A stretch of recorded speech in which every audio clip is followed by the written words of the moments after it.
Hello, everybody, and a very, very warm welcome to the 2011 Kyoto 500 here on SimSport TV. This Kyoto 500, around 500 miles of this Kyoto ring oval, 1.9 miles in length, and thrills and spills are without a doubt included. Chris Wilkinson here, who's going to be taking you through today's events alongside Theo Falkenberg, who is the chairman of the LFS kart series, which this event runs under. And Theo, it's very, very nice to see a big grid today. Yeah, it's fascinating to see this throughout the season in LFS kart that there are big grids. The Kyoto 500 always has a big grid, but this time it showed the quality grid too. Yep, we've got Dan Sanger on the pole today, who set obviously the fastest time of the session a week ago when we had qualifying, and Thalo, the pole position in this race has never really been a good omen, has it? No, it hasn't, but I'm sure Dan Sanger is able to do the best out of it. He's got a lot of experience in the oval. He's in LFS kart he only drives the oval rounds, and so I think it might be that the streak breaks today.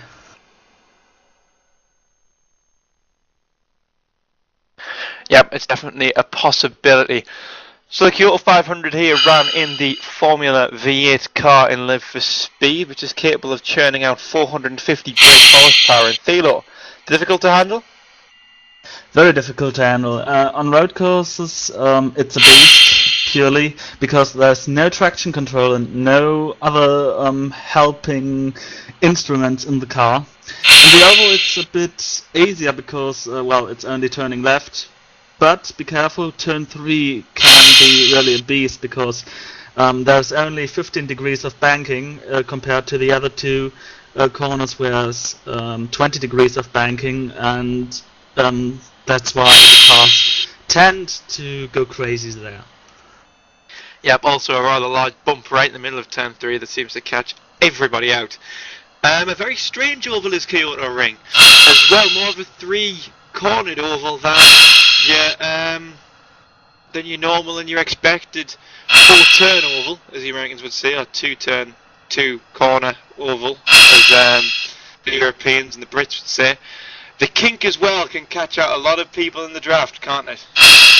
Yeah, especially because this kink is surrounded by walls on both sides. In, let's say, Daytona, there's a big cross in the kink at start-finish there. Here is directly the concrete wall, and this is why a ping-pong effect can start there, and big crashes can start there.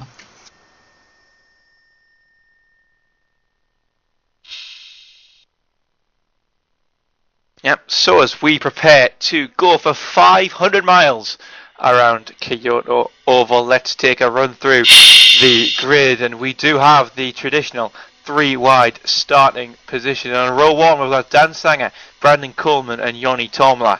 Row 2 goes Robin Heidemann, Jarl Tyen and Simon Cattell. Murayo, Hutchinson and, here we go, Kranowski. Total guess are on row 3. Gazunas, Martin and Holmes on row 4. Yavansu, Junt and Garbalowski on row 5. Even Engel and Ford are on row 6. With Isaac Price, Campars and Phil Ellis on row 7. Raymond Blauhoff, Kappel and Krampus are on row 8. Jan Lappervot, Jack Sedgwick and Laurus Patonis are on row 9. And on the final row we've got Phil Kruger, Phil Diaz and Cisalak to make up the 29 runners for today.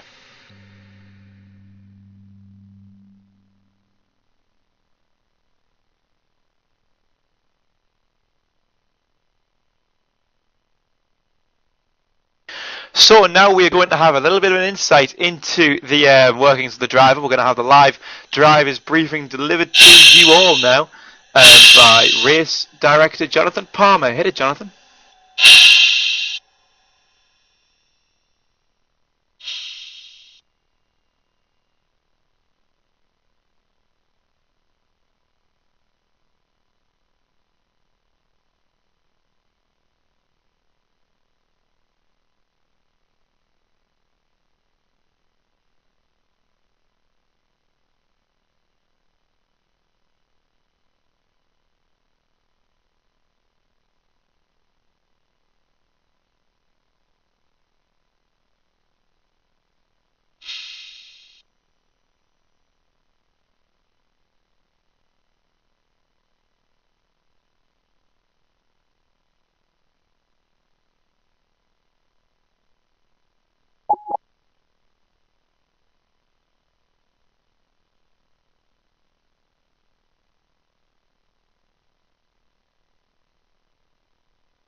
Yep, thank you very much to Jonathan for giving us that insight. And yes, we are almost ready to go green for the Kyoto 500. We're all gridded up, we're all ready. Everyone pressing the ready button so we can get underway.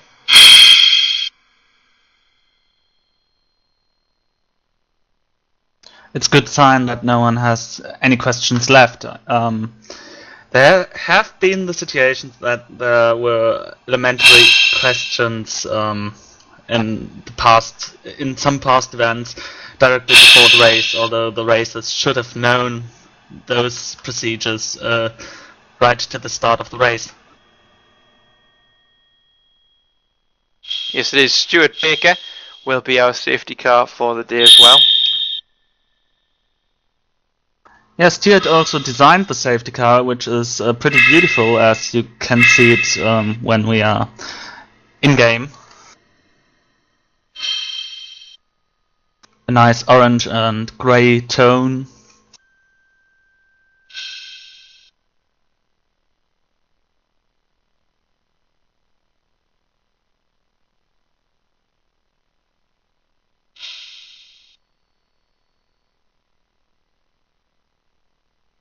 So a few people obviously having their lightning time, getting number ones and number twos out of the way, so they're nice and light on the grid, and we are all now just about ready to get underway for the pace car laps, 2 of which we have.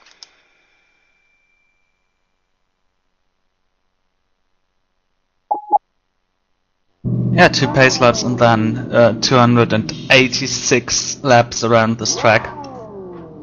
That's an awful lot, I can tell you from being driver in the first Kyoto 500.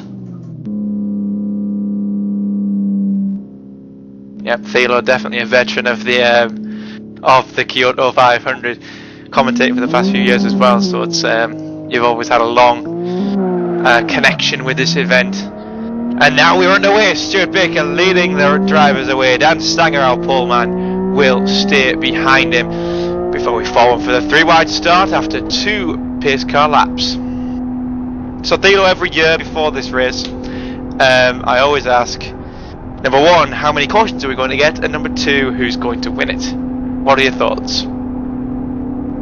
Well, about cautions, I've been thinking about this all time because I knew you would ask that. I hope it's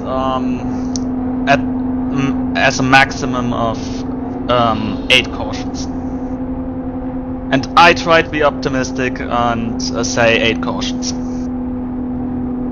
Yep. And who do you think your call for the winner is going to be? Winner, I have the feeling it could be Sepp Hutchinson again. He's not really the one qualifying well for those kind of events, but during the race he paces away, and as a defending champion of this race, I have the feeling he's going to make it again. Yep, Sepp Hutchinson carrying the number 1 car there. He starts on the 3rd row of the grid. And for me, I'm going to be a little bit more pessimistic after what we had last year and say there's going to be 12 cautions, and I think that anybody in this field can win this race because it's so long, it's so varied. Anyone can win it, so I'm going to say the man who starts from the back of the field, Sisolak, the 83 car, he will win this race because he is starting from the back. That's my call. Okay. So the Stuart Baker, our safety car, coming down the back straight. A few moments away from pulling in.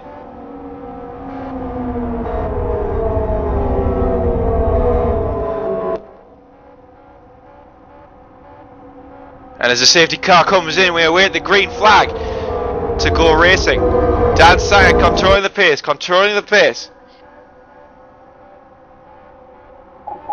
And the green flag flies for the 2011 Kyoto 500. And also a crash. Yeah, What an amazing start to our Kyoto 500. That's an absolutely massive incident. Absolutely massive. 2 cars left the track. Well, Steve Martin and Chris Ford already out of the race. The red flag is out. So, in one corner, the race has been stopped, and wow, what a start this has been, Thilo. Well, that's definitely not what we hoped for. You could say that. Cars absolutely scattered across this track. The red flag has been called. Everyone's stopping where they should be, where they were. That is how it works here in LFS kart. Coleman there on the apron. We've got, wow, what a start! I've never seen anything like it. Never seen anything like it. And the race is now being brought back to the race start, and we are now actually going to hear Jonathan. I'm afraid there was some technical difficulties last time, but this time we should be okay.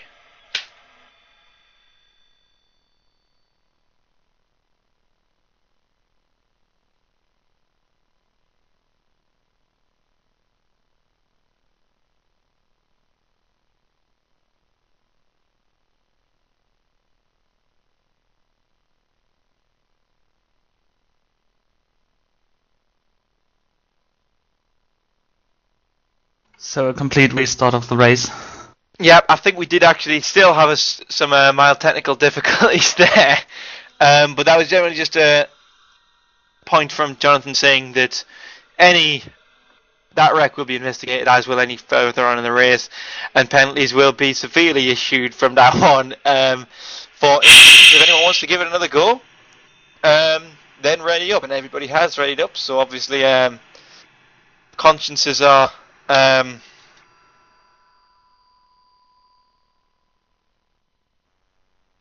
In at work, I suppose. So we're going to have another go here. 2 more pace laps before we get underway.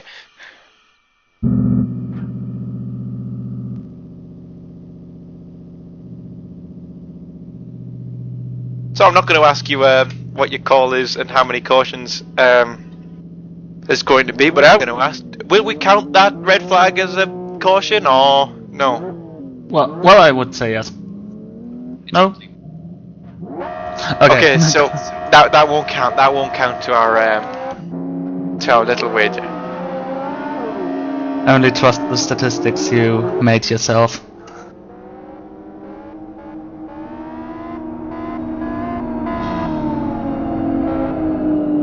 And unfortunately, there's been a bit of a mix-up with the grid this time so we're going to rectify that.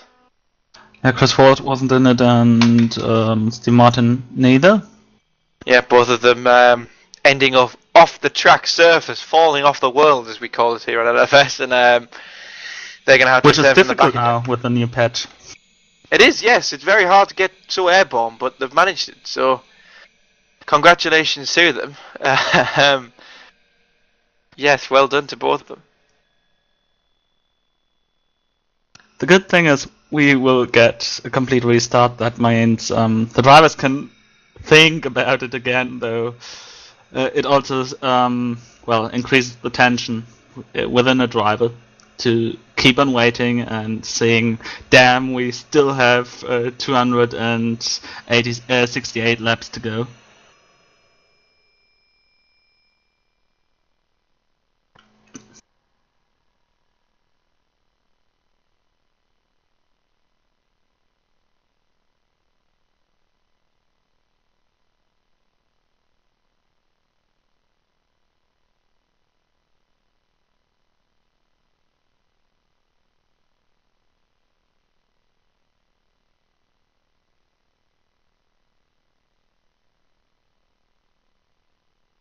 And from what I've seen, the main issue in this crash was that the front road tried to go 3 wide within 1 lane.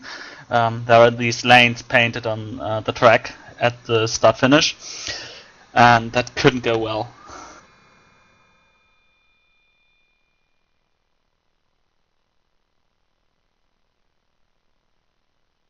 Now I think we are all in the right place. So attempt 3 at a race start here at the 2011 4th annual Kyoto 500. I'm starting to get deja vu saying the 4th annual Kyoto 500. Actually, does this count as the 5th annual? No, that's the 4th. Okay. Still the 4th, obviously. So, once again, Stuart Baker, our safety car driver, will lead the field away once the lights go green.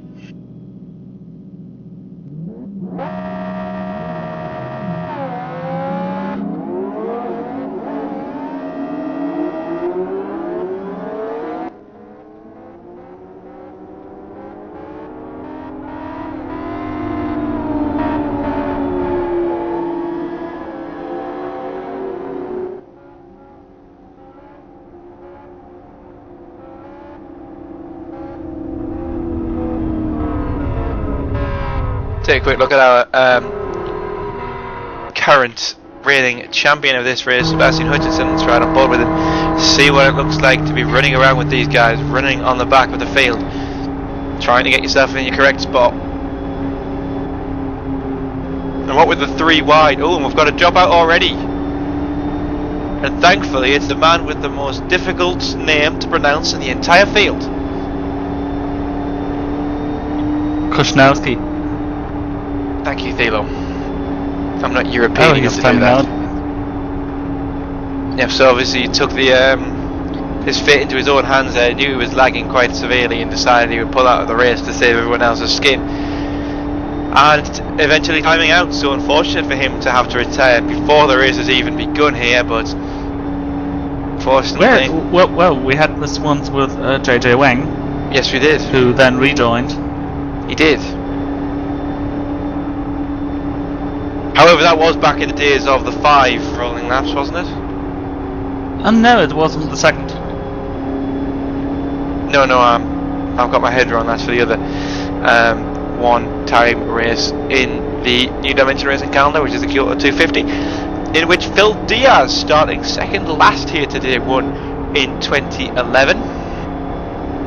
So he is also a force to be reckoned with in Live for Speed oval racing. But we're about to go green for the second time today. Stuart Baker now coming through the final corner, this turn 3, which catches so many drivers out, and you can see how little banking there is in comparison to everywhere else on the track. But now he'll pull in, and Dan Sanger once again has the pack, has the chance to win this race from the pole. Can he do it? Can any of these guys do it? The green flag flies for the second time for the Kyoto 500.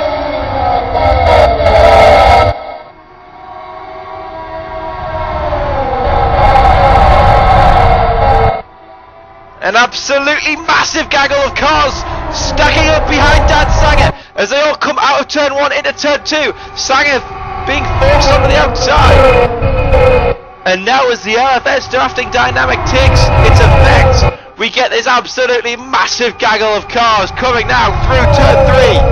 It's going to be Sebastian Hutchinson to lead the first lap. And we've got a we may be able to stay green. They're at the back of the field. Phil involved. The safety car will come out. So Miralito will lead the first lap of the Kyoto 500 after just pipping Sebastian Hutchinson to the end at the end of the lap.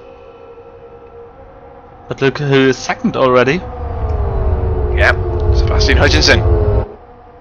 Steve Mart straight into the pits. He's carrying some heavy damage, and the pit lane is closed now, but he probably won't be receiving much of a penalty other than back of the longest line, which he'll be at anyway because of such severe damage. Jack Sedgwick and Krampus also seemingly involved. David Junt in with that as well. Phil Diaz and Jan Lavera also spotting some damage, so that seems to be the extent of that incident there. Well, the bigger problem for Steve Martin is that he's now 1 lap down already. Yes, he is.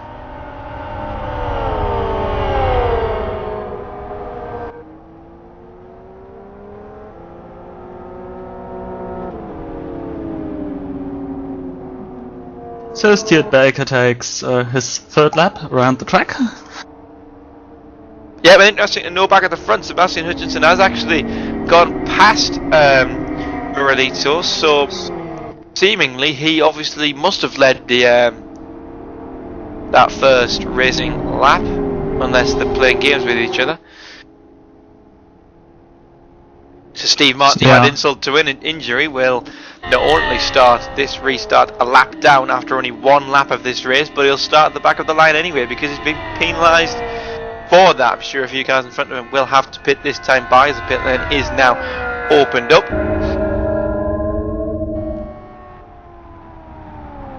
Chris Ford coming in. Chris Ford, Phil Diaz, David Jones, Sedgwick and Krampus all coming into the pits at this early stage.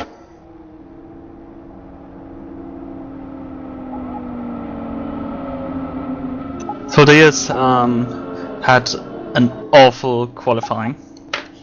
He's thrown away his fastest time because he tried to go faster in another try, and then he was kicked out of the top 30, but had luck that 4 other drivers decided to not race today.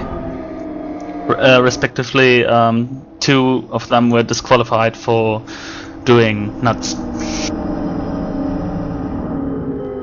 Yeah, the Kyoto 500 having a very similar qualifying style to the Indianapolis 500, in which you've got the pole day and the bump day. I'm sure you can all go and read up on that if you're not particularly familiar with the process and the theory, but we'll run through the top few places as they are now. Sebastian Hutchinson leading from Muralito, sorry. We've got 2 generic racing cars of Joni Tormler and Robin Heidemann. Dan Sanger, our pole sitter, in 5th place. Genuine Racing,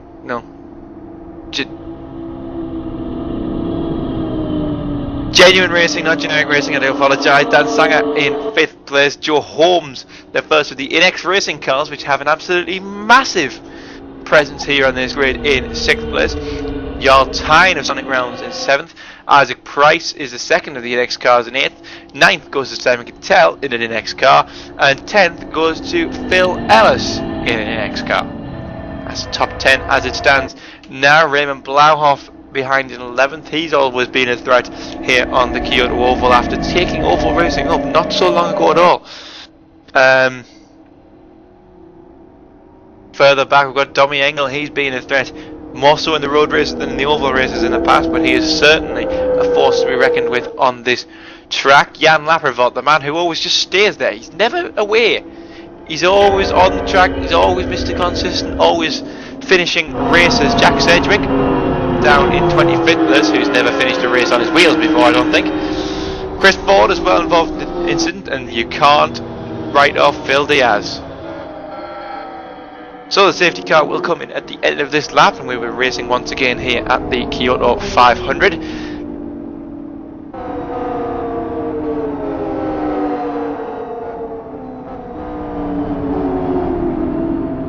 And the restart shall be a bit relaxed because it's a single file restart, like Formula 1 in its basic thoughts.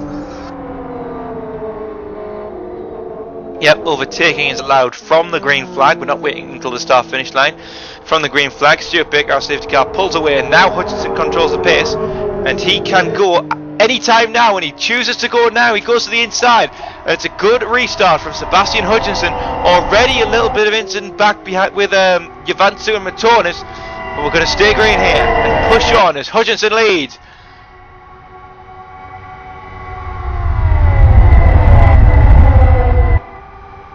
Drafting really starting to take shape though around the 4th place. So that's a massive slide as well from Muralito there in 2nd place. But it's Hutchinson from Muralito, from Sanger and Heidemann going side by side. Tomler getting in this as well to have a 3-car drafting group here. We've got more cars adding to this as well. The NX boys slowly catching this battle, and then we've got a lot of running in the back of the field. A lot of close pack racing at the back as well, as we always have here.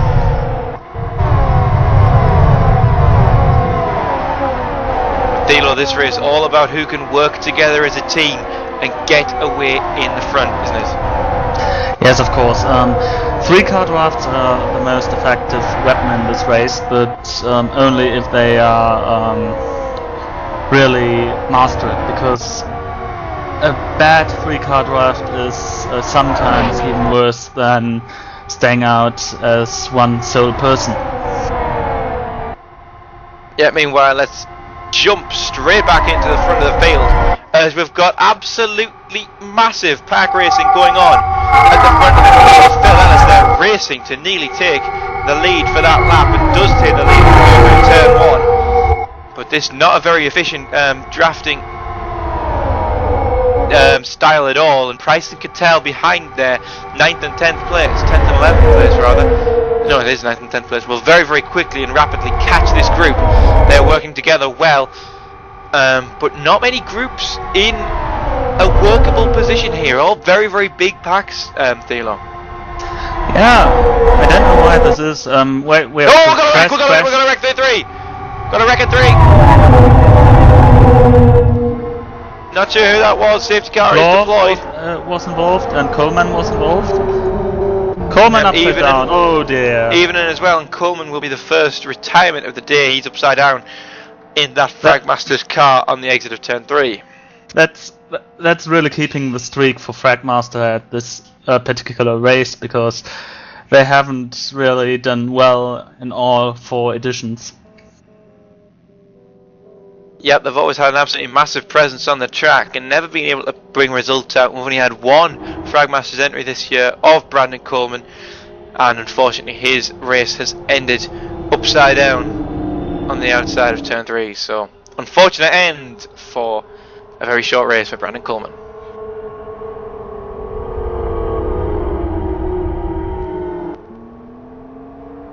Well, we've seen pretty exciting stuff from Fragmasters over the years. For example, their strategy in the first Kyoto 500, where they tried to stay out without changing tires, and then the tires popped up and they took each other out with a crash in turn 1.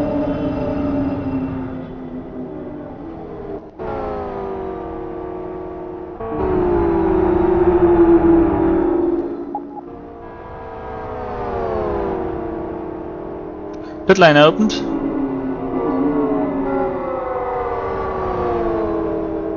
Yeah, it looks like these Junts and Evening will both be making stops here under this caution, even with some very, very large issues there. Smoking tyres as they come slowly through toward the pit lane. And Blauhoff, Junt and Even and all the 3 pit stoppers of this particular run. Be interesting to see if Steve Martin can maybe skip a stop and get back onto the lead lap as well, Thelo. He's a lap down, as we said earlier, in 28th of 29 starting runners.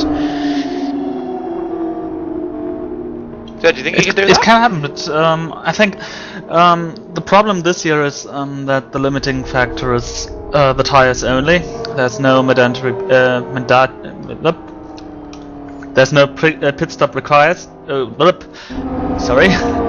There's no pit stop required this year, and that means that the tires are really the limiting factor, and therefore it is difficult to get a lap back if not the whole field in front of yourself crashing out.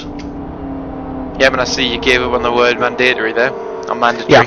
Whichever continent you're from.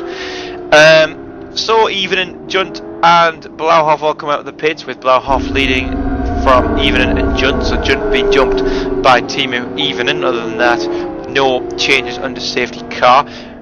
Safety car will come in at the end of this lap. Dan Sanger will lead us away from Yoni Tolman, Sebastian Hutchinson, Phil Ellis, Joe Holmes and Jarl Tyen. Your top 6, I might as well extend that to 10. Hydrogen, Mira Lito, Price and Cattell round out the top 10.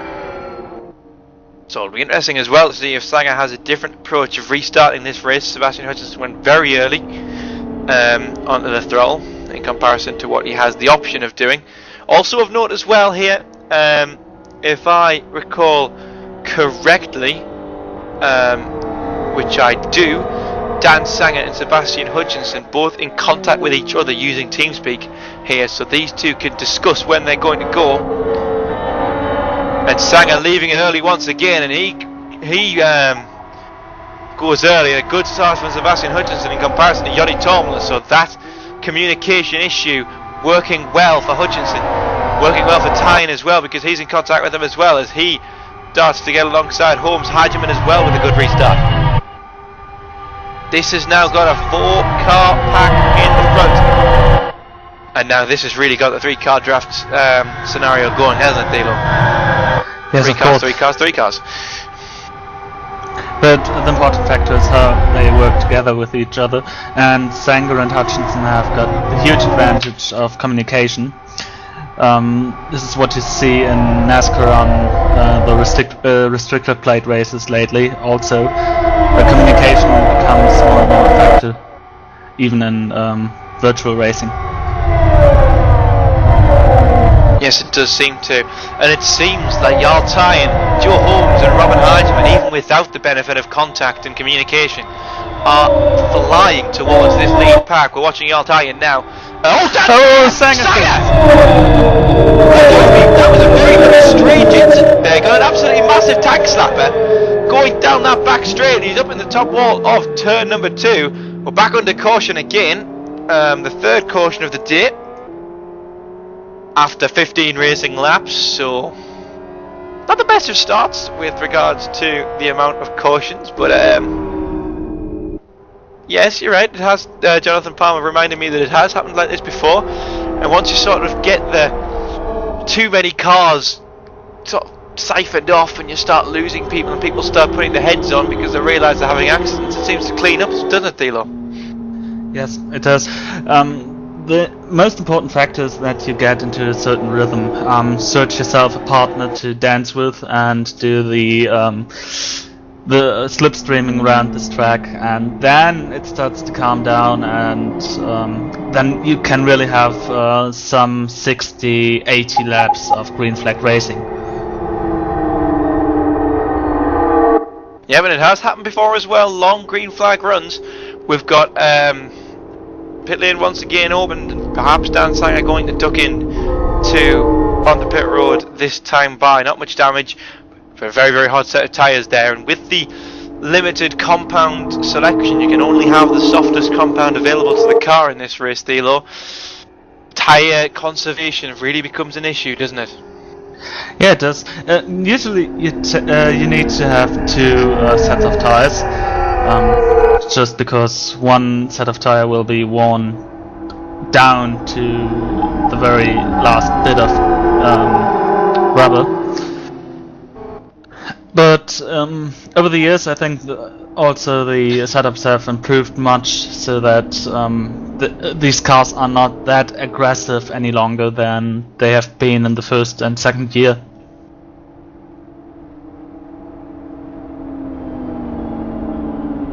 Yep, 4 stoppers actually. Sebastian Hutchinson spitting with the man involved in the incident, Dan Sanger. So maybe communication there, wanting a draft partner, knowing they're going to work together well. Muralito there as well, and Isaac Price also in the coming out of the pit lane now. He leads the pit lane race. Hutchinson coming out second, Muralito out third, and Sanger out fourth. So Sanger now the last car on the lead lap.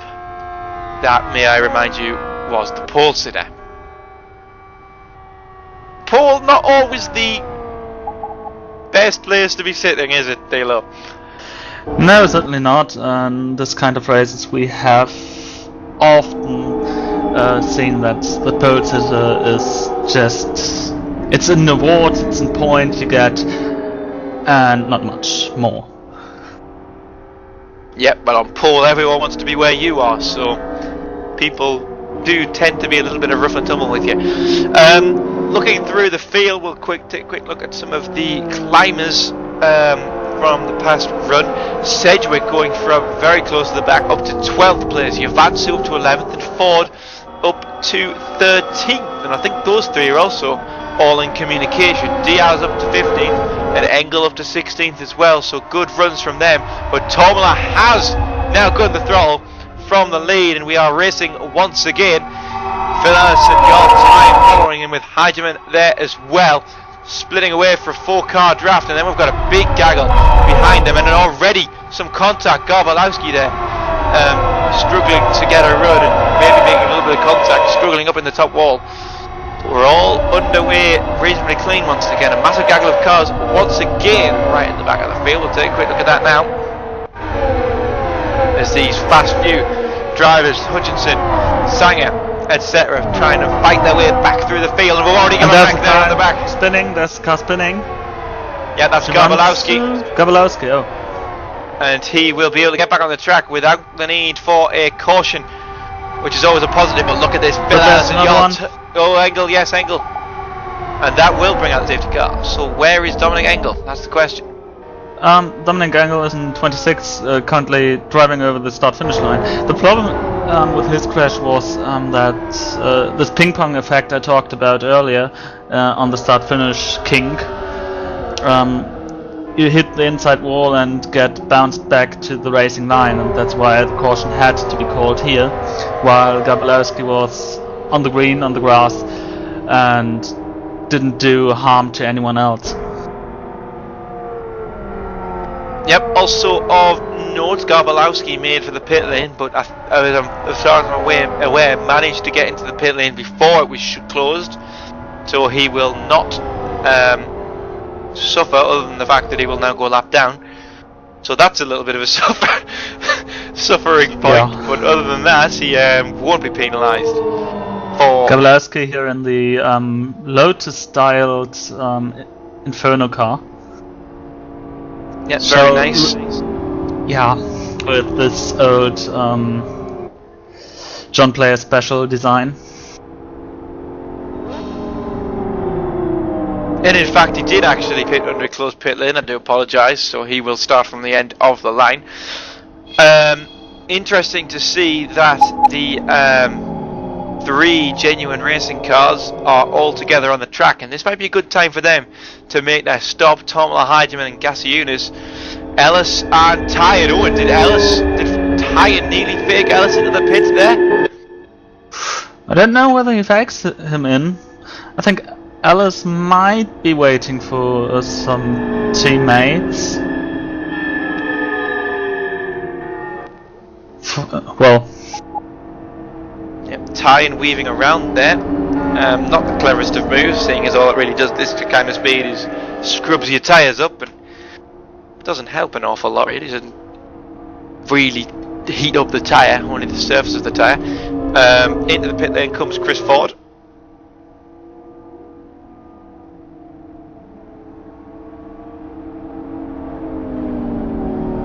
What is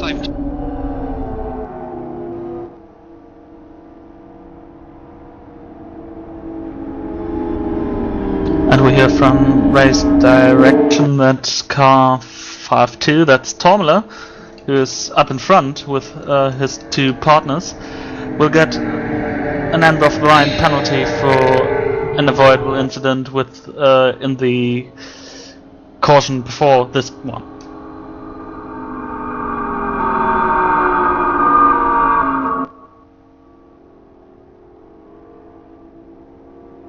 And so he decides to do a pit stop.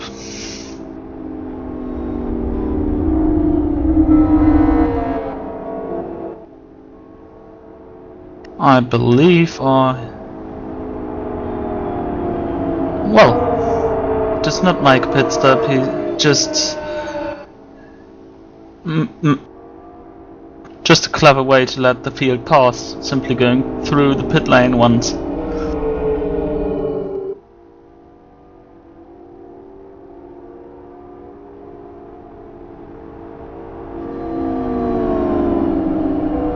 So we've got Phil Ellis up in front.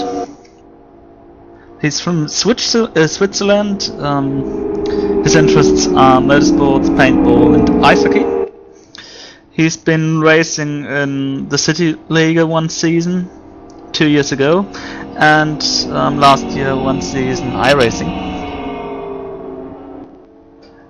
He qualified 22nd for this event. I think he started 21st because of the absence of Oscar Hardwick.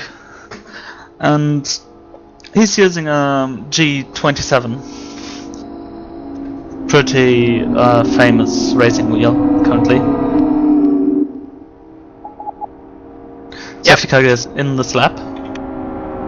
Yep, maybe do that one. Phil Ellis this time.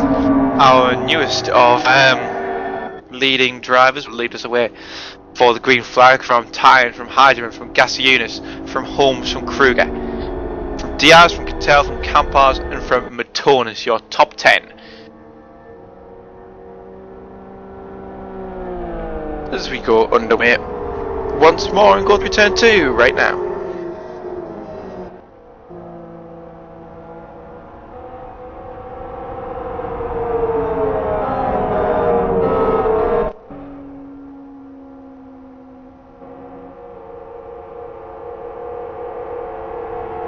Ellis running very high there, very high through turn 3, and now he guns the throttle, and that is a good restart there from Phil Ellis. Something a little bit different there from the IDEX Racing man.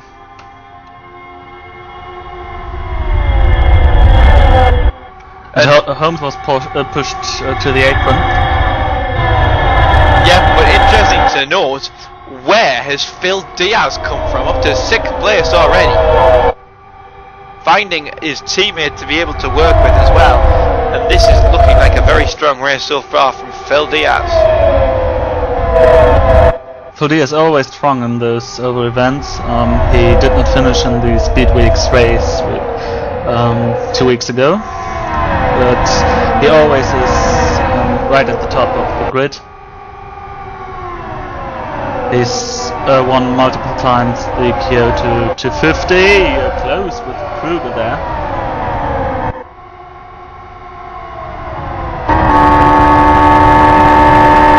Yeah, let's ride on board with him as they go 4-5 wide through turn 2. Scary stuff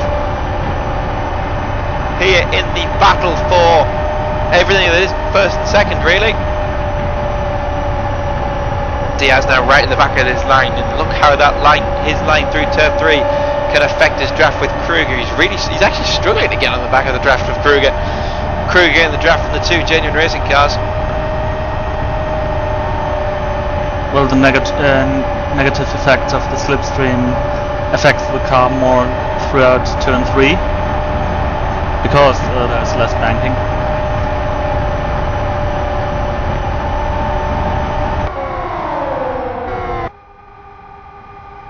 But that there are 4 or 5 car drafts pretty stable through a few laps.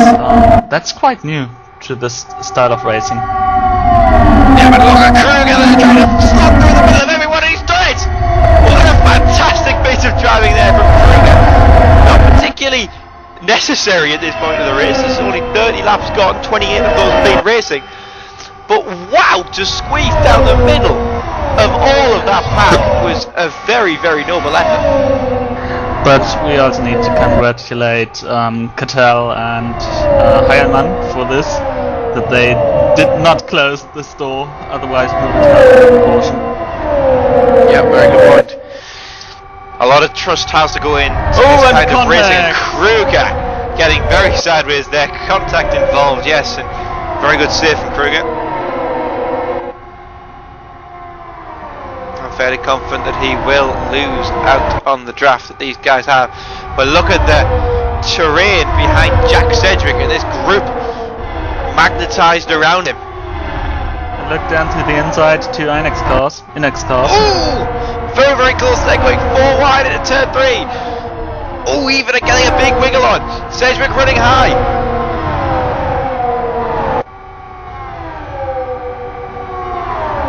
Sedgwick and Matonis going to go, and it's Engel on the back! Engel on the back! Engel goes Cisalak! But we keep Engel and green, Cisalak are going to stay green. Cisalak can recover. And again, Gabalewski involved in this. Yeah, good spot. We'll stay with these guys here. Oh, another one! And who was that? Massive amounts of smoke coming from a car in front, but they seem to have survived. I'm not sure who it was.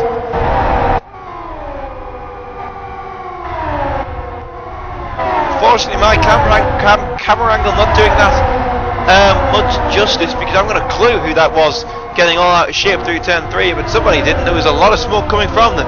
But now there's another closing group closing in on this group. I've said closing group about 100 times in that one sentence, but it doesn't matter. Yeah, it doesn't matter. The good drivers in the oval know when to lift. That's to be said. Sislak in the pits. He will lose a lap. He'll probably lose 2 by the time he gets back up to speed. He's one of those guys who raced in the inaugural season. Then he wasn't seen a long time. Yeah, but not many really true veterans of the 500. We've had another bit of grass flying there. Somebody going slowly is Krampus. Krampus had an incident coming out of turn 2, and he's going to be eaten up by that second group. Of course, it's goal! More contact, lag involved as well. Everyone's surviving, but that scared me. We're watching the second of the 2 major groups here. Johnny Tomlin, Seb Hutchinson, Dan Sanger, Samsi Yavansu, all involved in this big fighters in this race, all starting very high up. Miralito as well. Look how far out of the race. Sanger, Hutchinson and Tomlin have moved. Yeah, you're right. Hutchinson and Sanger both running high through turn 3 as well, struggling to keep their cars under control. The right side tyres heat up a hell of a lot in a run this long. And a big bump to Kruger from Tomlin. Oh, yay. That was close again. Yeah, Tomlin running a little bit too high, making a bit of contact. Now we've got this 3-car, 4-car drafting, really showing you how it works. Hutchinson, Sanger and Tomlin all massive. This Kruger? Well, let's find out. Hutchinson going high, 4 wide.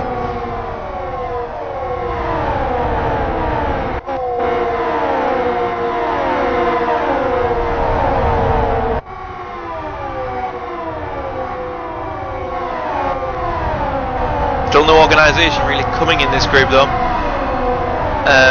Well, there goes Sanger! And there goes Tomlin! There goes Tomlin over the top wall, and the safety car will be out for the 4th time today. As we are under yellows again, and it's Johnny Tomlin coming into contact with Kruger. And it looked like it was going to happen for a lot of laps, didn't it, Taylor? Yes, that was the case drafting. And Tomlin severely damaged. He might need the help of a rescue car. Yeah, it was pretty chaotic in this group. Actually, they needed to lose 1 or 2 cars to go stable through the next few laps, but this didn't happen naturally, so now we've got it in a forced way. And when we look through the field, we see that there are several teams sorted together. For example, there's a big bunch of Inex cars from 5th to 8th.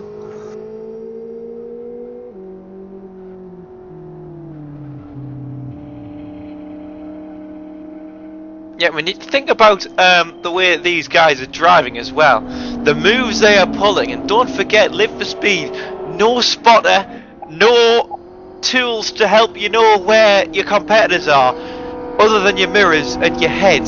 That is it. And it's so hard to find a reference point as to where people are, isn't it, Thalo?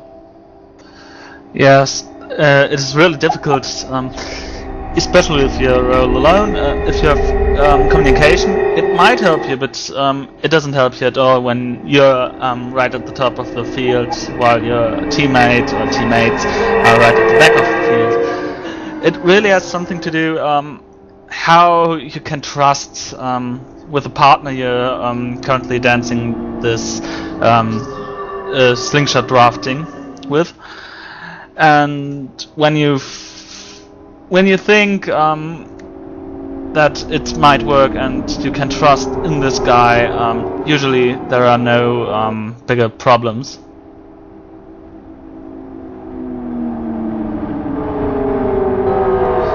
That's also a reason why there are still many practice sessions before this event. Effectively, you can team up with anyone who's in the grid and do a few laps and look how he's moving, how you are moving, and try to find a feeling for it. You can't really save it as memory, but you can at least get a feeling how it is to drive with someone. Yeah, we also do a lot of practice races as well, not only to allow the drivers to get into the feel and the idea of oval racing, but also so the admin team can see how drivers can cope with it, to see if they can cope with the stresses and the close racing that this style of racing brings. Anyway, moving on, before we go green once again, I'd just like to remind you, if you've got any questions for us two or the race administration or for a driver or something like that, please post them in the forum thread that you found the stream from. I know it's bounded across several forums, Live for Speed forum, iRacing forum, to name just a few, so please don't be afraid to ask us any questions. 38 laps into the race, Jarl Tyen now leads the race from Phil Ellis, Claudius Gasiunas, Robin Heidemann, Simon Cattell, and from out of nowhere, Phil Diaz, Timo Ivonen, Isaac Price, Robin Campers, and Matonis, your top 10. Sedgwick, Hutchinson and Sanger there as well in 11th, 12th, 13th. They could threaten.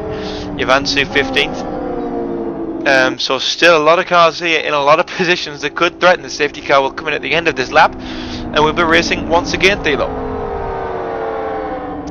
Yeah, we're racing again, and hopefully we can experience now a bit more of green flag racing, which usually is also nicer for the viewers out there than having safety cars or red flags or anything.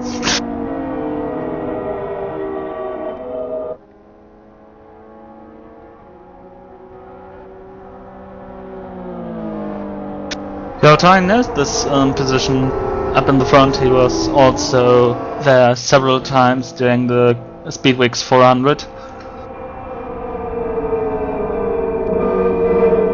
Yes, he was, and he's also won practice events. But here we go, he's on the throttle, and that's an absolutely massive start for Jarl Tyen. And that spread the field out considerably, hasn't it? Gasiunas and Heidemann both getting similar starts, as you could expect, both being teammates, both being in communication with each other. Cattell might tag onto the back of him though, and he's completely dropped his teammate Phil Diaz. Thankfully he's got Isaac Price and Claudius Gasiunas. Someone flagging to fall back on, but yes, I was about to touch on that. Simon Cattell, it was very, very laggy, and he's actually disappearing. He's disappearing several times over the course of a lap. This gets scary. And he has in fact gone. He's been out for a long, long time now. I doubt he's going to get back here. He's gone. Simon Cattell out of the race. Very unfortunate. Well, after such a long time, if you then reappear on the racetrack, it might be more dangerous than simply timing out. Because everyone else doesn't know where you are and where you've been and where you're going, and then all of a sudden a car is right in front of them, and then they react to it, either bumping it, causing a spin or something, or trying to get around it and spinning themselves. All those stuff has happened here on the oval, and it's always important to have top equipment, top internet connection. Otherwise, it's really, really dangerous to drive. I mean, for everyone, not only for those guys, yourself, but also, as I said, for everyone else on the racetrack. Yes, it is, and now we're really seeing. Oh, we're not seeing. We were seeing. Oh, we've got another timer out, and it's going to be aren't you? That was Sedgwick. It's Sedgwick. Oh, Jack Sedgwick. Jack Sedgwick race is over, and it's not on his roof. Well, he's done it right before the race in 1 or 2 practice laps here on the server to flip, and he watched the grass growing. Yeah, well, it's a crying shame to see somebody drop out of the race like that. But unfortunately, in online racing, that's Saya squeezing down the middle again, and so many risky moves being taken so early in such a long race. It's crazy. Phil Diaz dropping back to this 4-car pack now. Ooh, Cameras on the apron there, running up into Dan Sanger. Dan, though switched on, ran up high to prevent the crash from happening, the inevitable crash. Actually, if you can learn for virtual racing from real life racing something, then it definitely was Le Mans, where some lessons could have been learned. For example, don't be too aggressive through the beginning of the race, otherwise you end up upside down in some catch fence.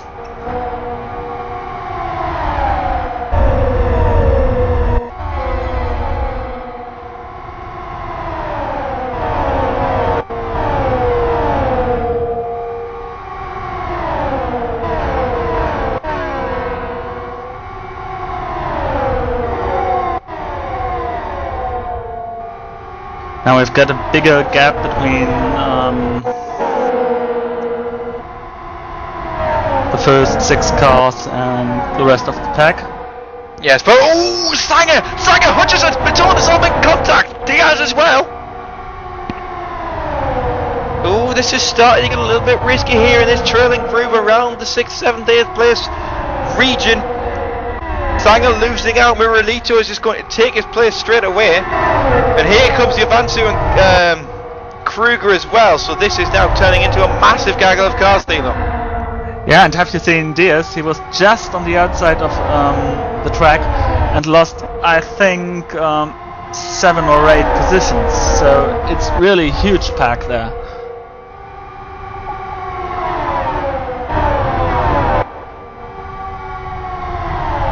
Though it might be that the number 94 Mecca, together with Matonis and Kruger, are now splitting away from them.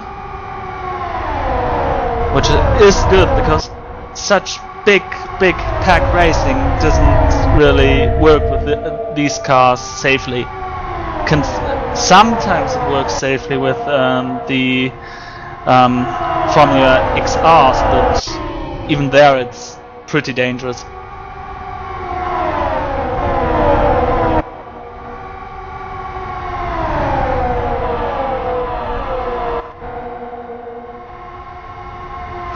Yep, and for all those of you who don't know the Formula XR, think of it as an Indy Lights car to this being an Indy car. It's toned down, but what that does is it does close up the racing a lot, and makes even closer racing, and that can breed more cautions than it does here.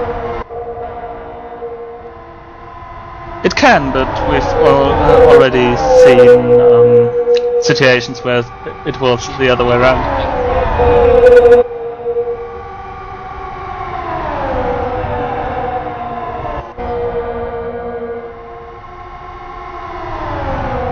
Yep, so joining us in the commentary box now as we watch this big lead pack going around the 6th, 7th, 8th, 9th, 10th, 11th, 12th places region is the very unfortunate Jack Sedgwick. And Jack, what happened? Timeout? Yeah, the whole internet just went off.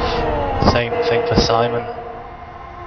Yeah, but it's a very unfortunate way to end your race. And it wasn't going badly either, was it? It was a very strong charge back from the back of the field from you. What got you there? Why were you at the back of the field to start with? Well, I was at the back of the field because my qualifying isn't very good, but in the race I was just riding with Chris Ford and then using anyone else I can to get past people, and it was going pretty well on the fringes of the top 10, but yeah, timeout. Coming back next year? Sure thing. Great. Nice to speak to you, Jack, and I'm sure we'll probably come back to you. One question. Go Thilo. do you know whether you and Simon are in the same region? Maybe that could be the reason. Well, we have the same internet provider, but I think we're in the same different area code thing. Okay. So yes, thank you very much, Jack. I'm sure we'll probably come and consult with you a little bit later on. So thanks a lot, man. Right.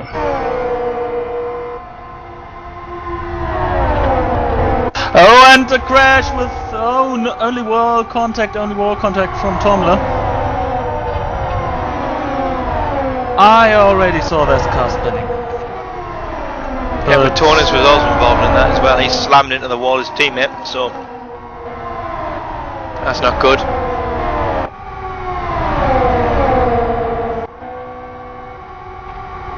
Oh, Holmes and Kruger going down the back straight there into turn 3, making contact.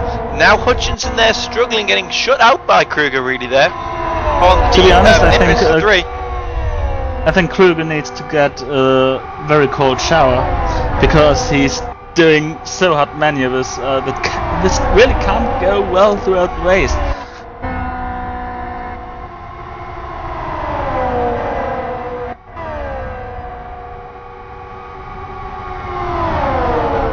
Yep, he is pushing a little bit too much for what is really an endurance race, isn't it? It is. We've heard the drivers' meeting right before the start of the race, and if we finish like the average, it will be around.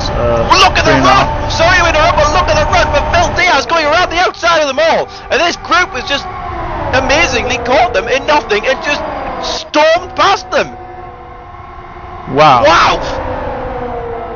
Sorry to interrupt, Dilo, but I found that was fantastic from the next pair in Holmes and Diaz. Oh, contact! Kruger! Diaz as well! Kruger, Diaz, both involved. Maybe another one as well. Foul involved as well. Laprovot, Kruger still spinning away. And we are under caution for the 4th time today. I'm keeping a tally now.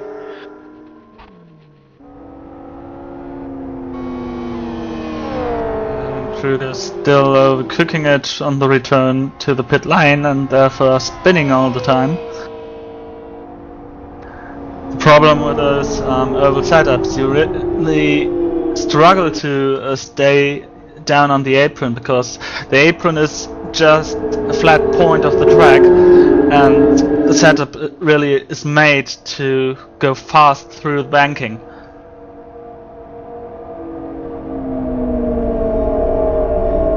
And if you touch the wall or something, it even gets more interesting to drive back to the pit lane as the whole car is bended and these problems add to the normal oval setup problems.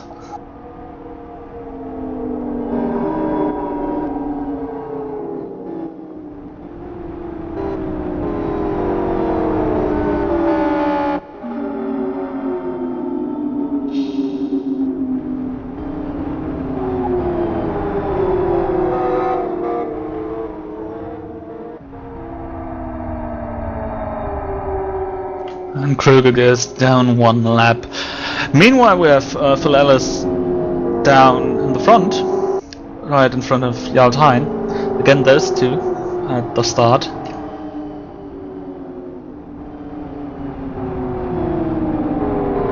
We've had this very pair in the last 2 or 3 restarts.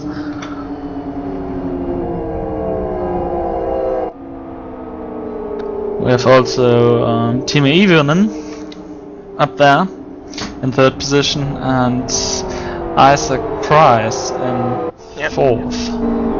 And speaking of those few guys, we've got a bit of a treat here. We've got Nolan Scott, who was a very big competitor in these races in previous years. There's Phil Diaz there coming into the pit lane, getting a drive-through penalty for speeding, so unfortunate for him.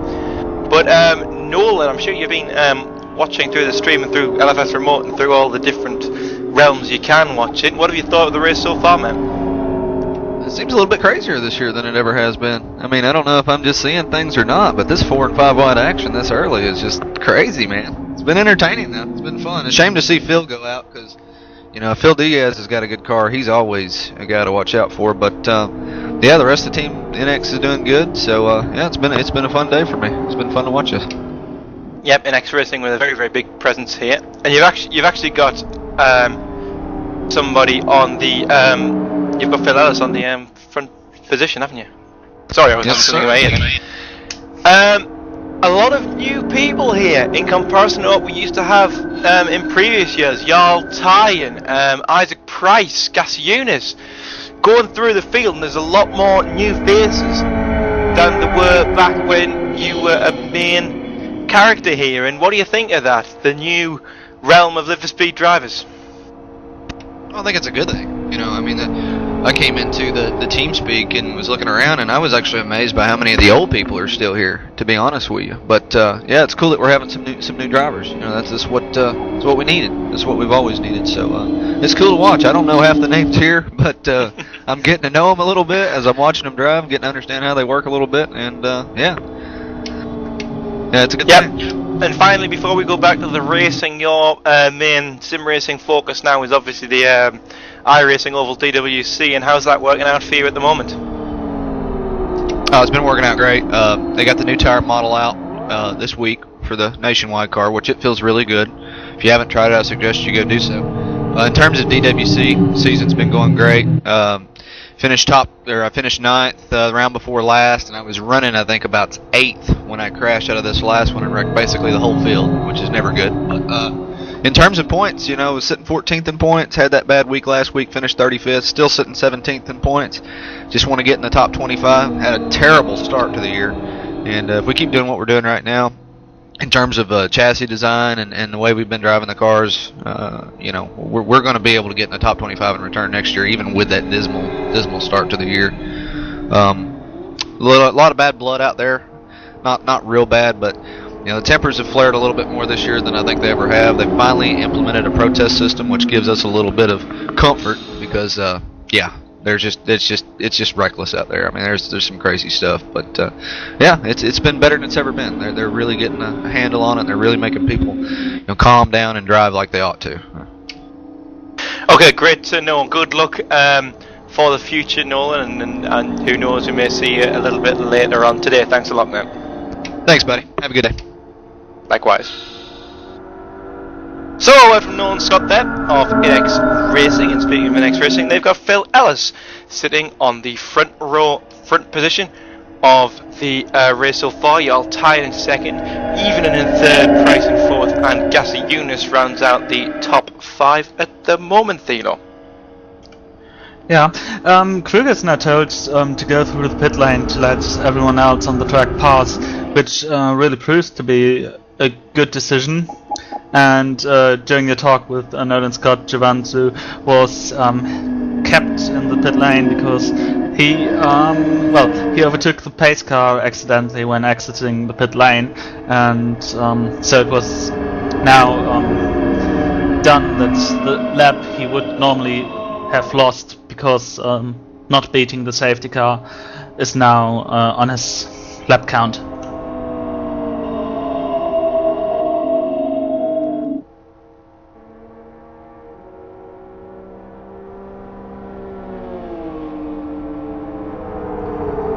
Last car in the lap is Phil Diaz in 20th.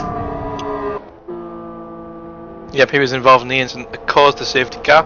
But Phil Ellis now about to restart this race, the first man to restart the race for a second time, as a matter of fact. And he's using his high line once again to his advantage. Poor anticipation there from Jarl Tyen as we get the race underway. Green flag, and the two NX Racing cars are going to be looking to eat up Team Jarl Tyen, like breakfast.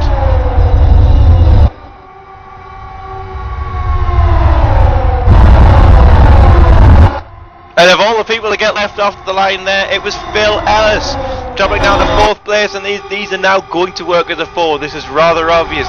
Maybe even a 5, and here comes Gasiunas, very, very hot there through turn 2. Coming down the inside for turn 3. he may well even lead this lap now.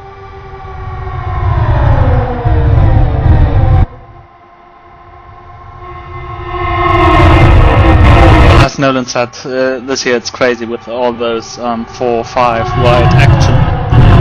I haven't seen that before in this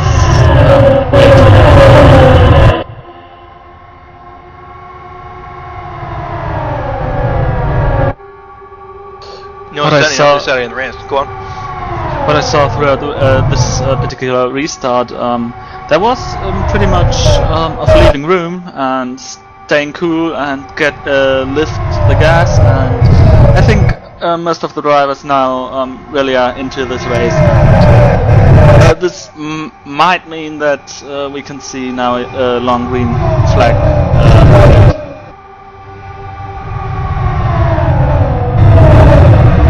It's been done here throughout the restarts before that. Although looking at the front makes me not that optimistic again. 6 cars up in front, going 5 wide. They did actually touch on going 5 wide there. Yes, you're right. And ooh, and Isaac Price and Fair, that was 2 teammates getting very, very close to leaning on each other there. 3-10-3.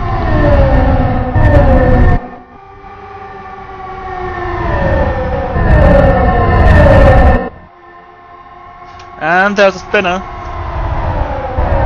And Yep, the yellow. Campars, and the yellow is out. So Campars in 20th position, the one involved in that one. And he now goes to the last man on the lead lap. Shame there, as we had a very, very good and strong front pack battle going there, didn't we, Taylor? We had though. For my test, it was too long, too close, actually. Well, for a moment I thought 94 just didn't see the pace car. The number 1 spot is challenged by Gaziunas. Although now Mary Luoto left in front. Yep, seemingly, obviously, Marinito responding to the challenge by saying, go on, have it. Or,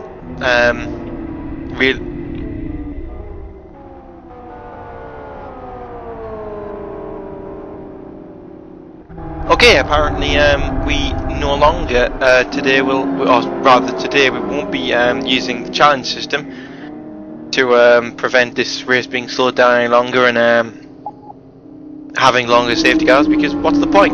Pitters this time are tying Campars and Yavatsu. Especially Krampus had as he wrecked during this to cause this caution, he has to repair some damage.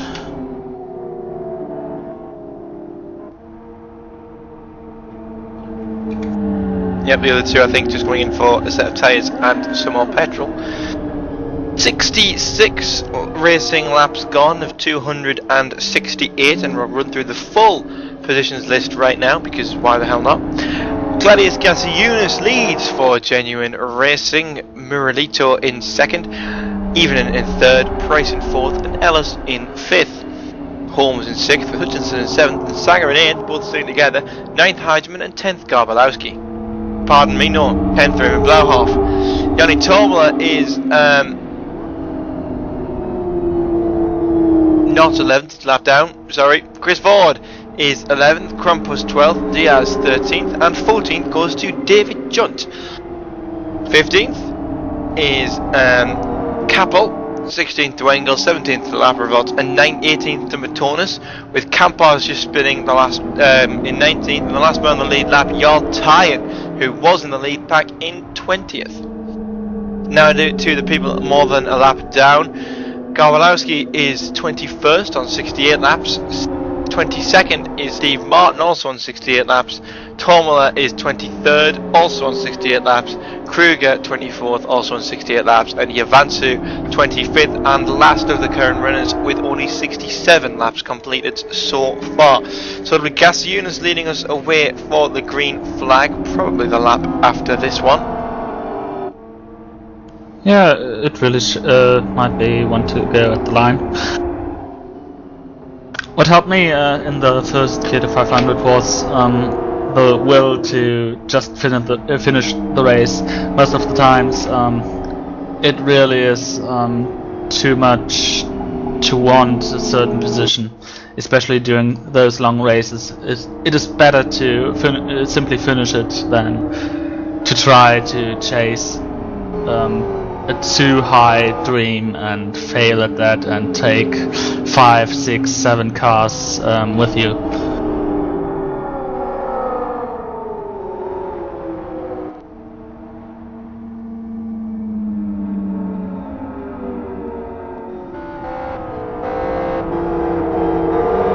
Yep, so Stuart Baker will pull away from Claudius Gasiunas now, and he will get his first attempt at restarting a race. It'll be interesting to see whether he goes early or whether he goes late. Phil Allen's liking the late approach, while Sebastian Hutchinson, Dan Sanger, etc. all liking to go quite early. Gasiunas now still not on the power, now he guns it! And that's a good restart as well, a bit later than you'd expect, but not too late. And the safety car's been redeployed. We've got an incident further back into Stephen Martin. Stephen Martin was facing, he was seeing the white of the eyes of his opponents, and that is not a good sign at a restart. That's not a good sign at any point, really, is it? Yeah, really. Other than when you're standing on the top step of the podium and looking down at all your competitors going, ha! But that wasn't the point at which that happened, so back on the safety car here. Might not be a good sign either. I mean, they have those glass bottles, and I don't think if they are really having something against you, that it is a good position to be in. Not really, no. So the field locked where it was last time, other than the odd pitter from that incident. The fact that Heigemann and Martin are both in the pit lane and nobody else is probably a sign to say that those were the two that were involved in the incident. Certainly Steve Martin was, because I got a yellow flag saying that he was. But not sure about Heigemann. I also have only seen the result of this coincidence, so I can't tell. Baker now called the field.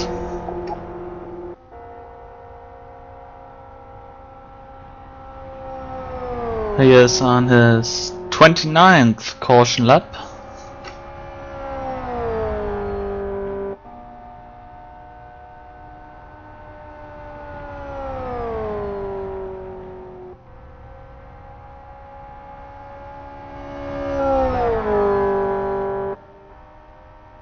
Well, what we can say to this point, we still have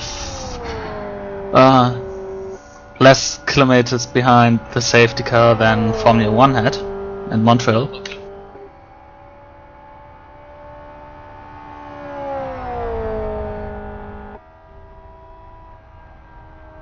Yep, just getting some interesting stats from Jonathan Palmer in the average speed of the race so far has been 134 kilometers an hour. That's the first 50 laps of the race, which is miles an hour, pardon me, which was slower than it was last year. And remembering back to last year, Thilo, it was an interesting one, to say that, wasn't it? Yeah, although I haven't been there because of some personal other stuff, prom and so on, I've been told that it really was an interesting race with an interesting finish and with a quite surprising winner to that point with Sebastian Hutchinson. Your turn. Yeah, Sebastian Hutchinson obviously winning that one, and glad to know that you enjoyed your prom. But we're going green once again, and another good restart from Claudius Garciunas, not really changing his throttle on point, and Miralino not particularly figuring that out, but he has got the run, and he will start drafting with Garciunas, the few Inex Racing boys behind. And even tries out. it on the outside. Tried it. Yep, tried it, failed it. Well, being overtaken in this race on the outside is like slapping your opponent right into the face. Because those cars really not tend to go around the outside of another. Yep, 2 through, and now we've got a 3-car pack here at the front of the field with Phil Ellis and Isaac Price sitting out of the draft. Now this will show you which is more efficient, a good 2-car draft or a good 3-car draft, or a rubbish 3-car draft and a good 2-car draft, or a rubbish 2-car draft and a massive, you know what I mean. I know. Normally it would be the 2-car draft. We need to wait 1-2 laps before really being able to tell. Well, the big thing about 2-car drafts is they're a lot easier to manage, and if you can get a good 2-car draft against a good poor or a sloppy 3-car draft, the 2-car draft will always win. We've got big such further behind Hutchinson, Sanger, Tomler, and Holmes, Engel and was there's spun by Krampus. yeah, Engel there in turn 1. We seem to be staying green though for now. Oh. Well, the rest of what I saw was that Krampus was bounced back from the outside retaining wall into the racing line and then collected Engel. Yeah, that's certainly something you don't want. It'll be interesting to see if Engel can stay on the lead lap, but Yanni Tomala squeezing there through around the outside of Raymond Blowoff. Fantastic from Yanni Tomala. Unfortunately we missed that, but my God, Yanni. Hutchinson going down the inside, making it 4 wide here, coming into turn 2, and Blowoff and Engel. Blowoff and Engel, Blowoff and Diaz there. Very close from leaning into each other. This very easily the most exciting battle in the pack so far. Tomala running up high and Diaz nearly there as well. Diaz got bumped by Gabalowski. Yeah, Gabalowski with a fantastic run through there. Don't forget Gabalowski a lap down. Hutchinson and Blowoff struggling to match up to the run those two had as well.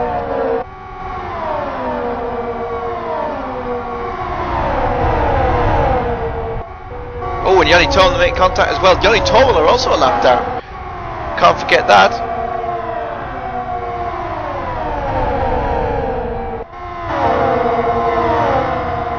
So Yanni Tomala and Gabalowski obviously putting their heads together, but it looks like we've got another time out there.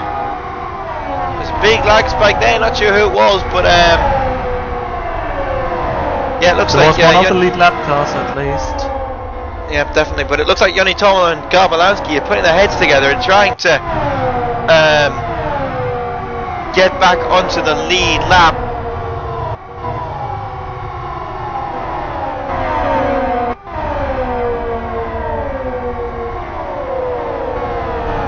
Meanwhile, we've still got Martin lagging.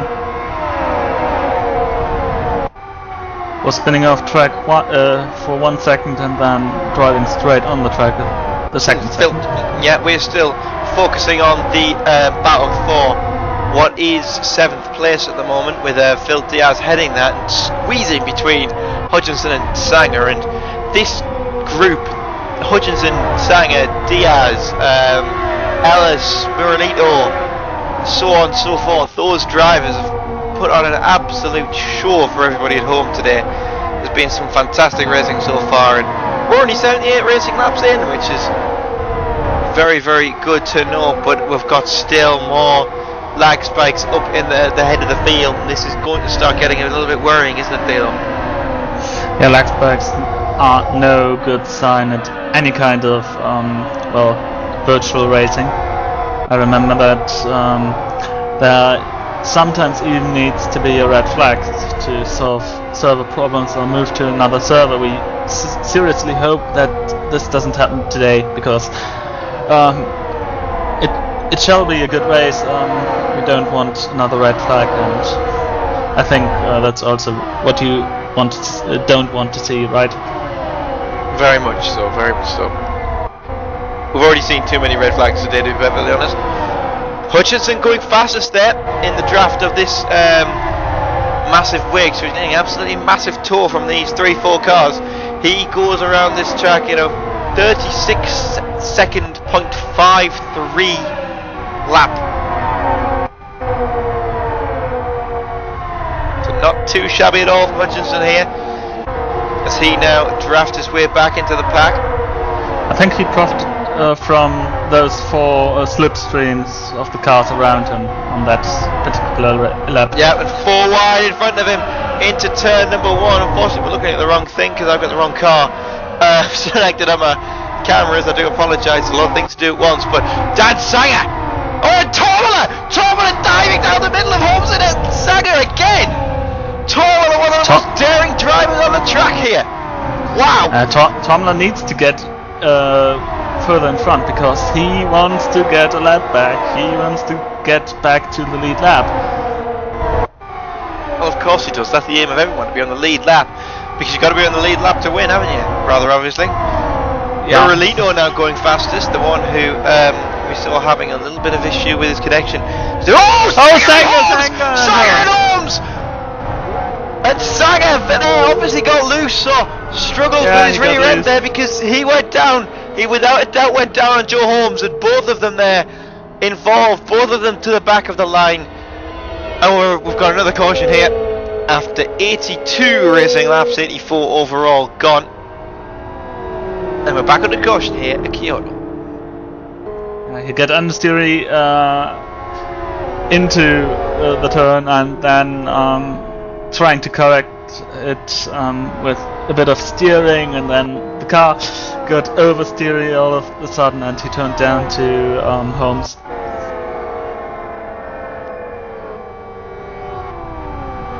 And I hope I don't get any bad comments about saying oversteery and understeery in an over race, because the vocab, the correct would be tight and loose. I was going to say, did you not hear about the memo that went round that you're not allowed to actually say oversteer and understeer on an oval, otherwise you get thrown into jail? That's literally how serious it is. Yeah. Well, yeah. So we're running on the grid, the current positions rather. As of 85 laps in, Claudius Gasly is leading. Oh, there was someone spinning. Oh yes, there was. That was strange. Laprovot. Jan Laprovot. So he will drop to the back of the line. Yeah, and we've got a question in the forums. Ironically, from a guy who calls himself the official safety car.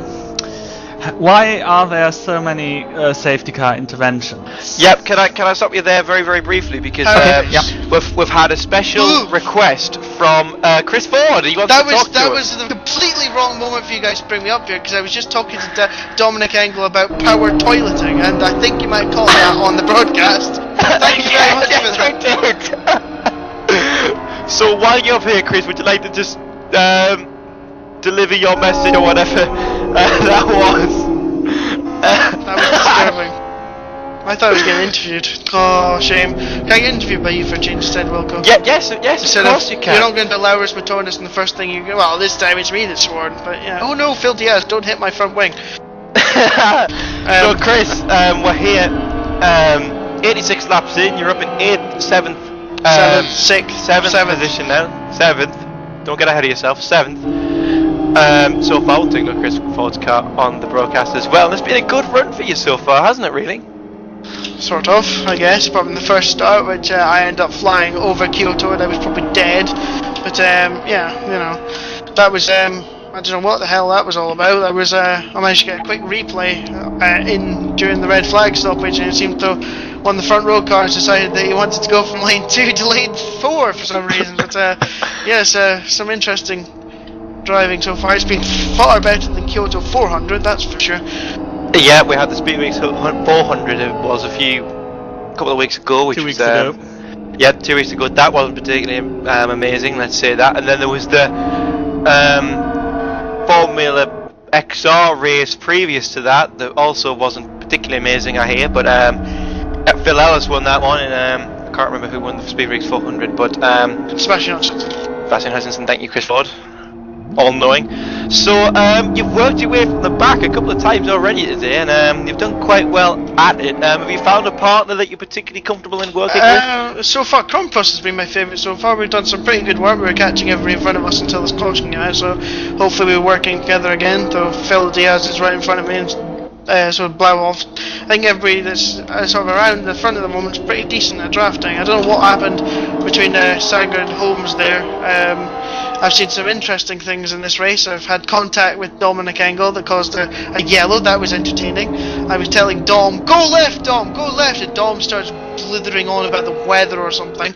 I don't know why he wasn't even conscious. Dom, go left. Oh, the weather's nice. Crash. Dom. But yeah, that was entertaining. And I've seen Laurus Matonis spear safety car Steve in the side pod under safety car. I don't know what caused that. I think I have a sneaking suspicion Matonis' brake bias is at 77 or something, because he just tapped the brakes and immediately spun straight into the brakes. There's been some interesting moments in this race so far, that's for sure, and I'm sure there's a few good ones to go for the remaining 182 laps that we have in this race. Yeah, and finally, because we're going to go 1 to green at the line this time by,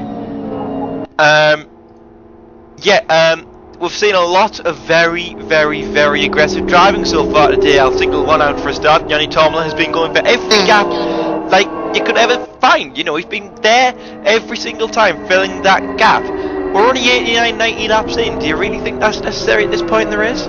He's a lap down now because of it, so yeah, and then maybe I think that you can be aggressive, but you can also be pacifistic at the same time. I don't believe that you have to be aggressive just because it's the start of the race or just because it's the end of the race. You have to be measuring these things. You've got to measure your fuel load, you've got to measure the distance to the cars in front of you, you've got to measure looking left and right, you've got to measure the green flag as we're about to go green just now, and you've got to measure every gap that comes to you as well.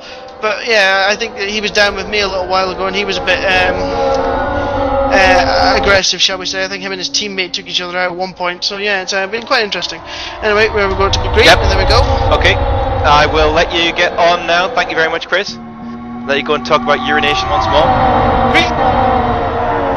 And the green flag is out, just for your information out there. Yeah. Very interesting inside view from Chris Ford. Yeah, but already we've got very, very contact, and Phil Ellis getting sideways and saving it! Fantastic saving from Phil Ellis! Wow!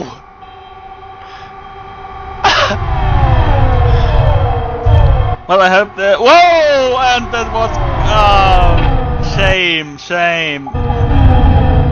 Yeah, but the safety car is out, and also of note, big news here. Chris Ford unfortunately involved in that as well. Ellis and Diaz too, but very big news here. Joni Tomala is at the front of the pack. Joni Tomala will gain his lap back, probably because of the driving style that put him back a lap down to start. So Joni Tomala's driving style, good, bad, acceptable, not acceptable? I think Who knows? Chris Ford hit the nail very good there. You need really to measure whether it's worth it or not, and I really tend to say that it was not worth it, because it really brought his race into a jeopardy.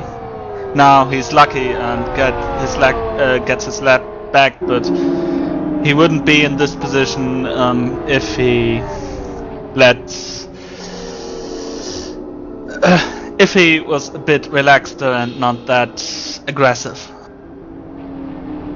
Yeah, okay, we will now, we were going to look at a viewer question brought in on the Live for Speed forum a few moments ago. We're going to take away Timo Hinion because that's just weird.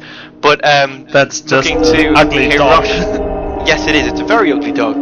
But looking to Hiroshima Guy's question, named official safety car, why are there so many safety car interventions? And I think today, simply, that's just been because of unfortunate comings together in the draft, Dilo. Yes, that is the reason. Generally, the reason is that over racing without a safety car can be pretty much desperating, and well, if you have the opportunity, there was a big race, I think 4 or 5 years ago, the so-called Kyoto 300 with GTR cars, and there were a lot of coming togethers and taking each other out, and well, therefore we think, that's our personal view from New Dimension Racing, that safety cars make this type of racing not only more realistic but also more enjoyable. Yep, and also don't forget, here sitting at home watching this, although we do have these safety car interventions that aren't particularly interesting other than us saying really stupid things and stumbling over our words and stuff like that, it does bring back the pack that we started with. It is bringing that drafting. Drifting would not be good here. Drifting wouldn't be good, and I've also just demonstrated the fact that we're saying really stupid things and messing up our words. But yeah, it brings together the drafting packs again and brings that excitement back to the race. Yeah, my first opinion. That's true. That's true. I mean, you might know it from real life series that someone pulled away, I think, 100 miles, and then a safety car got out, and the whole pack is close together again, and there's a real battle for the win of the race. And similar it is here, not only similar, it is really the same here, that those cars are brought back together again, and we can have someone surprising winning this race. Well, of course we can, and one of the most surprising features in the front couple of rows at the moment is David Junt's present in that Tiger Express Motorsports car. He's never been the most competitive driver on the grid, always been here, always supporting the series, always trying his very, very best, and he's finally seeing some payback for that, up in 6th place now. But the safety car will come at the end of this lap, and Gasser Eunice will take his umpteenth attempt, this what is now really, at restarting this race from Isaac Price and Timu even and behind him. The pace car is well done, so Gasser Eunice completely holding the pace now, and now he guns it. That's a decent restart there for Claudius Gasser Eunice. Well, the problem is that he's got 2 NX cars behind him, and he really needs to stay at the tail of them, otherwise he's lost. Yeah, but looking at this, here we go. Laurens Matour, Heidemann hits Giovansu, good save from Heidemann. But there's a big wreck in the back again, Tormala. Safety car is out, Tormala, Miralita, a lot of cars involved in that, Engel involved, Tyan involved. And Tormala cannot steer, that means he will definitely lose a lap. Yep. So Joni Tormala surviving all of a lap. In the lead lap. Kruger is for some reason alerting the admin staff. Not sure what all that about. That's going to be interesting. Chris Ford having the worst possible damage of having a scraping front wing, which I discovered is absolutely awful to drive with at Blackwood earlier on.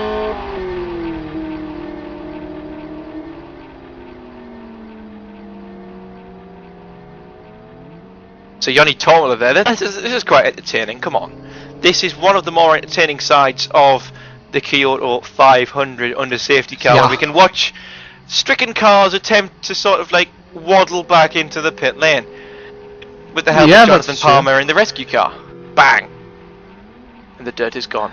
The problem is that this car is so heavily bended that it's only able to steer right, even if you get a full steering wheel to the left. And steering right in the oval is not a good sign if you're doing the American style over racing. It would be a good sign in Australia, though. Yes, it would. Jonathan Palmer, our race director / rescue car driver, because he's sort of like a woman in that he can multitask, so he's good on that respect. Helping Joni Tormela nearly hit a pit. Oh, he does hit a pit box. So Joni Tormela now getting into the pit box and managing to survive on the clutch. Oh, well, Jonathan nearly our rescue car nearly hitting cap out there in the pit lane. So a scary moment for the rescue car, but evening now leads us around as seemingly Cassie Eunice has dropped back in the draft. Actually, the lights on the rescue car are missing. They are. Unfortunately, that is a minor limitation of LFS in that we can't put magic, flashy police lights on the top of cars, which is a real shame because I'm sure a lot of people would love running with those, but unfortunately, we don't have them. So, Scavier, listen up. We want lights. Hutchinson, Sanger, Miralito, and Chris Ford all entering the pit lane this time by. The two guys in communication with each other, Hutchinson and Sanger, and also Miralito, Miko Miralito and Chris Ford, both in communication with each other as both Met Racing drivers who brought 3 cars here today, all 3 still running. Actually, Dominic Engel the other one, but all of them seemingly back down the pack again after a few incidents very, very close together and very, very recently. Engel actually is a lap down, 97 laps done in 22nd place, while Chris Ford is 18th and Miralito is 17th now, behind Chris Ford, who is in 16th. I think that Michael Booth, as the team manager of Male Racing, is not happy about the situation out there on track, but still we've not even reached halfway mark. That means there's still much what can happen there. Actually, not long ago he seemed he seemed more concerned about Chris Ford looking bad by swearing his head off in the interview we had with him. Actually, he seemed very concerned about that when he was moaning at me here on TeamSpeak, but that's not really an issue for Mare Racing as a whole. But Team Weavenen will get his chance at restarting a race now, as Stuart Baker is on his final lap around the track this stint anyway. Those cars which have made the pit stop are going to catch the end of the queue in just a second. Yep, for this restart we'll ride on board with Raymond Blauhoff in 3rd place, just to see how this restart goes about, how the communication between the two NX drivers can help them and assist them, and so on and so forth. So let's see how this works for them. The green flag has waved now, even in a Price getting a very good restart look in comparison to Raymond Blauhoff. But Blauhoff is not at the tail end of the slipstream. That was close. The slipstream is pretty long, even on these. Yeah, but now he's got his chance. Now he has his chance to try and grab that slipstream. But can he do it? Is he close enough? He's got it. He's close enough to just stay on them, and then through the corners he really gets his big boost as it sort of packs up a little bit. Now he will be on this pack. Can Raymond Blauhoff stay with these two, or will the NX pair lose him? Even getting very sideways, so does Raymond Blauhoff, as a matter of fact. Blauhoff is oval racing since last year. He made his very first oval experience in the XRT at the Kyoto 250 last year. And since then he at least attends the big races. He's not racing here for the LFS car points. Well, obviously he will get points, but he's not a serious entrant. Yep, and also just like to very quickly note that the LFS Car 2011 season is still ongoing, obviously. Next round on a road course is early July, if I remember rightly, at West Hill, July 9th. And and sign-ups are still open. We may well have a broadcast, we don't know, I don't think. I'm not sure. But yeah, keep a lookout on the phone because we might be back very, very shortly. And don't forget, you're more than welcome to sign up as well. If you want to have a go at dicing it with the big boys, then please just sign up. Can't hurt. Yeah, but if you want to sign up, just from my side, please do some training because it is really needed in those cars on the road courses. They are not really easy to drive.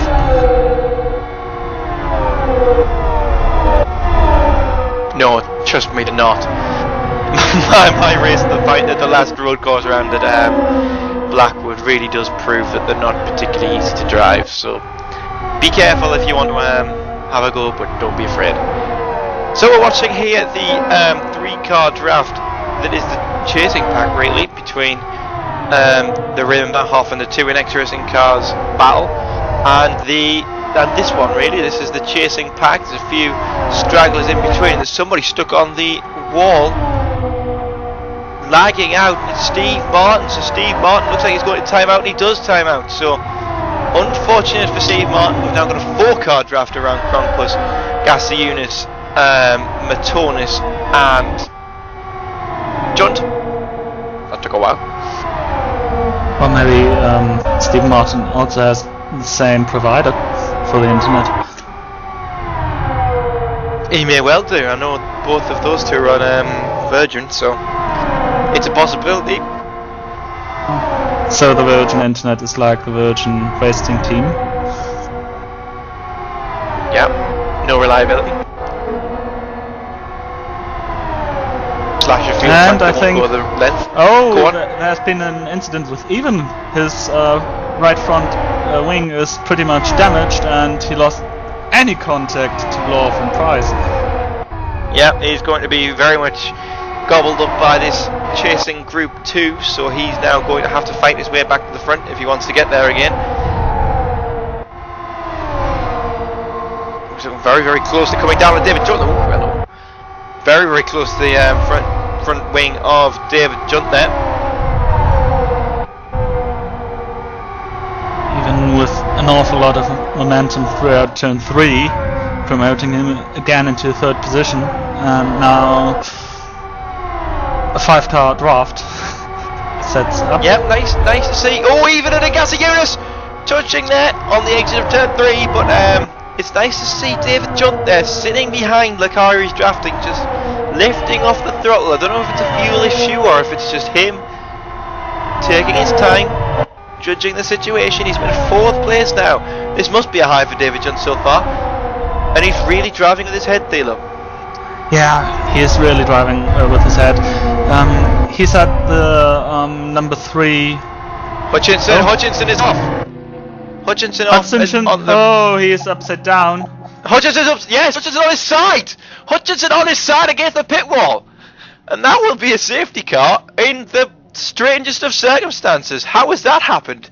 Our reigning champion is out. Yeah.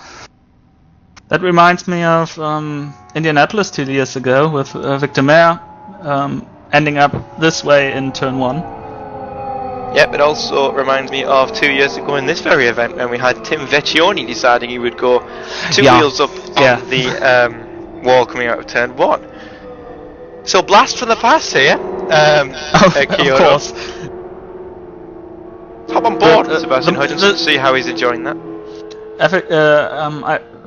The strangest reason for a caution was in the very first Kyoto 500. We've had a car up there in the fence, and because of little speed, it fell down and respawned down at the top of the fence all the time. Yep, that is Live for Speed for you. And no doubt we'll be getting a friendly visit from Sebastian Hutchinson in the near future to come and tell us about what happened there, and about his race so far, so that's very much an a possibility. He's changed his steering. There's a bit of it's sort of an exploit in Live for Speed where you can change your controls to to your mouse or something like that, and then rapidly waggle your front wheels to try and drive yourself out of a gravel trap. And he's trying to flip himself over with that, and it's not going to work, Seb. I'm sorry. No. So that is going to be the end of Hutchinson's race. Yeah. Yeah. There we are. Which paves the way for a new champion, a new lord of the oval. But who will it be? Could it be Isaac Price? He's sitting on the lead. Could it be By Raymond the way, Blauhoff? He's very blue. Go on. Please go on. Our two bets are now out of the race. Yes, we didn't do very well, did we? No, we didn't. I think we would have lost a lot of money by now if we went to the next, betting office. Saying that, your odds were considerably less daunting than my odds, seeing as mine was starting at the back of the pack. So this will probably be a bit of a quickie caution here, seeing as there's not that many people pitted, Campars and Sanger. even in Kruger, and 76. That's Garbalowski will be moved to the end of the line for causing an avoidable incident. That might be 2 laps ago when he made contact with. Oh, brain, please start working.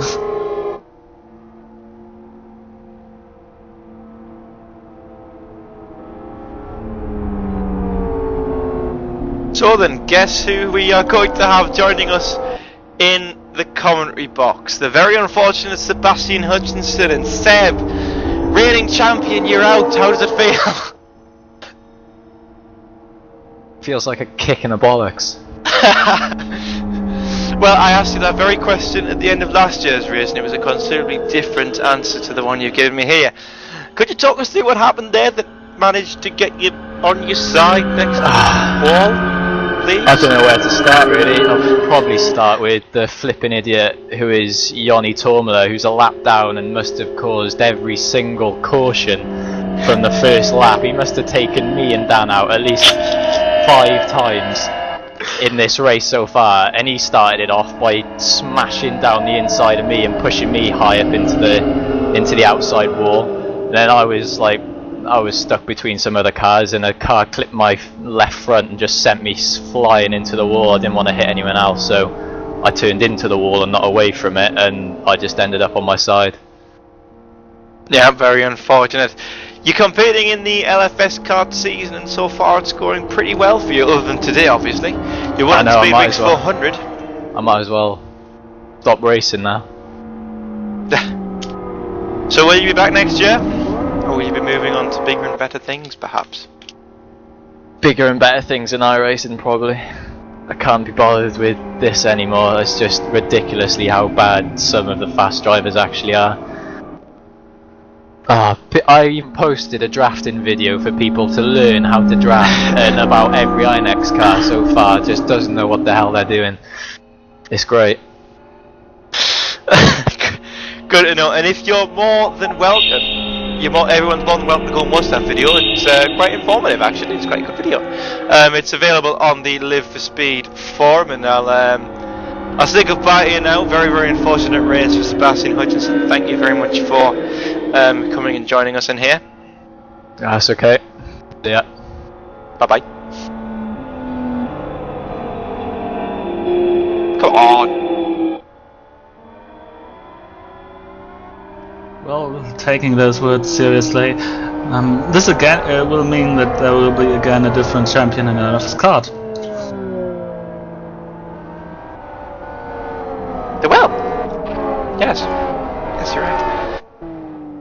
So we're going green this time by Isaac Price has the pace. The pace car is in. The green flag is out, and we are racing.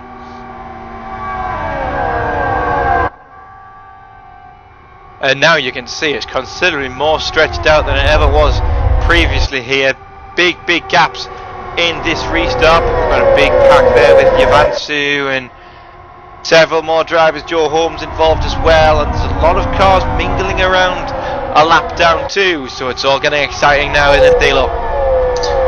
Yes. Kruger in the hunches and Anthony Yavansu, and they'll survive!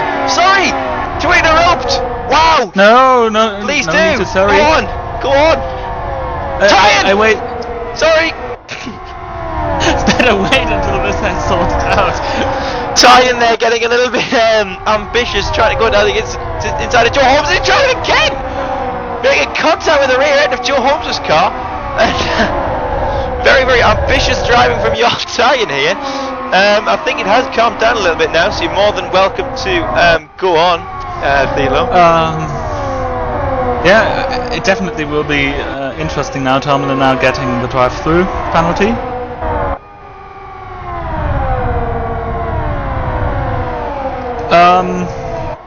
Yeah, it will be interesting to see now. We've got now a reduced grid. Only 23 cars, I believe, are left.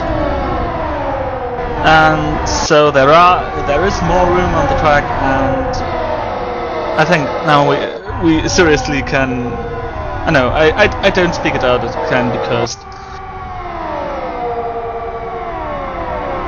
The commentators curse always a problem. Yes, it is, and also of note here we've got a big battle.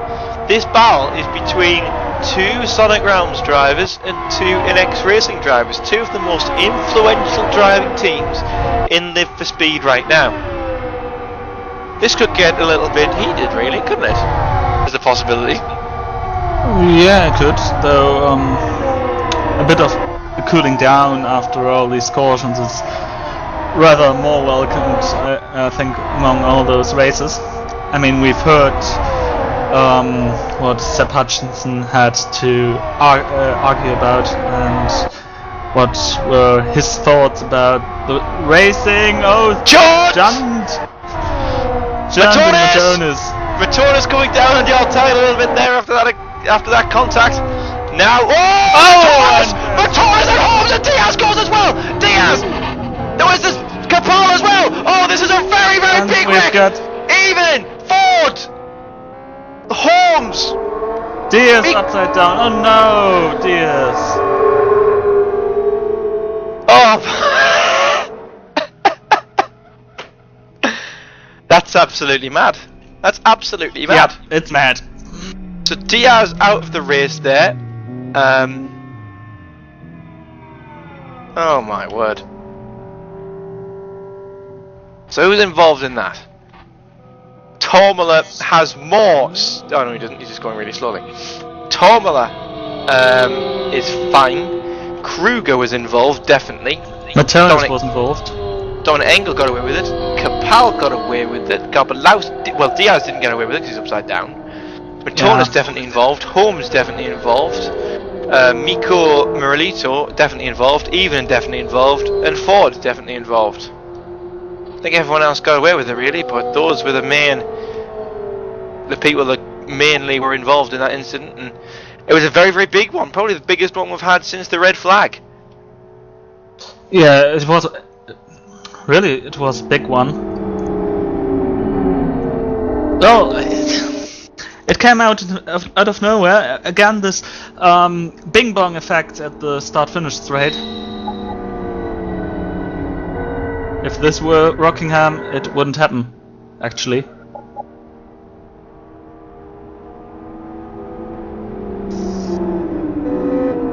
Well, one of the most talented oval races here in this race is out. I mean, Phil Diaz has won everything, so we really can call him this way.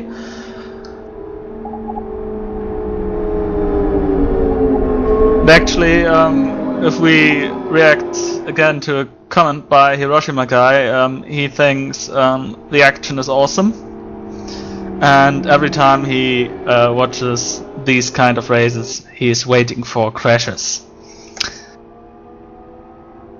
Crashes shall not be the key factor why to watch these races, but definitely are a factor. No doubt about it. Well, yes, they are. I suppose they are. So in the pit lane this time were Joe Holmes, Chris Ford, Kronpus, and Merlito. And Timo Evening! Timing out! Timed out. Oh, what a shame. What a shame. A lot of timing out today, isn't it, Thilo? A lot of timing out. Yeah, it's strange. And, well, it's for sure that he is not on the same line as, with the same provider as the British guys, who already timed out. Pretty strange. We're down to 21 cars already. And we have got the next mech car pretty much lagging with Merlito.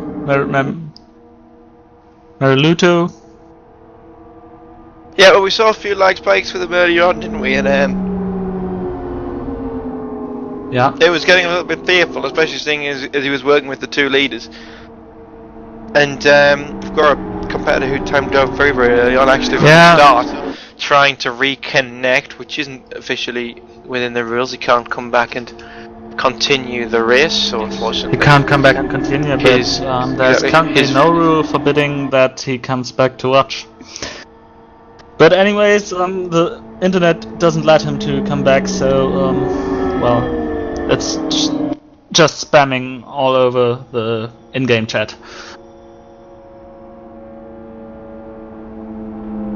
Player joined the server, player timed out. Player joined the server, player timed out.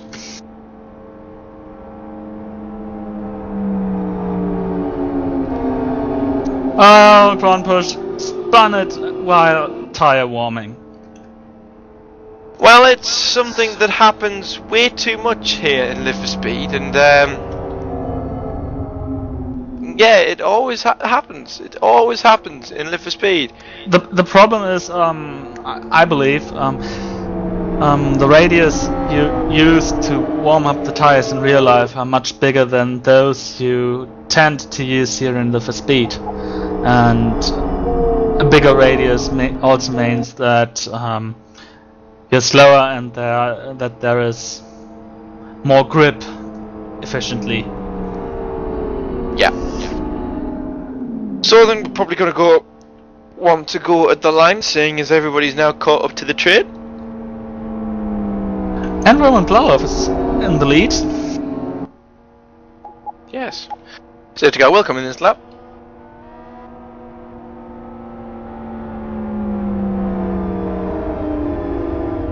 So we've got a Dutch leading this field into the next green flag run, while Dan Sanger is pitting again. Yep, also of note, lap 122 of 270, or 120 of 268, whichever one you prefer to go by, meaning that we are very, very close to the halfway point. So that's a very, well, it's not very well known, but it's a good fact to know. Definitely is.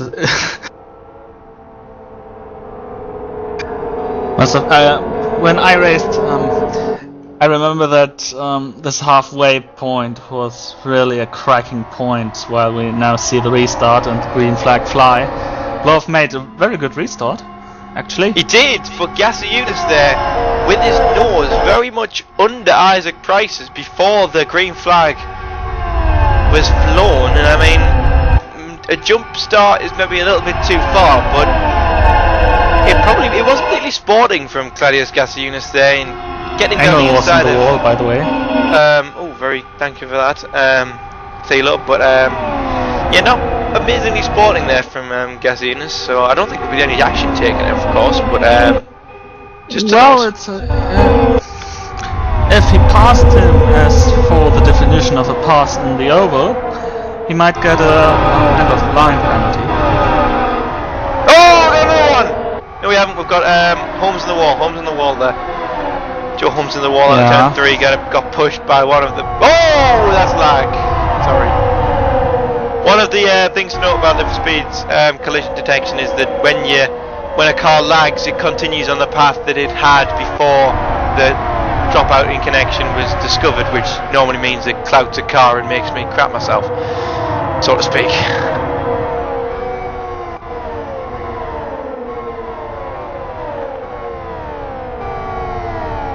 Okay, quick note from the stats man, Mr. Jonathan Palmer.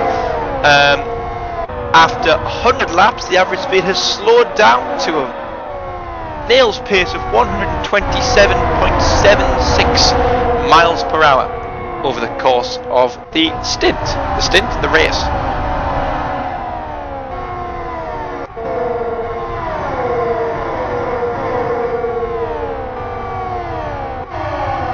And now already, Stilo, go on.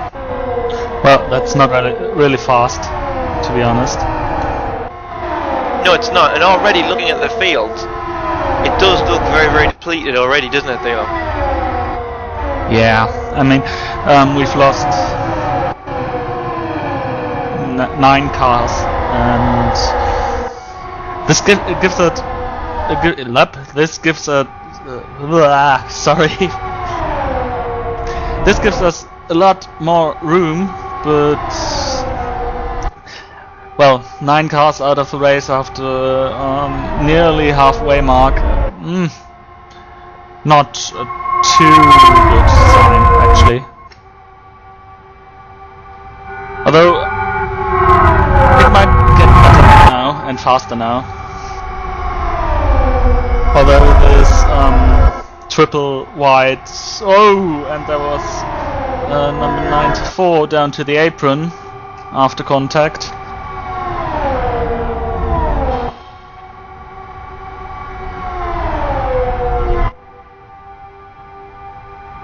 Yep, also the Laris Batonis, yep, getting involved in incident, as I think Theo just said there. Sorry, I was a bit switched off. Oh, Gazianis and Price!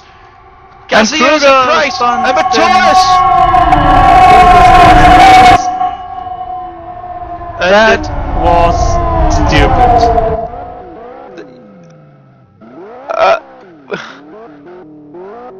I'm confused. What happened? Well, there's somebody in the pit lane. stayed. Did Miralita aim for the pit lane there, or was that just blind luck? Did he get... I'm a bit confused. But whatever happened. Matone is having a spin with... yeah. Was it Kruger? Yeah, it was Kruger. Yeah, Kruger. So that was unfortunate. Also yes, Muralita ended up spinning into the pit lane there. He's got a stop-go penalty. Yeah, I think he tried to avoid the wreck in front of him and then spun, and this way he could repair the damage that he got from the contacts in turn 1. Yeah, but Matone is also already with a drive-through penalty given to him for causing an avoidable incident. I'd also like to very quickly make my thanks. I'll also do it at the end, but a big thanks to the stewarding staff, who's done a great job in assisting the race and help it go smoothly. So that's a major positive. Stuart Baker, who's been safety car, as well as Michael Booth and Ben Keogh for helping out on that front. So that's absolutely fantastic. So thank you to them. Big thank you to the race control tower. Yep, and also to all the minions that scrub the track, because that Live for Speed has such exquisite detail. So then, yeah, 130 laps gone.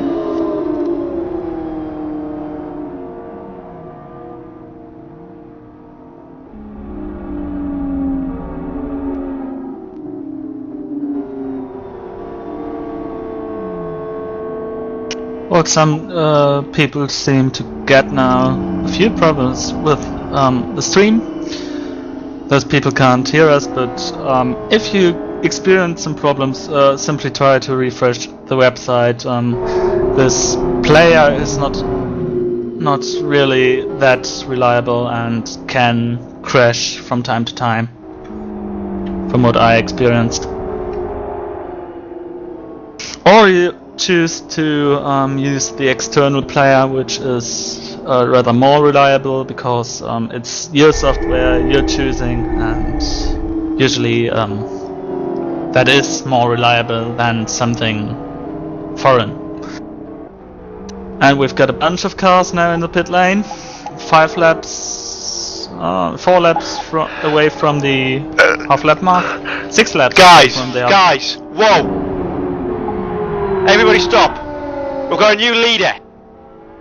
Everybody, race leader. Whoa! David Junt of Tiger Express Motorsports. Thank you for the applause, Phil Diaz, who's just joined us in the server.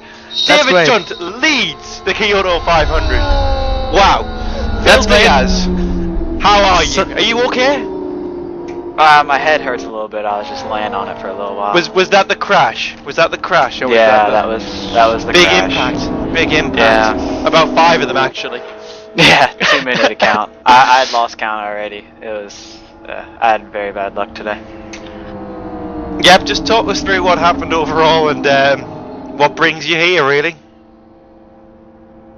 I don't know. The start of the race. Well, we all know how that went. And then the second start of the race, it was fine. I could just wait for everyone to kind of cycle back through pit stops or whatever damage they had to repair, and I was just living it up. Made it up to top 10 or so a couple times, and then had to repair, of course, because I would get hit. And that last time, Matonis just came down the racetrack on Joe there, and of course when they bounce back up the track, because there's an inside wall on a kink, I don't really understand that, but that inside wall there, and it just bounced us right into the outside wall, and then everyone used me as a beanbag until I rolled over. And then once I rolled over, they didn't hit me anymore, so I couldn't flip back over. No. So,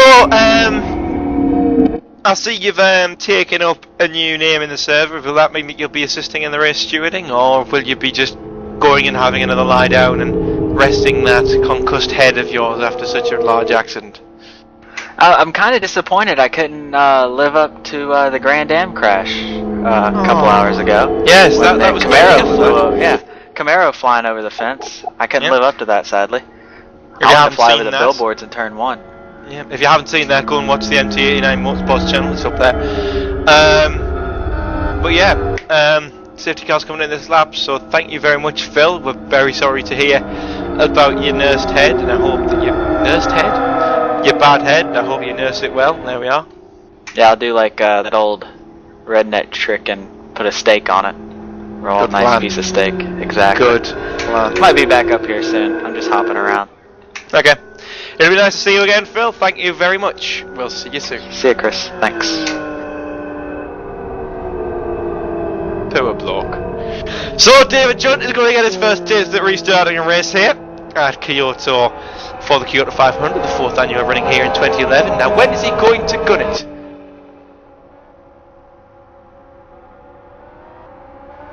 He's gone. David Junt goes. That's a good restart from David Junt, as a matter of fact. Hygeman behind him, Laprovot behind him, Campers behind him, Chris Ford runs out the top 5. This is the strangest top 5 we've had all race. Garbalowski coming through, he wants to lap back.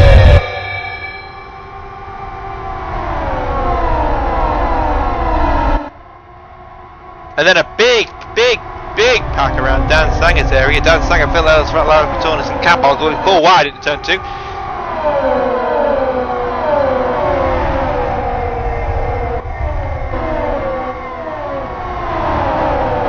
Look at this run from Samson Yavantu, and that was that Gladys Casiunas going out there.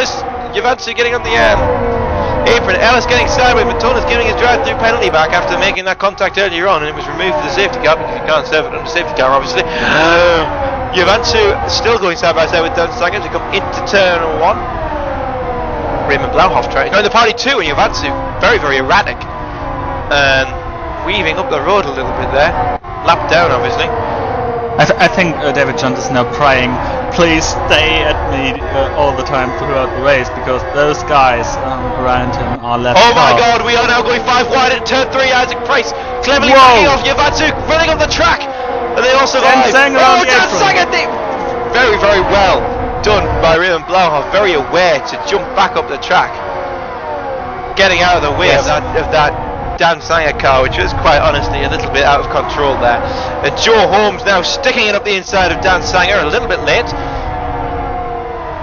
And it's all kicking off here. Oh, Holmes and Sanger! Holmes and Sanger! And there goes Ellis over the grass! Sanger is off Oh though! dear. Ellis Sanger survived! got sandwiched. Ellis saved that very well, but yes, Sanger just got sandwiched and he's now buried himself in the top of the turn 2 wall, and we're under safety car yet again on lap 136 of 270. I believe they some races are too optimistic about their internet connection, because those internet connections in co-work with this specific netcode always have this slight little wiggle bit of lagging, this warping effect, and well, some are really thinking, oh, our internet is fine enough, and really leave not even a piece of paper between those cars, and then suddenly the warping starts and the car spins.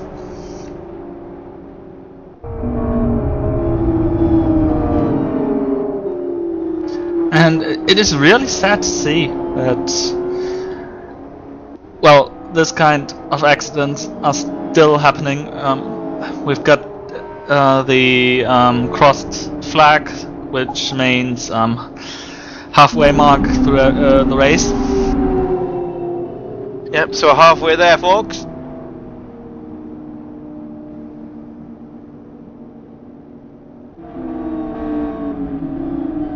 Amazing we've made it this far, and you've come through all the way with us. Well, if you're German, we don't tend to show pawns after midnight like several German sports channels which shall be broadcasting a 24-hour race. This won't happen here. Thanks for that interjection, Thilo. Yeah. Robin Hardiman has taken the lead off David Junt. Oh! Oh! Oh! Oh, and we've lost 4 cars. Yep, 4 cars gone at once. And that's definitely depleted our grid. Hardiman, Blauhoff, Kappel and Campars all timing out. Well, that's very, very unfortunate, isn't it? That is very strange, because okay, Heiermann and Bloff are from. Let's just look through the field. Is there any Dutch left? No. There's no Dutch race left. Kampas was from Latvia.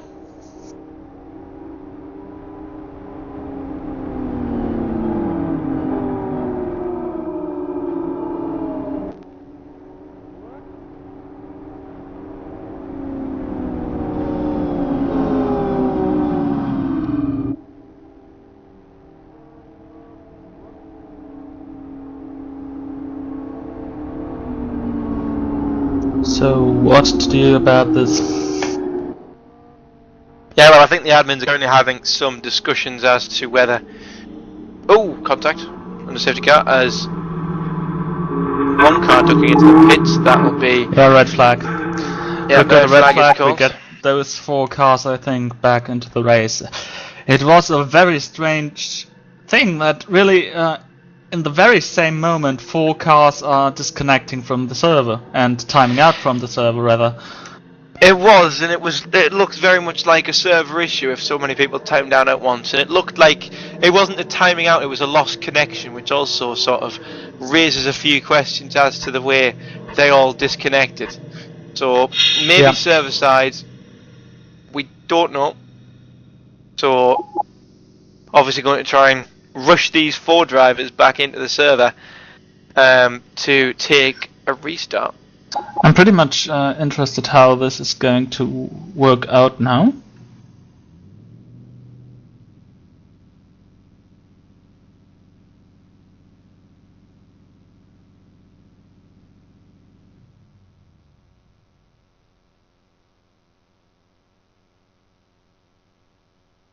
Yep, Phil Diaz joining us back again for the this brief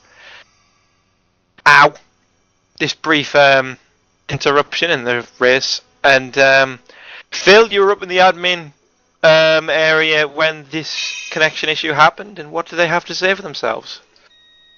Looked like the server had a bit of an issue, and what they're going to do, because obviously that was kind of an unfair disconnection for multiple people. So what they're going to do is just red flag the race and give like a certain amount of time for everyone to rejoin. Not a long amount of time, only a couple minutes. And once they rejoin, they're going to try to slot them back in the exact same position. Okay. And, well, unfortunately we don't have a lot of rain. Marshall's falling over and red-shouldered blackbirds to entertain ourselves with whilst we wait for this green flag to come back. But what we can do is say, David Junt, discuss. Discuss David Junt? Yeah. Well, besides the start of the race, I hadn't seen him all race long. And then next thing I know, I'm looking at the front of the field, because normally I have tire view and everything up. Or not tire view, but where I can see my tires and everything. And next thing I know, I look at the position list and he's in the lead. Quite shocking, actually. Very, very shocking. Well, Wasn't expecting that. Pretty much the same impression here up in the commentary booth. Suddenly he was in the lead. No one had seen him all the race long, and then he's coming up there. Let's be 100% honest though. I mean, his performances in the past have just he's absolutely wiped the slate of his opinion on him, and really he's done a fantastic job to be here, hasn't he? Yeah, he has been doing good this entire time, and for people who don't really know who he is, from a NASCAR stamp, if he won this, it would be like how Regan Smith won this year, or Trevor Bayne even. Well, Trevor Bayne, that was his first race. But it's just like a win out of nowhere for someone who normally isn't at the front. I can't really think of someone for F1 that would be a good choice of comparison. But basically, he's always in the mid-pack of the field, basically. And now he's at the front somehow. Yep.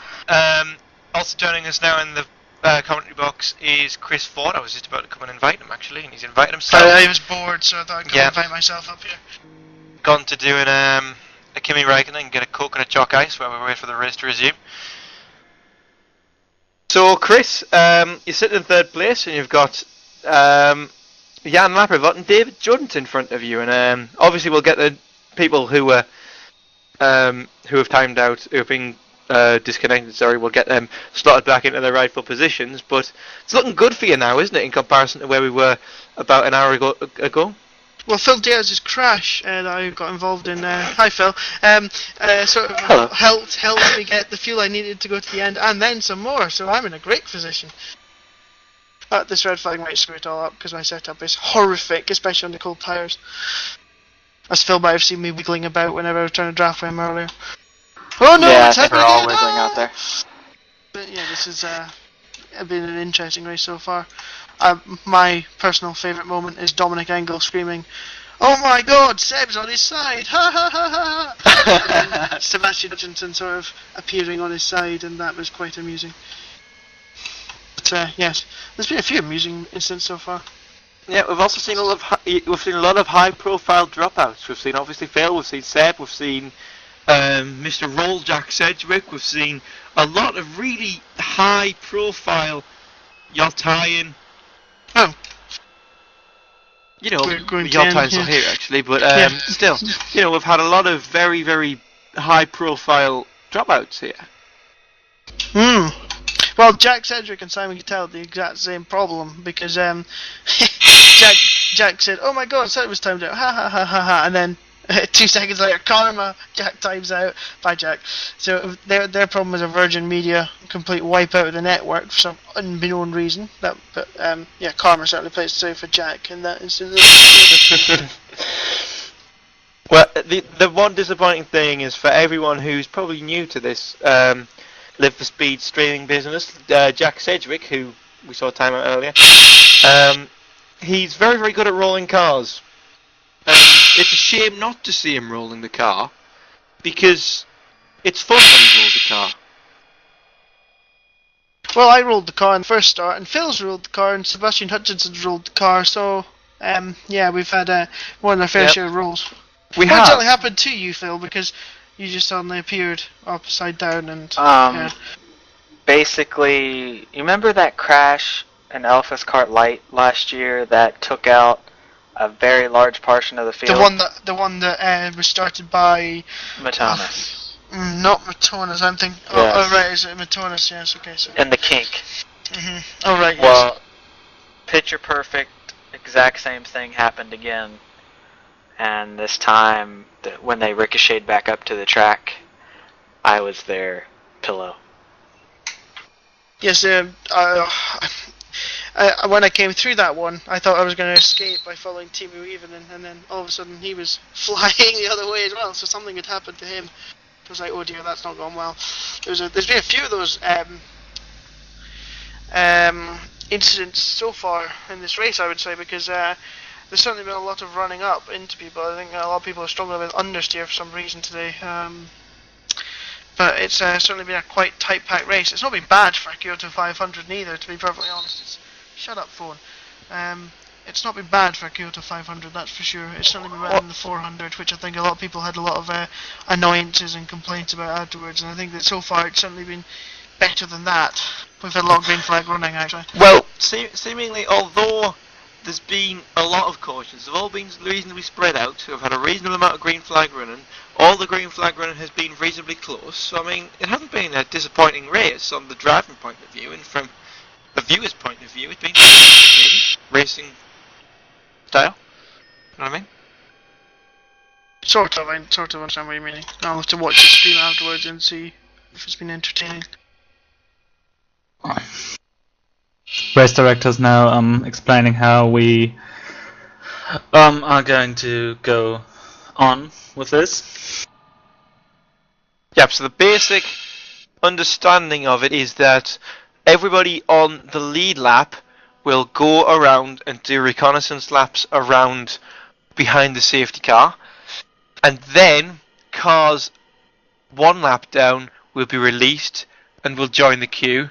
Then cars 2 laps down will be released and join the queue the next lap, and so on and so forth until we get everyone on the correct amount of laps in the correct position. Also, we will have 8 caution laps because 140 laps was the closest amount of laps because of Live for Speed system to the amount of laps left, and after those 8 laps we're again in official scoring.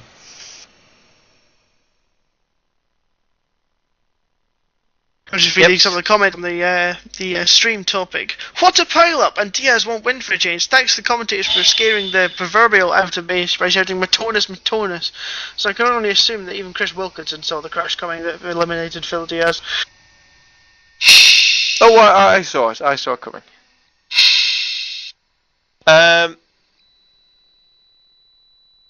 Yep. So we're still under red flag here at in the 4th annual Kyoto 500.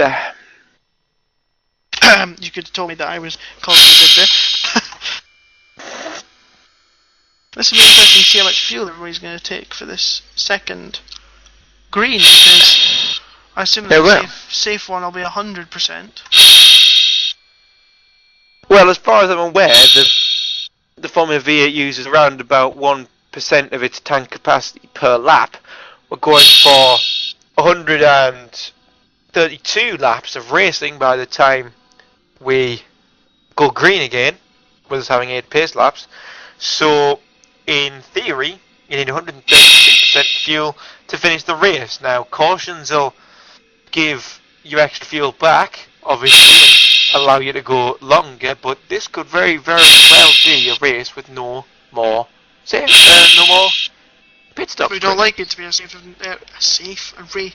God, we'd like it to be a race of no more safety cars, Chris, but I'm sure that there might be a few pit stops for damage repairs. I think that the rest of the race is going to be pretty interesting. It's going to be turning into a bit of an endurance oval, I think. You'll see many people. I think 100% you can go to the end of the race now, I'd say. But, if it goes green all the way, I don't think you'll be able to go to the rest of the way on fuel. That's like saying if Wilco didn't have a stupid electric car, he would have been here at the 400 a couple of weeks ago, but he wasn't. Or IGDC. That's right, yes. But he's a good commentator. You gotta respect that. But at the same time, we probably could get away with. You probably could get away with running to the end under green if you're able to save fuel wise enough. Yeah, Sitting in somebody's draft. The draft is a very powerful fuel-saving tool, as is running in 6th gear and parade. So I mean, it'll be possible, but I don't really like your chances.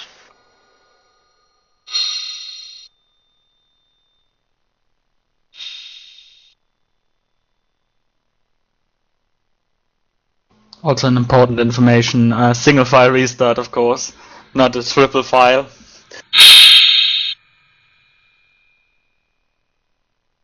Oh, I suppose that me pouring my nice glass of iron brew sort of delayed the start there. Darn it. How many cars have we got left? We have 16. No, more than that. I just can't count. How many cars do we have left, lads? I'll tell you now in a minute. Don't forget, these are the cars only on the lead lap. There are also cars that will be introduced later on.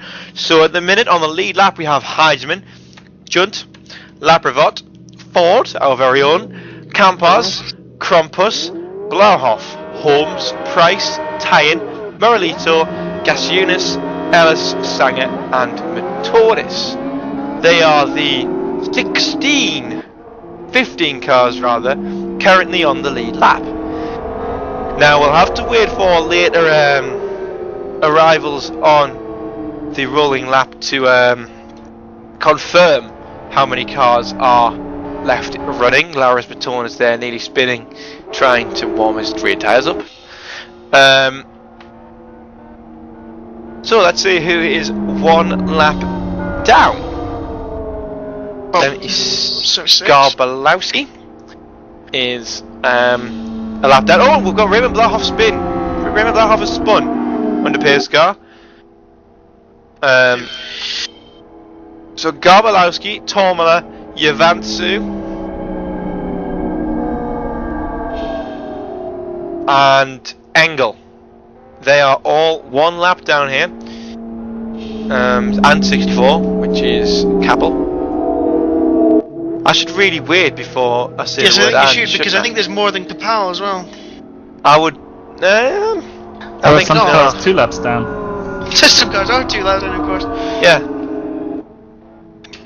I think David John, Heiderman, David John, and Jan Laprevot have got a huge get out of jail free card, because those 3 had not sort of made pit stops to go the rest of the distance. I don't believe. I certainly know Jan Laprevot was pulling into the pits and almost caused me to run into the back of him when he was doing so at the end of that lap when we went to red flag. So they've got a huge get out jail free card here, and they are really in the pound seats at the moment. But of course, to be perfectly honest, on Noble, anybody on the lead lap in the last 132 laps is going to be in the pound seats.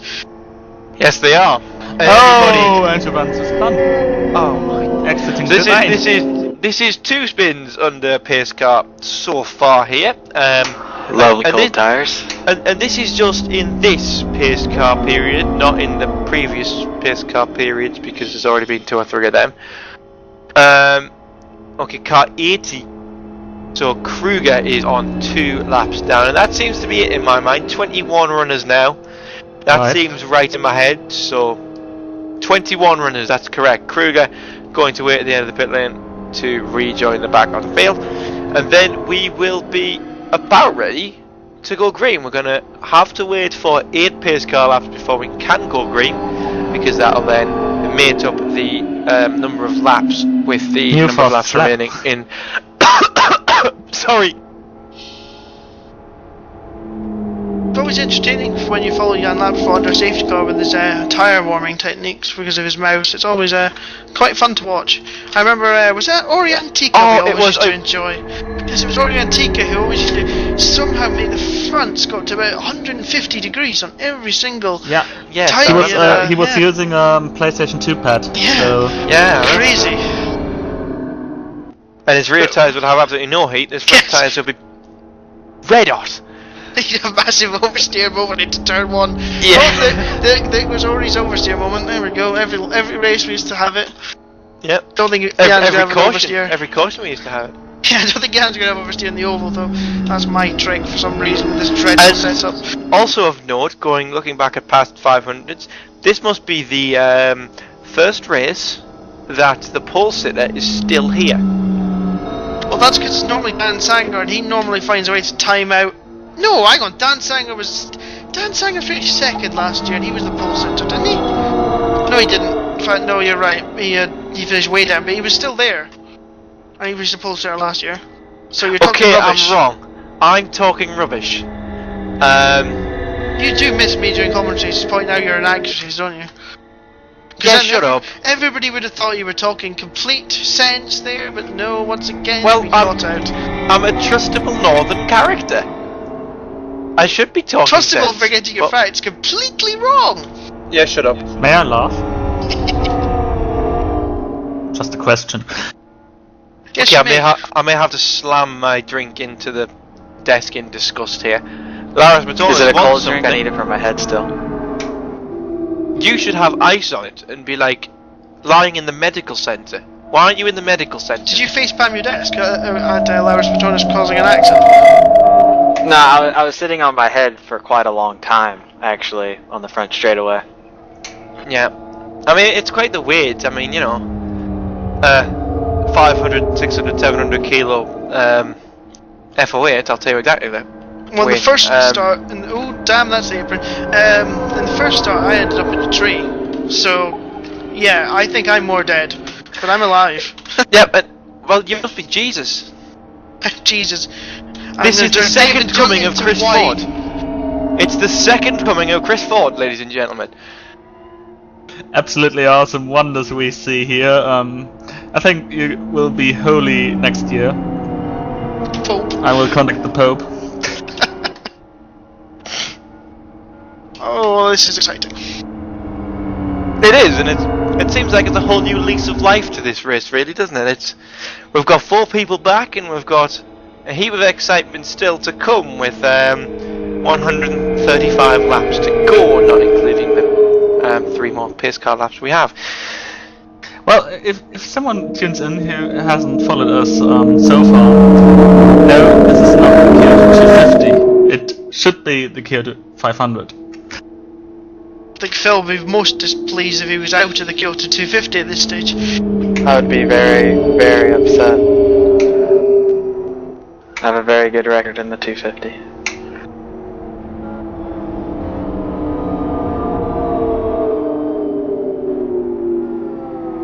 Oh, this is exciting. I think for the last 2 laps caution we should go on board my car and play I Spy. I think that'd be entertaining. What can you see from my car? Let's go on board with Chris Ford. I spy with my little eye something beginning with Y. Yeah! Yan. Yes! Go, I'll let's win. go.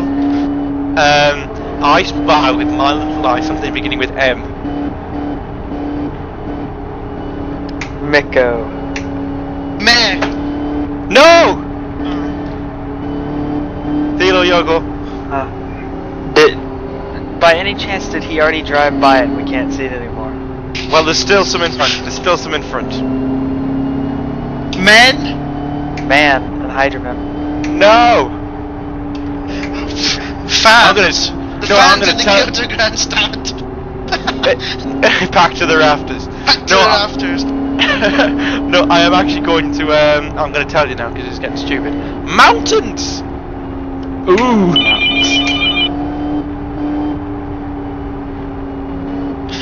My headset just packed in there. Mountains. Yeah, we got that. I We're still see what you getting mean. it. Yes, Kyoto Mountain. Oh, I spy Beautiful with my little landscape. eye. I spy my little eye something beginning with G. Ground. No, close though. Giant Eds. No. It's in the track boundaries though. Yes, you're correct. Can I Grass. go over? Ah, yes, you got it before I had to go over there. I spy with my little eye something beginning with S. Baker. Safety car. No. No. Street. No. No. Spin. No, I haven't spun. They're on your right. Stands. Yes. Anyway, Oh. Frank's car is coming in this lap, so we will be getting racing. I'm going to relieve Chris Ford of his duties so we can go and have some fun time with Dominic Engel, his teammate at Mare Racing. So, Thank you very much, everybody. Good luck for the first race for everybody, and good luck to you guys commentating this. Thank you fun very much. event. Likewise, and good luck, Chris. Goodbye, kisses. See, Chris Ford loves you all, and you really don't give him that much credit for it, guys. So please do give him Well, credit. One moment. It's hard to give credit to a guy that creeps you out sometimes. One thing it isn't particularly hard to give credit for though is that Heigeman is in the lead and he has the pace. He can go wherever he chooses. Yep. And he's still off the throttle. Waiting. He wants to lose David Dunte because he's a force to be reckoned with. He Kruger really is. already. Oh, looks the to the end. Oh, and there is a spinner. And the green flag doesn't fly. Yellow is out again. People look like they're a little bit too happy there. Yeah, Miko Marilita there. Yeah. He's not happy. He is not He's happy not happy at all. There because is he just got driven into the back of. I wouldn't be too happy either. Maybe they enjoyed I Spy with my little eye play. I totally forgot about driving here. Miko, interestingly, let's just note something here. Phil can maybe elaborate on this. Miko sitting in the Inex TeamSpeak rather than in the Mare Racing TeamSpeak. Ooh, gossip. Ooh, gossip. He was actually scared of Dom. So he wanted to join our team speak. There's your gossip for you. That was a lot less exciting than I ever expected. Well, Miko Moralito there asking the admin staff to tell the 54 car, which is Claudius Gasiunas, that the start is single file, not triple file. However, he said that in the server at which the 54 car could see. The 54 car now isn't particularly happy with that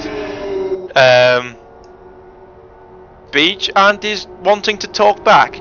Meanwhile, Stuart Baker is still sitting at the end of the pit lane.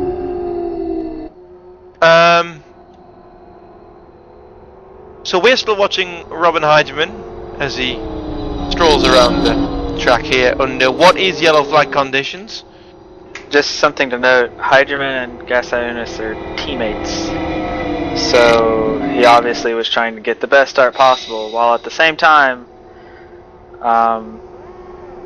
just watch the replay. I don't know why Gasiunas is mad for Miko brake testing him, because Gasiunas drove onto the apron, then back up into Miko, causing Miko to spin. Several cars were looking down to the inside of another, which is not good when there is no green flag out there. Yep, that is very true. The incident is now under investigation, and that seems to be a line underneath it on the discussion front in the server, which is probably for the best, really, because we now know that whenever the 54 car and the 94 car come together, they're going to have a massive crash that'll end in death. So, we'll avert that, hopefully. Interestingly, the leader is still Hireman and not the safety car, so we are under yellow. Well, I suppose it's not really necessary, seeing as Hydeman is still holding his pace. He knows what he's doing. He's, there's no Yeah, real that's right. issue there, unless there's some special reason, like Stuart Baker is away eating or rinsing himself. It'll be 1 to green the line. Washing your hands. Washing your hands sounds very appropriate. It does. After what? That is the question. Anyway, we will be going 1 to green at the next time around, so really safety car not required in this instance. So Stuart Baker can get a break. That or it's run out of fuel. Which is quite the possibility actually, seeing as it's done quite considerable amounts of running at the front of the pack today. That's true.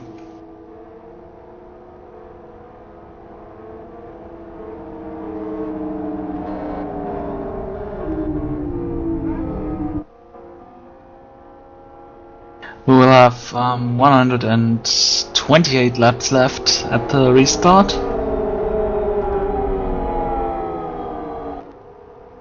Yes, we will. Coming back from a long red flag plus safety car period, Hireman goes and the green flag flies. Good restart by Hireman.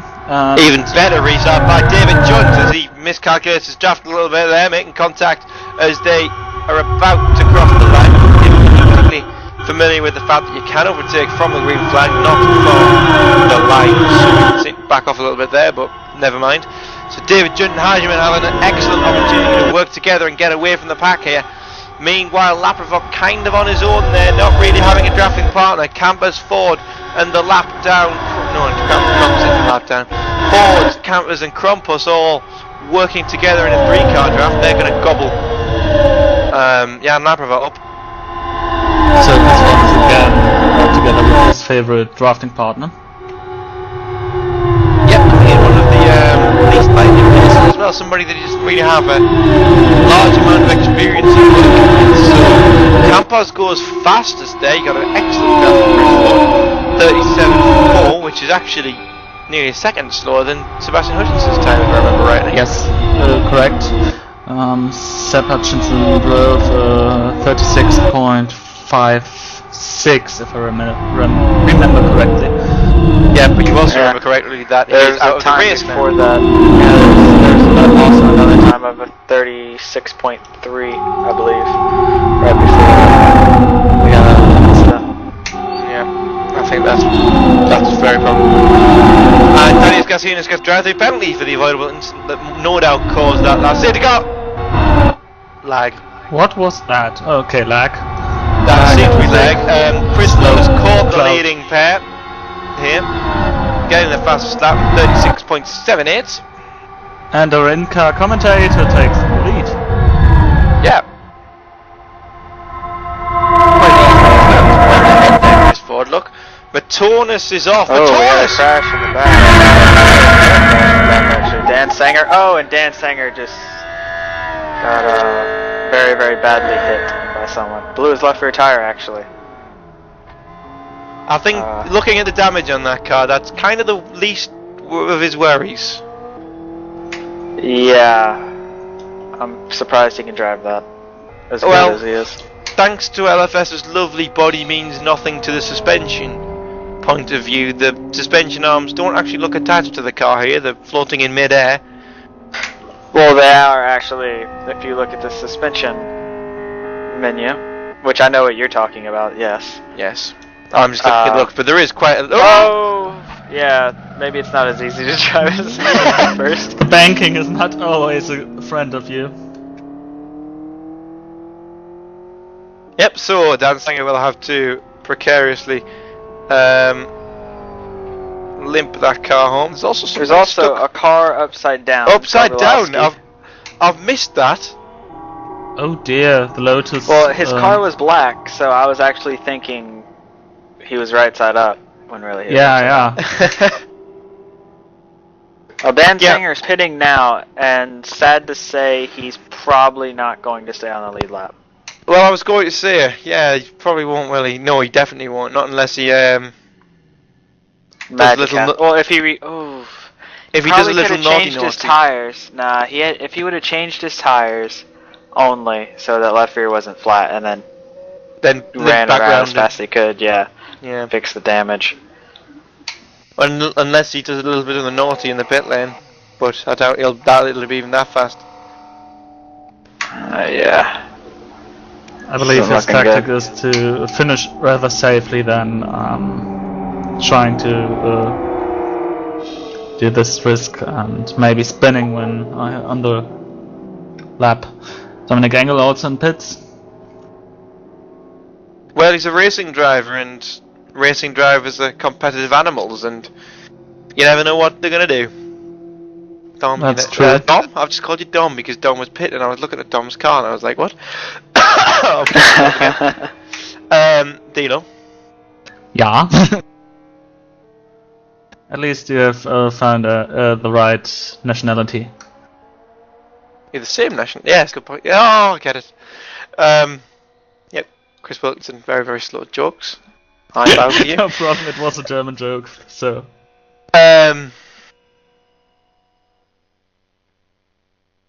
So, Chris What was your Ford question? is going to have the pace once Okay.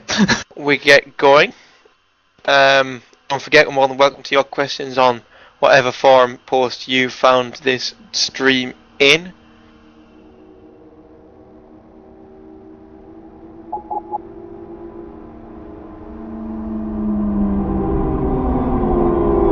Also.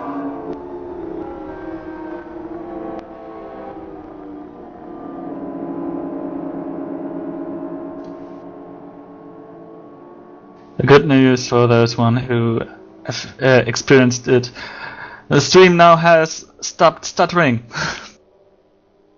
We are floating constantly again.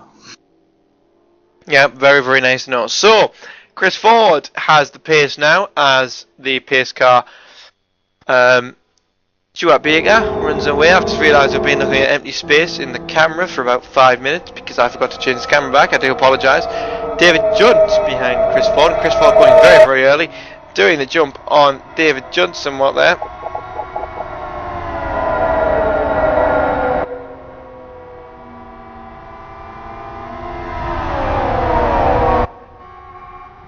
Junt and Hygeman though do stay in the draft. Hygeman there wanting to get down the inside, coming through the kink, couldn't do it, boxed in. Hygeman, Junt and Ford. They're your three leaders. If I were to tell you that these would be the three leaders with nearly 100 laps to go, pretty sure no one would believe me. True that. Yep, it's a fact. And The it top just five, shows actually. Yeah, top Top five. five. Crazy. And it just shows you how open this circuit is and this race is to amazingness and strangeness. We haven't really had major upsets before here, but this could very well be one of them. We almost did last year, actually. Remember back? Do you remember who was almost going to win the 500 before the late restart? Think back now on this. This is our Aflac trivia question of the day. I can't remember, I'm afraid. Does Leanne Soul Franklin ring a bell? Yes, I remember now. Yes, I was. She had it won. There was a caution that came out with, I believe, 4 laps to go or 5 laps to go, and we thought she had won the race. And instead, we had a 1-lap dash, I believe, or a 2-lap dash. It was a green-white checker. Was it? Yeah. Was it a 1-lap dash? I don't remember. It was a really low amount. I know Jonathan that. Palmer in my ear is telling me it was a 1-lap dash, so there we are. And wow, I forgot about that. That completely fell out of my mind. Yeah, that was going to be. That's like Danica Patrick winning for real and not on fuel mileage. It's very, very shocking. It's as shocking as Takuma Sato on the pole of an oval race. Oh, so car is out. T1, or not T1, sorry. Oh, 39 is upside down. Phil Ellis. Oh no. The king. Yep, Well, the man who. you see, he takes my name, and he takes my spot of rolling. So. Yep, and Me and him are gonna have to- he'll be taking a trip to the medical centre with his bad neck and head now, as we. Yeah, he'll probably as steal we- my ice pack. Yep, you stealing can everything share from me. stories, tell your grandmothers, grandchildren. You're not going to tell your grandmother that you flipped a car, are you? So She yeah, wouldn't Phil be happy Ellis. with me. No, she wouldn't. Phil Ellis, who won here in the Formula XR race a few weeks ago, has unfortunately bowed out of this one after 22 laps from the red flag period, and if I remember rightly, 160 laps in. Can I count? Good question.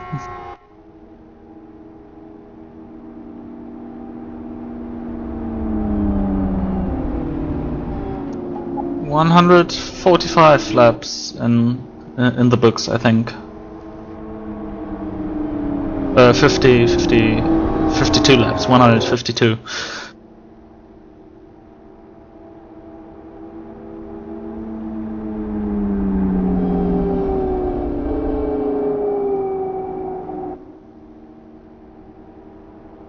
Okay, just getting the information from the race control tower. Phil Ellis, well, had a lag, reappeared upside down already, so pretty strange again.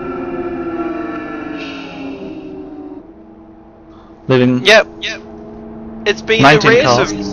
it's been a race of strange incidents, hasn't it? I mean, they've all been a little bit weird. Yeah, it started with the first start of the race actually, with weirdness. That wasn't weird, that was just insane. That was insane over weird, but we're here now. We've had 2 red flags so far today, which is a lot of red flags. Yeah.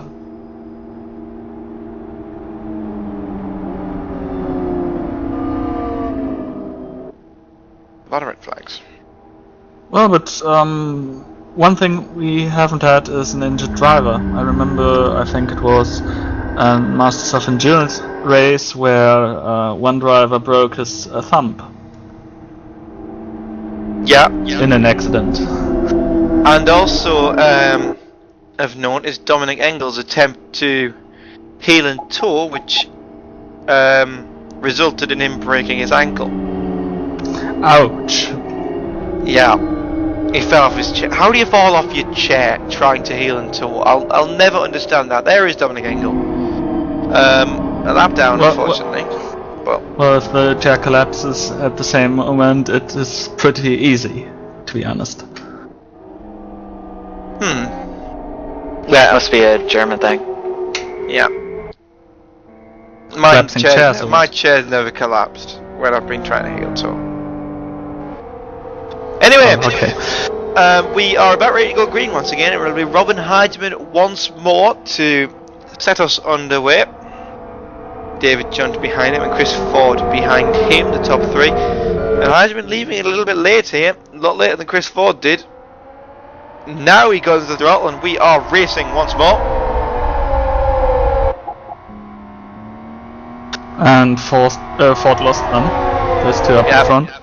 Very poor restart from Chris Ford. Hopefully he can work with Jan Laprevot and Campars behind him to try and gain that lost time back to that pair. But we'll also have to see if that pair are drafting efficiently. Haven't been previously. Now we've got a bit of a gaggle though. You're tired. Campers, Holmes. That's a different battle.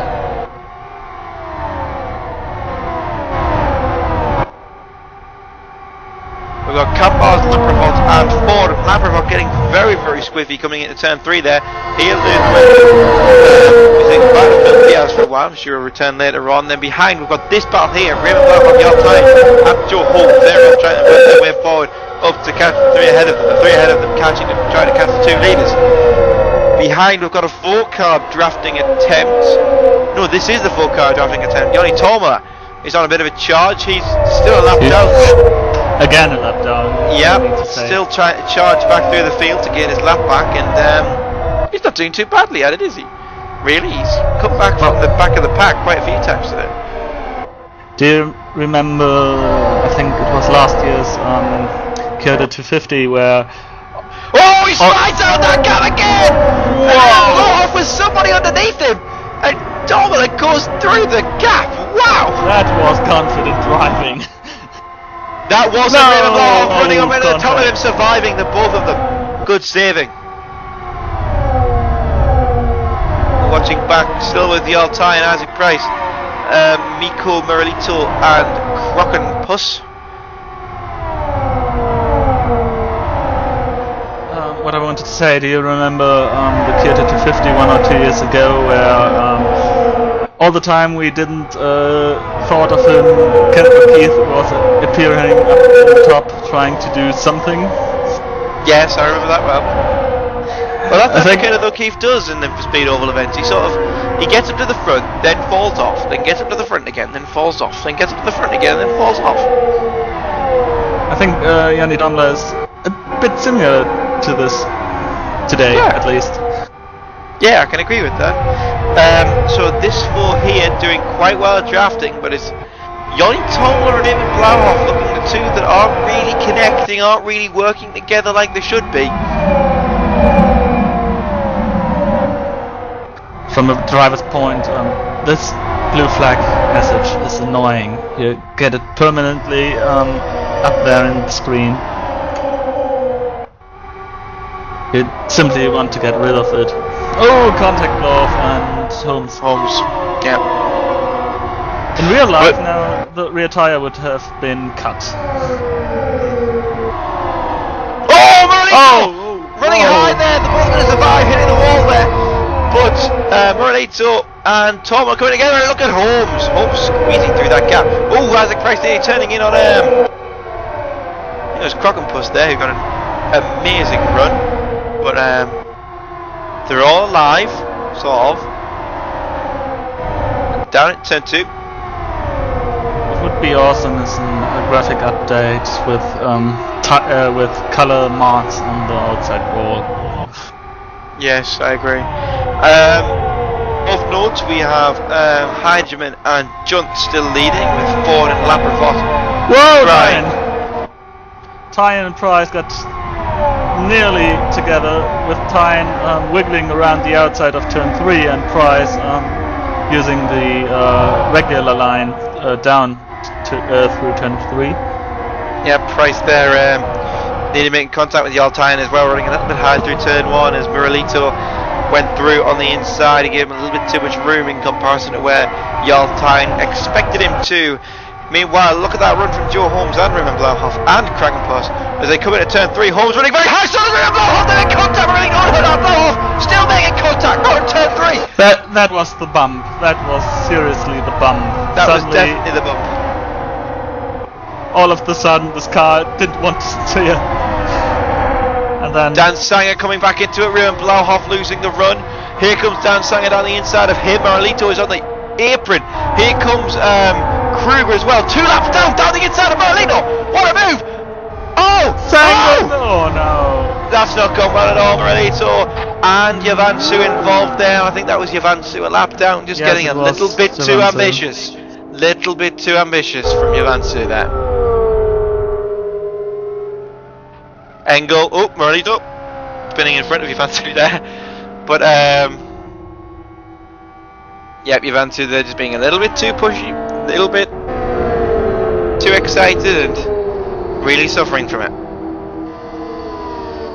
And with the caution out, with 35 laps gone of our restart, which is, if I recall correctly, my calculator isn't working, 173 laps of the original race distance, if my maths serve me well. Okay. Okay, quick calculation. The race was stopped at racing lap 163. And the first 8 laps of this race are not calculated into this.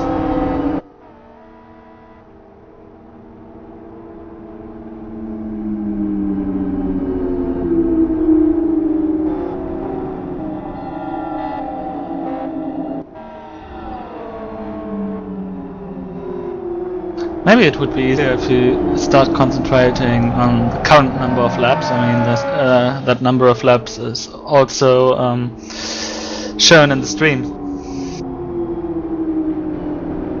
It would be a bit clearer to the viewers out there and a bit less mathematic for us too. Yeah, but you know, we live on. Yeah, that's right.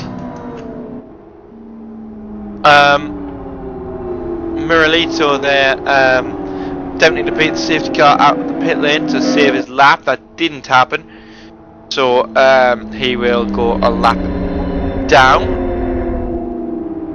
which is a crying shame. Pit lane now opens. Don't think anybody will duck in from the front runners. Maybe seeing an appearance Not from. Javansu, Crown Push, and Blow Off. Yep, those are the 3 that really did have a little bit of accident damage. Garbalowski now finally leaves the server after flipping. Kruger timed out! So the only man who was more than 2 laps down Yes, is now out of the race. No. Javansu is now 2 laps down. No, he's not. He's 1 lap down. I'm sorry. What? He hasn't crossed the start finish line yet. He's still on the pit lane. However, if he doesn't get out of the pits in time this time, which I somewhat doubt, but there we are, he may well go 2 laps down.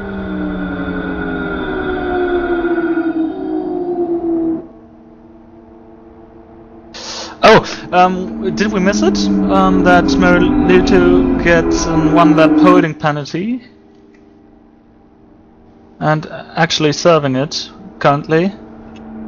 It's less than it's more he didn't beat the safety car out, so he's got to give his lap okay. rather than the fact that he swatched it. But there we go. So Miralito and Javansu line up together after that contact that put them both a lap down. Javansu maybe being a little bit optimistic and a little bit pushy there and trying to get through, but never mind. We will go green at the end of this lap as Heidemann will have his once again umpteenth attempt at restarting this race. David Jones will start from 2nd and Chris Ford will start from 3rd. Jan Napravard 4th, Jarl Tyen in 5th. Kampar's in 6th, Joe Holmes in 7th, Lars Bratonis in 8th. Gaston.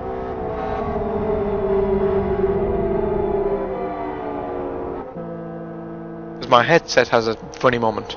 I apologise.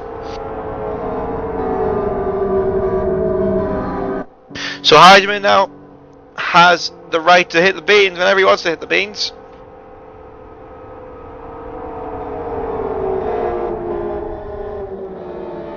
He's going to hit the beans now. And once again, good work there, stretching the field out nicely and letting him and David Junt get away from Chris Ford, whilst Chris Ford, Jan Lampert and Jarl Tyen do all the work. Let's hope for a nice tasty bean soup. Bean soup? Well, he said he's hitting the beans. Where'd the soup come from? Beans, something to eat, so I thought of soup. Right. Okay. Further back, we've got a battle here. Holmes, Sanger, Campars, Tomola, 2 other genuine racing cars as Matonis gets on the apron there at turn 3. Nearly eating some of the outside wall for his dinner.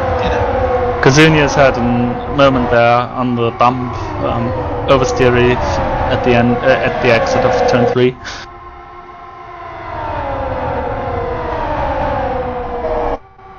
Yep, Tomola there trying to squeeze down the inside of that Sanger! And Tomola! Very But he gets a drive through for He does, yes. So that'll put him one more lap down, no doubt, or at least a good part of a lap down. Yeah, Tomula's driving style at this point in the race hasn't paid off, really, has it? No, it hasn't. Oh, we're gonna spin it. Tomula goes as well, Matonis as well. Sanger. Was it Sanger? Sorry? Sanger was spinning. Oh, and Dan Sanger has been in the wars all day today, hasn't he? Yeah. No lucky day for him. Not at all.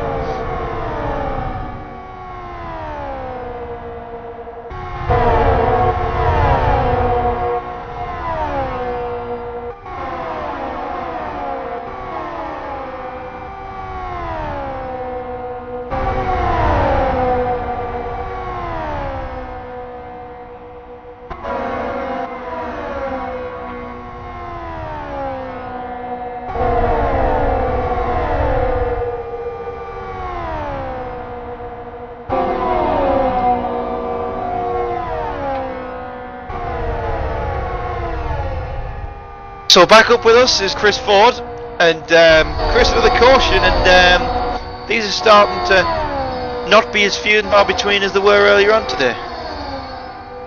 Yeah, so I think on that front I got a bit sort of screwed there by that phantom caution. I think we both came off the accelerator momentarily and lost the three in front of us, but yeah, less than 100 to go. We're not too far from panic stations moments, but I think we'll have a few cautions yet.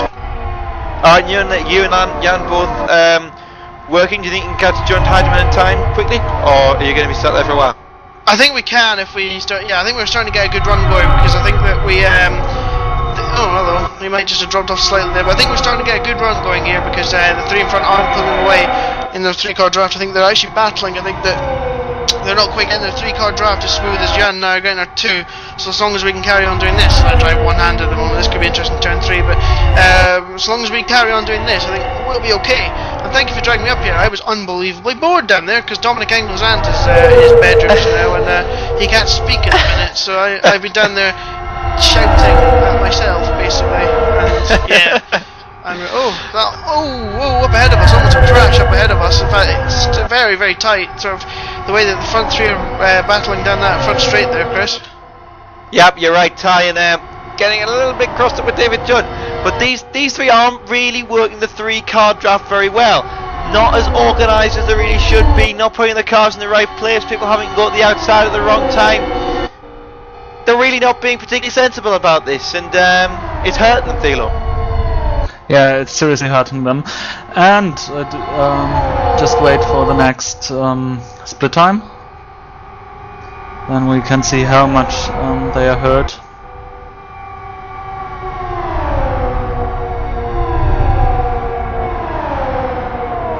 Okay, they now reorganized themselves, because the last split time was through all three drivers faster than what Lapworth and Ford did. Contact between Galziunas and Yavan, so I'm going to move you back to where you came from. No, please don't. I'm happy here. Are you okay with me chatting my head off? I am utterly fine with it, Wilco. Okay, it's turning left. Good point. Having the brains to work out when Jan's Good overtaking point. me. You're saying that to quite a few iRacers there, but okay, if you want to say that, you can say that. Yeah, Galziunas and Oh! Hey, Yavansu getting very sideways. I want to caution. It was a fantastic save from Yavansu. Well, maybe not. I thought something happened in front there, because they seemed to come back toward us there. Might have had a one-car split almost there, but apparently not. And oh my god, Krampus, Blauhoff, etc. having an absolutely massive drafting. Bam! Oh, Galziunas hits Krampus! He goes to the wall! Yavansu goes down with him! Yavansu spins into the pit lane! Oh no, he did! He spins back across the track! Yellow! Yay! And the yellows come out! And Chris Ford can breathe easy. Oh, not breathing easy, I'm breathing bored, to be honest. Oh, didn't. Only the last like 10 laps are interesting. That's why you should come and commentate with me for the West Hill round. No, road courses are fine. I'll Good just suck point, my pint actually. of Iron Brew. Good point. I've got Dr. Pepper, I'm special. So then, with us back under caution once more, 48 laps of this new restart gone, which Thela will soon make the maths up for me, as to Thank you. where we are in the overall race, because I haven't got a clue anymore. You're tying leads from David Junt, Robin Heidemann, Chris Ford, Jan Laprevot, Robert Campars, Joe Holmes Campars, Raymond Blauhoff, Claudius Gasiunas, Krampus, Matonus, Merlito, Engel, Kapal, Yavansu, Sanger, and Tormala. We're in total lap 177. There we are. And only 17 runners left here today, which is quite a high rate of attrition in comparison to previous 500s, Chris. Yes, I guess it is. I think that most of that has been server related. But yeah, you know, we've had the Virgin Media people all timing out, and don't know what happened to Isaac Price there. But yeah, we've had some interesting moments. Well, actually, at the first Kyoto 500, only 17 guys started at all. Well, that just shows you the growth and in popularity of this event. Into the pits comes Yavansu, Matonus, and Krampus. I think an interesting point about the 500 this year has been the amount of people who have signed up as 500 only entrants has been considerably less than in previous seasons. We've actually had very, very few 500 only sign-ups this year compared to LFS kart runners and riders. Yeah, I think currently the only one actually running is Raymond Blauhoff now. You can correct me if I'm wrong, but yeah, I think Raymond Blauhoff is the only one that isn't a 500 entrant. I'm fairly sure that Dan Sanger will only be a Speed Weeks 400 in a Kyoto 500 entrant, yeah, so that's kind of a little bit different. Yeah, very possibly, but no, I mean, not much really in the way of Kyoto 500 only entrants, which is sort of switching this on as, is it a normal old LFS kart race now, or is it still something a little bit special? I don't think it's still special, because I think that the way that we've lost the Fragmaster guys, that's the main people who were doing the 500 only, and we've lost them, so you know, quite honestly, I think that that's where the main dwindle has come from. I think the majority of people you see here today are all fighting for LFS Kart Championship. I think it's still a good race to take part in. I think it's yeah, I think it's still good. Don't worry about that. That's not a problem.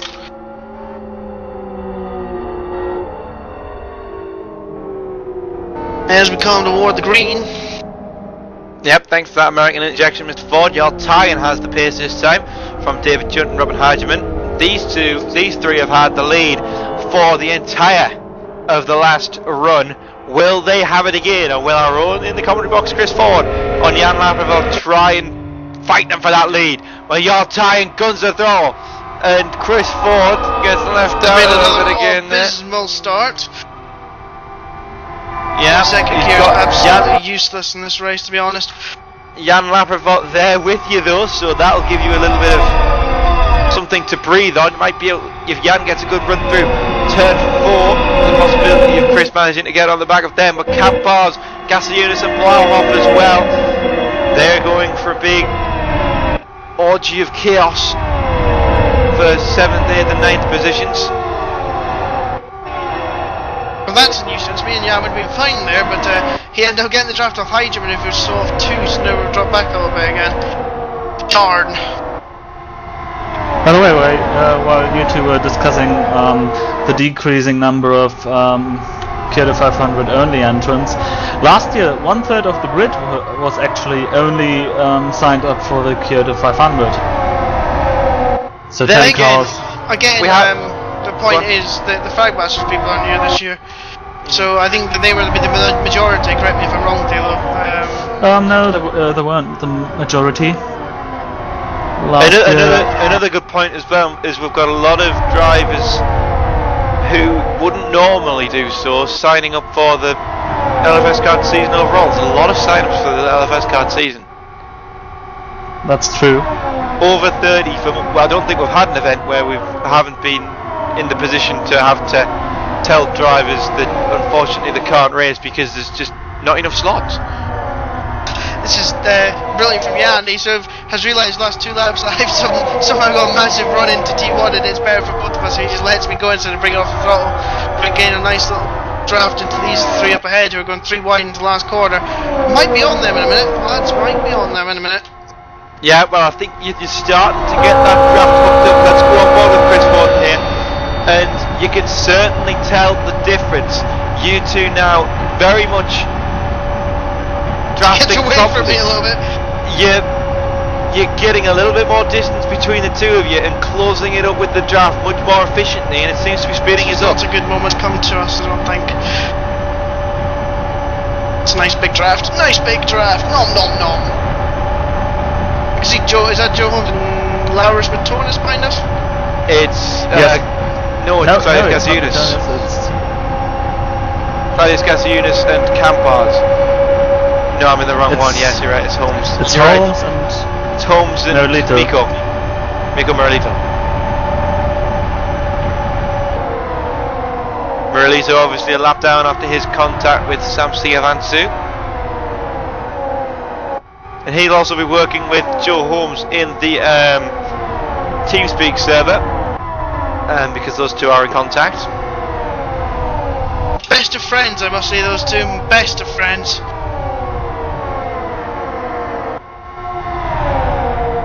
Yaltain goes fastest of this attempt at a race anyway, after the red flag, and I think that may be the fastest of the day entirely. David Judd going faster than he's ever gone before as well. So David Judd is really starting to get the car hooked up.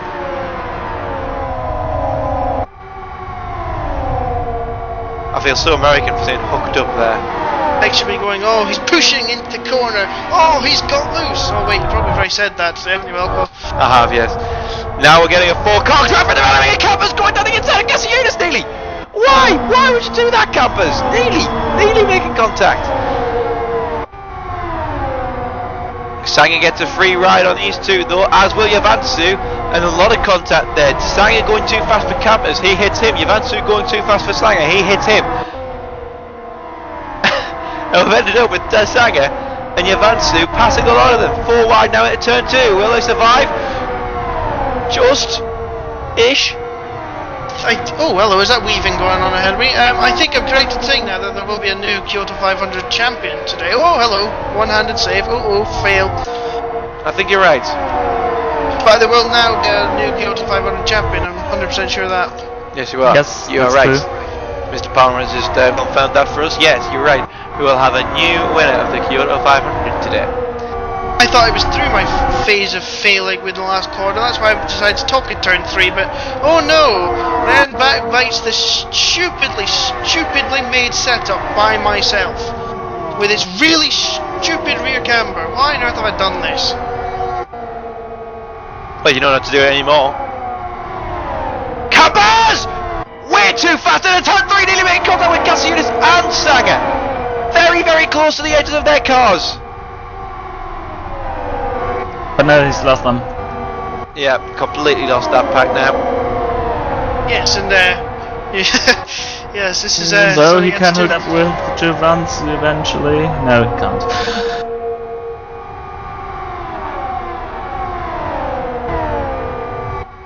Meanwhile, Chris working with Joe Holmes, whilst Jan is now working with Miko Merlita after obviously Chris had that mistake that he was talking about earlier. We were still watching Campars attempting to make contact with Gasiunas.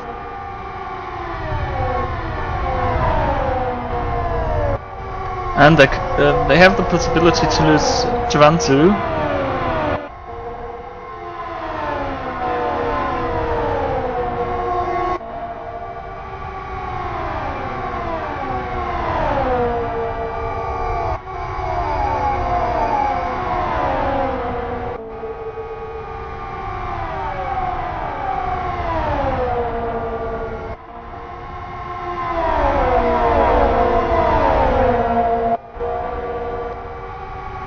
Chris Ford now working together with Joe Holmes.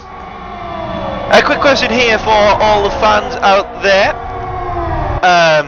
All of the previous people who have watched previous Kyoto 500. which would be more of a shock to you? David Junt taking up the winner's step, or Daniel Buck? Let us know your opinions using the threads available. Gas Units and Sanger there need to make contact again. That's a question. Whoa. What the buck, I think, sort of comes to mind.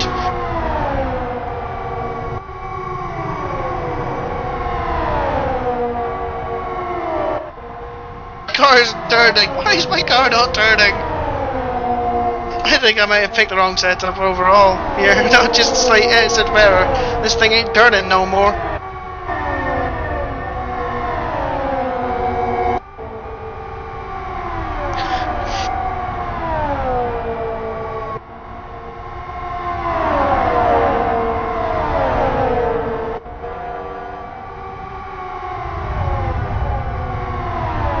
Meanwhile, 3.5 seconds between the top 3 group and following Chris Ford and Laprod group.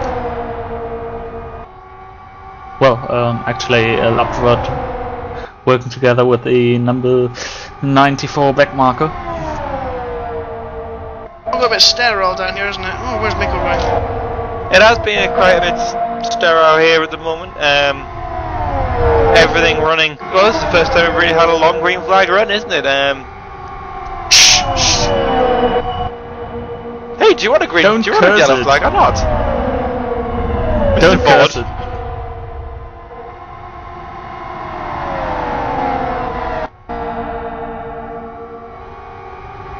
Yeah, let's watch the leaders now. The lead 3 who seem to be having the most exciting race so far, though Ford and Holmes have caught up to Laprivot and Moralito.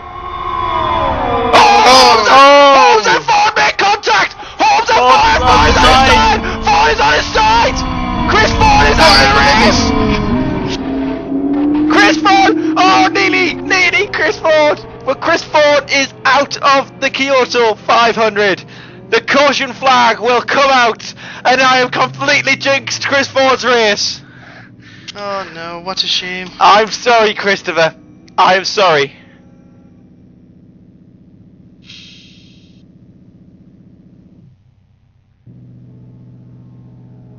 Am I the only one who sees it? Through the button of the car, it seems like Chris Ford's virtual ass is looking out of it. Well, Chris Ford also now going to have to take a trip to the medical centre. And he will inherit the ice pack from, I think it was Phil Ellis the last roll, wasn't it? Well, the steak actually. We wanted to do it the American way.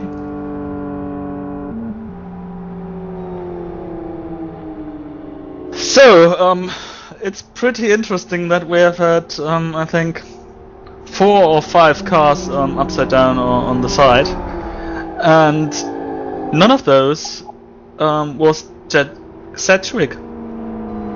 Yeah, well, I do think Jack Sedgwick was a little bit premature. His exit was a little bit premature in regards to him flipping. I'm sure he could have flipped a little later on, but Jonathan Palmer there in the rescue car, as we can see, he is driving away with CSF in that car to the medical centre. Sorry, my head's falling off. Where Chris will get all of the medical attention he needs, including some stitches to his neck. It might be interesting, where is Chris in this car? Is he in the tank? Another question is where is the medical centre? Because this seems to be quite a long journey on the track to the medical centre.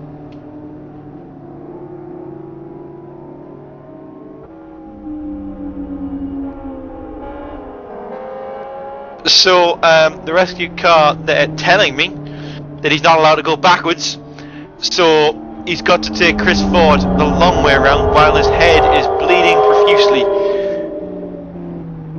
And his ass. What? Hey, his ass looked out of the car.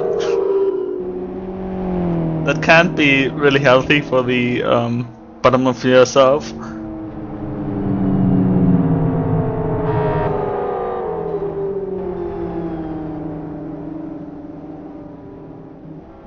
So yep, Ford finally gets to the pit lane where I'm sure there'll be some kind of fire extinguisher to put the flames that's still ravaging his body out. Miko Maruluto then nearly hitting the medical car. Medical car? It's a rescue car, but it's a medical car. Stuart Baker, who would probably have the longest day of anyone here, going around his given 86, 87 kilometers per hour. No, it's not. It's 90. I'm talking out my backside. I do apologise. It's 90. 90 mile an hour? Oh, it is 90 mile an hour. So he's going around at 90 miles an hour. We say goodbye to Chris Ford while he goes and gets his head wound sorted out in here. I'm sure I'll be returning soon. Whoa.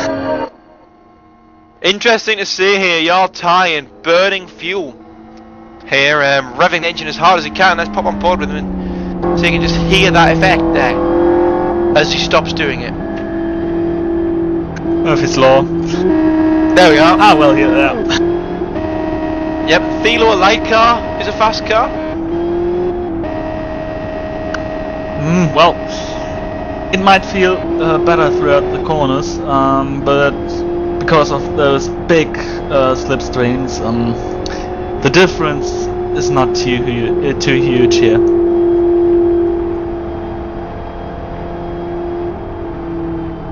Well, if they wouldn't have those wings and all, which are actually causing those big slipstreams, it might be different, but it's I don't see the effect really coming. Okay, well Heidman here now has the... He must have started the most restarts here, Robin Heidman, when he will get the race underway as soon as he puts his foot down. And we will go green, and he puts his foot down now, and we do go green. And David Junt, interestingly, has been for a trip through the pit stop, and Joe Holmes there, flying through past lap results and Junt. Junt almost getting left for dead here. No, David, catch up! Catch up, David, no! We'll catch up with lap forward, I guess.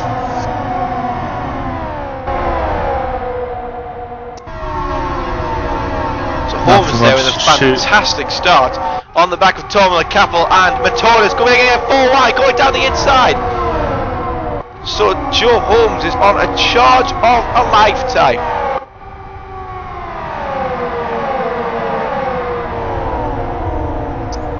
And we've got 70 laps left, I think.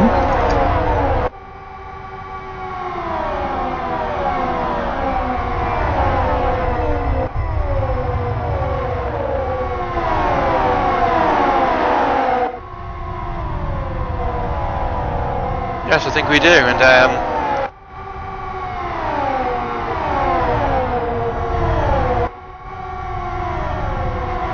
yeah, the race not particularly spread out anymore, but there's considerably less cars than there were when we started here. We're now down to only 15 races.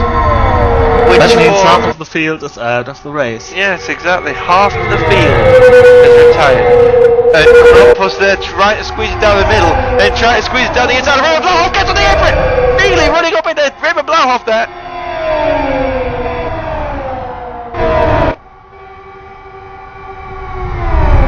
One thing for sure, although we've seen a lot of safety cars, this race is not unexciting, I guess. Not at all. Not at all. Been an absolutely fantastic race so far, and I think everyone will agree that, to be honest.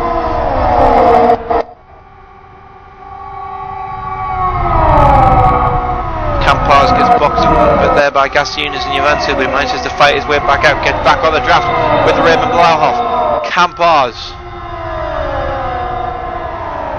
Krampus loses out further back with no draft. Gasiunas there with a good run as well. Past Campars. Juventus will get a good run too, so will Blauhoff.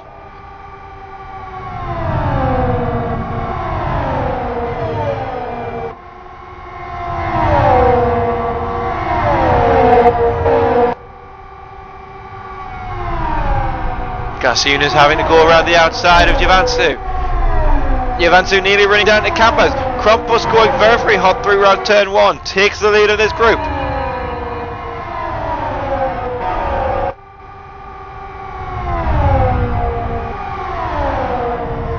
Campos leads out of 2 after getting a good run again.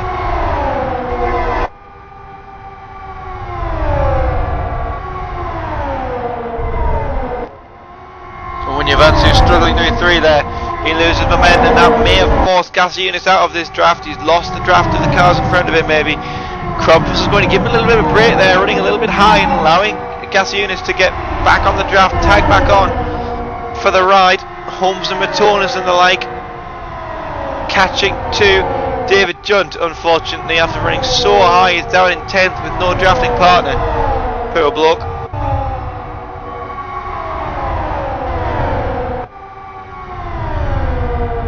I'm amazed that Tomla is still living here out there. Because Tomla's been through everything into the ending and right. still there.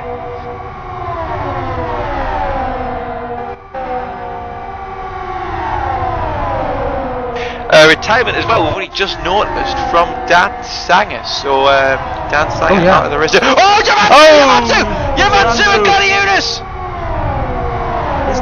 He's keeping it on the grass now with some luck. Whoa, Engel! That was close. So managed to stay green after that one, but Crocopus and Matonis! How the hell can you go to the inside of this situation and still survive this? Absolutely no amazing. idea. Tomla and Matonis there getting very close to teammates for Genuine Racing. Gasunas squeezing Tomla in the wall with Crocopus there on the outside as well. Very interesting. Top 5. Some quite honestly scrappy stuff coming from this trailing group with Matonis now at the lead. He's going to run a little bit high nearly. They want to get rid of front push. Grumpus having none of it though. He's not going anywhere. The only way they could do it would be bump drafting, which is prohibited here. It is, and Krampus there looked for a way through the middle. But now, that may have cost looks him. good. Looks promising for them. They've got Joe Holmes there as well, and get a boost from him, and this may be the end for Krampus. Looks like he saved it. Oh, Poor run through the corner from Matonis and Gasunas has allowed Krampus to stay on their pack. Tomla falls back to get into the 3 car again.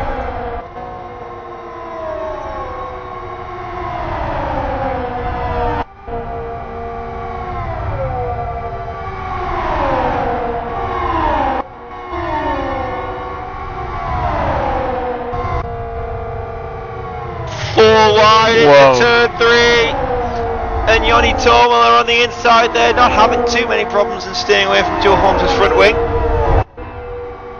And this could be the end for Krampus now.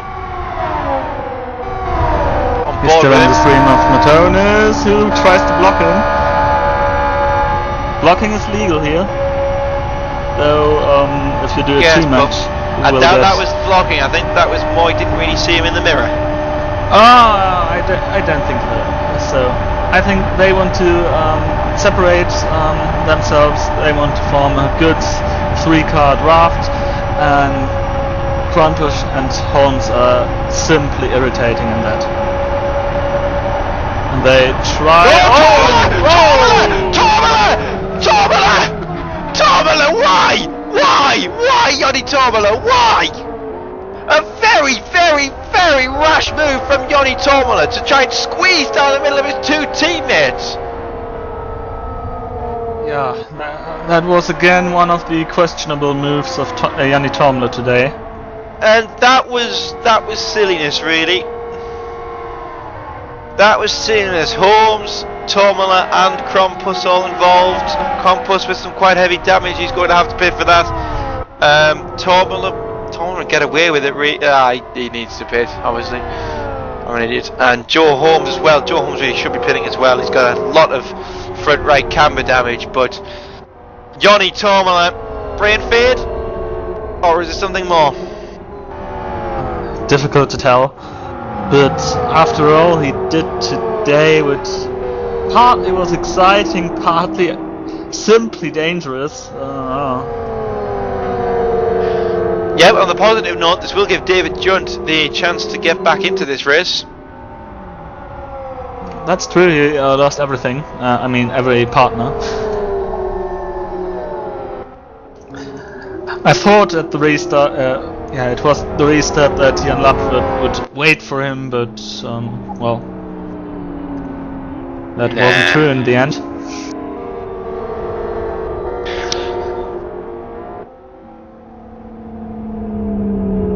So, with only 47 laps remaining, Joe Holmes will pit. Krampus is already in the pits, so he's going a lap down now. Tomlin and Krampus making contact in the pit lane. Yavantu there as well.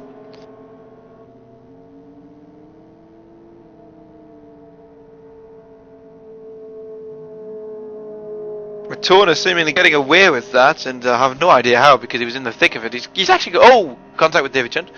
He's actually got quite a lot of heavy damage. Actually, has Lars Matonis, but not as much, and obviously not enough to make him want to pit. I would pit with that personally. Would you, Thilo?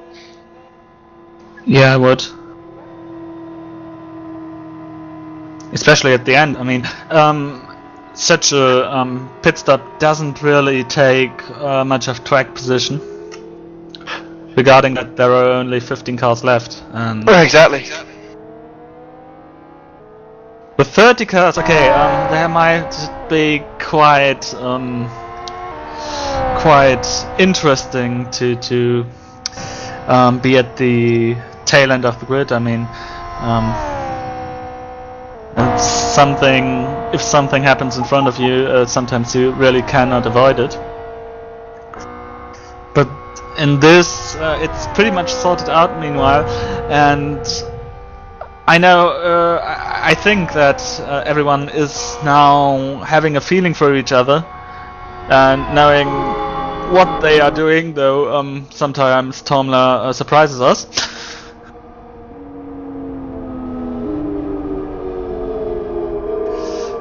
But, well, I would pit in such a situation. So would I, but that stopped being a factor anymore because Robin Heinemann is about to take another safety car restart here. He's been working very well with Yaltayan early on in this race. He's been working very well with him late on in the race. He's been working well with him now. So can Heinemann do what he's been doing previously and just stay where he is? When he's got the throttle, the green flag is out. And it's a good start from Pine and Raymond Blahoff behind. Campars will lose out. Claudius Gasiunas may get a lifeline due to Campars' draft, although I doubt it. And everyone proceeds into turn one.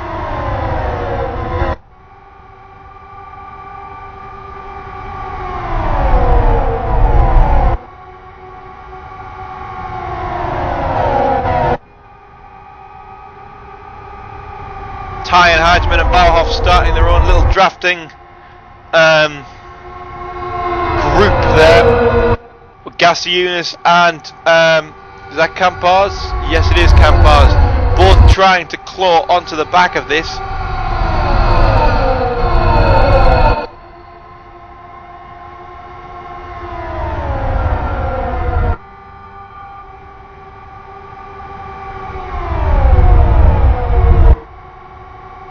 Tyne and Heinemann are now pretty well working together.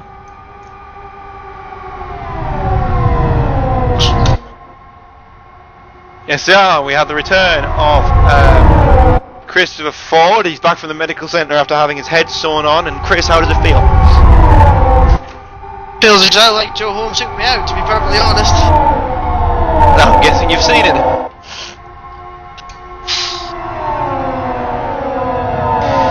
Well, what you've caught up on is basically David Junt is down in 7th place, fighting away with Laura Patonis, who has insane amount an insane amount of damage for really what he should have just pitted for. He only would have lost about 2 spots and would have been with his teammates, so it's a bit silly from him. Hajman and Tyan forming a good partnership up at the front. And remember I think one of Hajman powering towards them. Sorry. One of Hajman and Tyan winning this race was quite a nice thing actually out there. They've, well, not that I've seen it, but they've both been pretty decent to draft with over the times, and they've seemed to have kept their noses fairly clean in this race. Oh, well, that's true. We've seen more, well... Oh, what was that? Was that car spinning? No, it wasn't, it was lag. No. I think it was we've between... seen some strange moves by Tyne in some races, but this time he's pretty much clean from what we can see. Yeah, I'm wondering if you've seen the one that caused the last safety car, Chris. It would be nice if you had any input on that. Nope, no idea. Sorry, no, Okay. I wasn't watching it in the slightest. I didn't even know there was another safety car. Quite alright. Obviously getting your head screwed back on. So David Judd here, trying to draft forwards with Holmes and Tom. They may have just completely lost that. I think he has.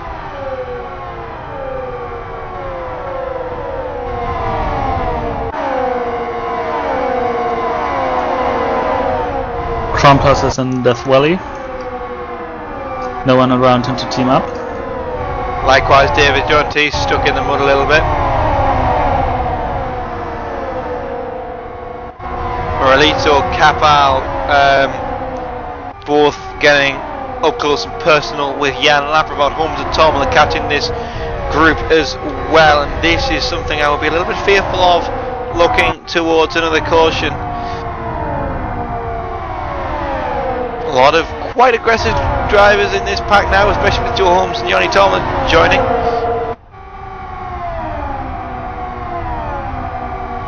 Both of them with fresh cars, fresh tyres after having incidents, and Tomlin boxing himself in there, making contact with Moralito. And they got rid of Laprovod. Yes, it is. Which may be positive news for David Judd. That is definitely a positive thing for David Junt, because it will take a few... Okay, Junt is now working with Matonis and Kronpush eventually. So he's finally found himself a drafting partner, which is a positive thing for David Junt. Meanwhile, Campar's trying to get down the inside of Yoni Tomler and missing, but generally just smacking Yoni Tomler up the trumpet. Well, I have the feeling that David Junt's setup is only working in draft situations, because just look how far Kronpush has pulled away, although he's all himself again, also all himself. Yep, so although David Junt was strong earlier on, it seems to be that he's struggling here right now. I don't know whether he's trying to save fuel or something, but damn, it's silly. He's only paid recently. Holmes and Moralito there.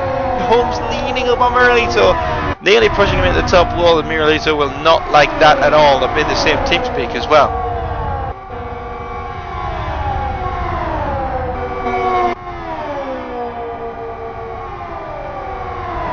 Down the inside of Holmes, he tries to go.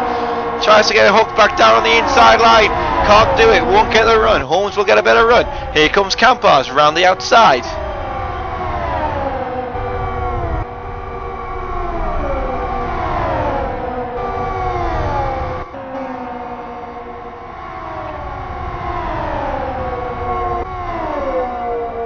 Hajman and Tyan looking strong. 45 laps to go here now. Still anything could happen.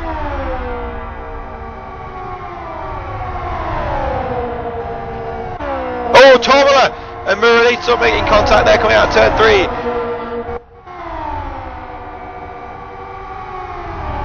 Running a little bit high there and clipping the front side of Moralito. Tomala coming down on Moralito, contact there, and both managing to survive. Not too much lag there at that particular moment, which prevented a massive lag crash, but yeah, contact between the both of them. Tomlin's going to dart down the inside of Holmes late.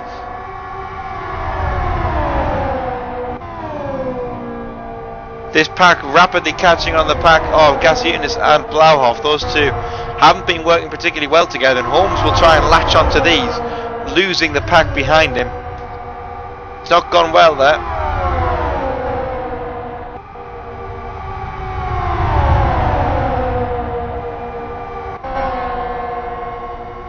Wow, there's some somebody has some very, very interesting tyre temperatures just now. Who is it? Well, it's two of them. One of them is Oh, and Tomola! there was contact with Merlito. 94. Yeah. And both survived to live another day. Not to hit each other in a lag crash another day, but yeah, contact. Yeah, sorry, bad to damage. On his lateral motorist, which I think you've talked about. Hang on, who's the other guy with the strange looking tyres? Somebody in the front. It's Gasunas. Well, you know what Gasunas can do to suspensions, so I mean. Oh, well, yes, he has destroyed it actually, so he does have some interesting damage as well. He's running quite well with that damage, to be perfectly honest. I would have thought that would have been horrible to drive with. It may well be, he's just trying to do the best he can with it. Yeah, he's keeping that car very, very stable. I'm very, very surprised because that, well, maybe it's not quite as outward as I thought it was, but it's still very outward. He's running a nice, safe, steady draft with Blauhoffs now. As Holmes and Merlito come right up behind them again. Yeah, but Temp 2 are trying to make this into a bit more than it already is.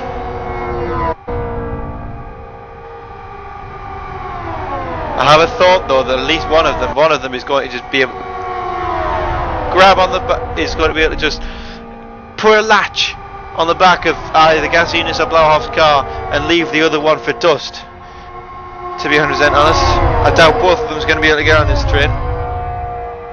There's only room for one car in this town, so to speak.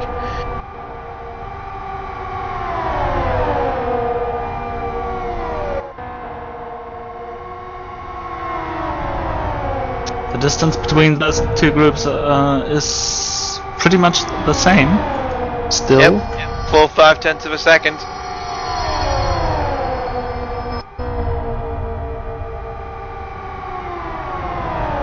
And Holmes now. Oh, Merlito there with a bit of a lag spike. We've seen that before from him today. And oh another. God. Yeah, this is getting worrying. That was worrying because this is worrying. Because Merlito was on the left side for Holmes, then there was the leg spike, and all of a sudden he was on the right side of him.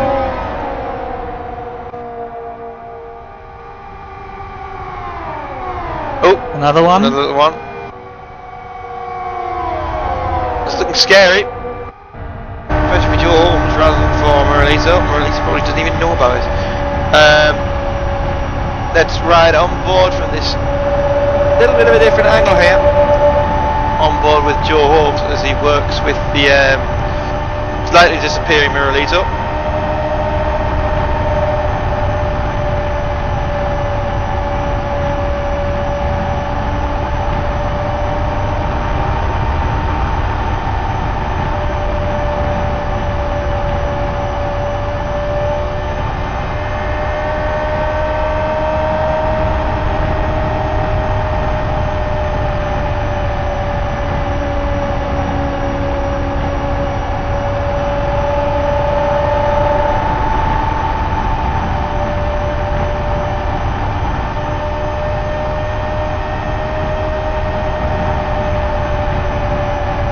Looks of things, the gap is still pretty much getting bigger between the top group and the next followers.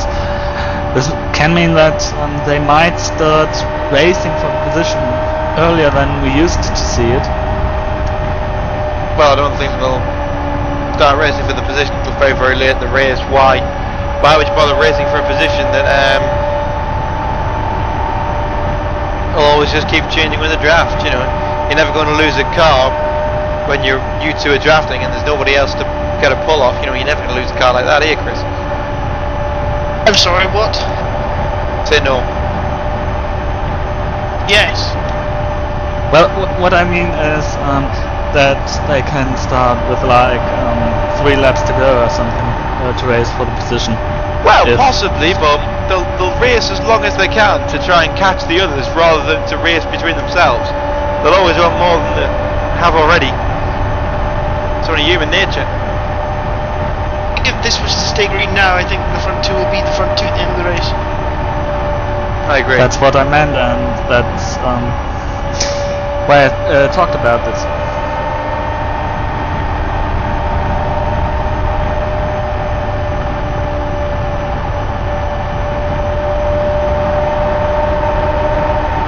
So the onboard there from Joe Holmes, giving you a bit of an idea as to how drafting works here in Live for Speed and how the dynamic works, and it looks like Moralito and Holmes are getting much closer to the pair of Blauhoff and Gasiunas. Let's take a look from outside and see how close that gap really is.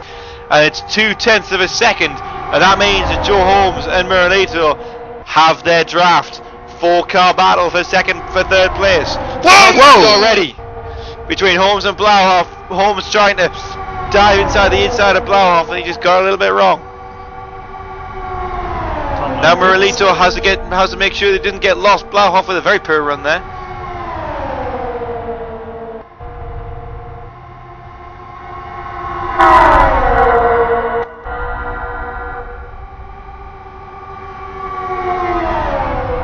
Three wide through the king, always a moment of adrenaline pumping through your veins.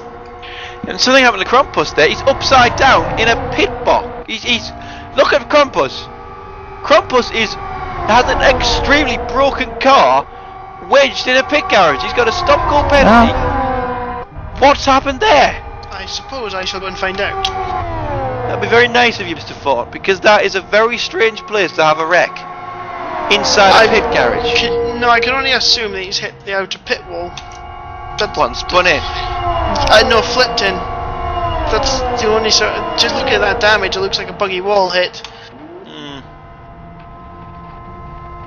That's a shame, because he was very, very good to draft with in this race. I'm going to try and find out what happened to Mr. Krampus. That'll be very nice if you would, Chris. Our Ted Kravitz. And Blauhoff and Gasiunas have actually left Moralito and Holmes for dead here. Look at them. There is Gasiunas and Blauhoff, and as you can probably see from the back of. Oh wow! They have left those two for absolute dead. I haven't got a clue how they managed to do that, other than just draft. Krampus must have had his a pop-up or something, because he's just turned straight left into a pit box and hasn't stopped accelerating for a very, very long time. That's amazing. That accuracy as well. That's what's happened to Krampus. It looks like he's a pit pop-up while turning left. And it looks like he's on. Look, he can't move. Yeah, that's doesn't get repaired. Ouch. Yep, we're right on board with Carlos Gasiunas, who is now in this drafting sandwich of Joe Holmes and Miko Moralito. Do you think that was strategy to put Tomlin now up in the front? Very much so. Very, very much so. Very, very, very much so. We know how aggressively interesting Joni Turmal has been in this race. Yeah. Yes. I really hope they keep in mind that Yaltine sometimes can also be very interesting. Everyone in this track can be rather interesting.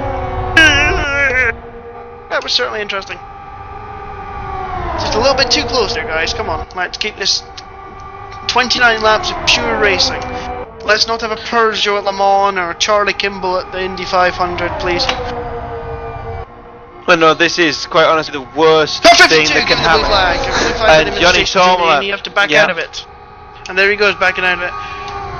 Only thing to do, really, considering the race Tomlin's had, I would not have been very happy if he was up there. I think with the leaders. I think Yaltine can certainly breathe a bit of a sigh of relief for that one.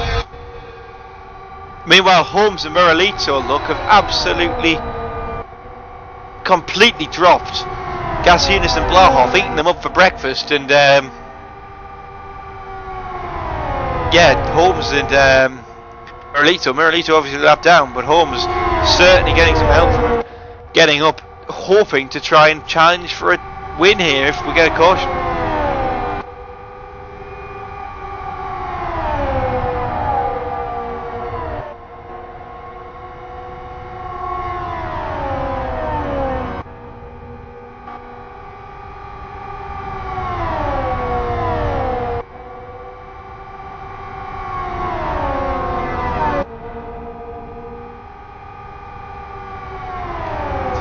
The forums there now,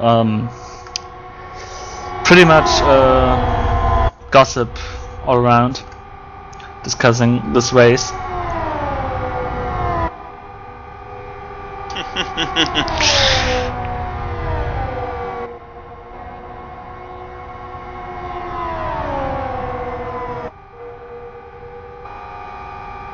What we definitely want to say: don't drink drive at home. No, please. It's not good.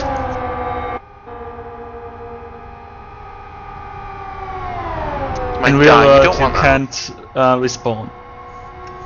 You can't. You're right. You can't just shift P and everything will be all right again. You can't sew your head on like Chris Ford has unfortunately had to deal with today. I mean, it's a shame, really, that the real world didn't work like that, but it's only logical. Whoa, Matonis, good grief! Whoa! If you're in the king, go left, son. Don't go straight onto almost killing poor old David Junt. Yeesh!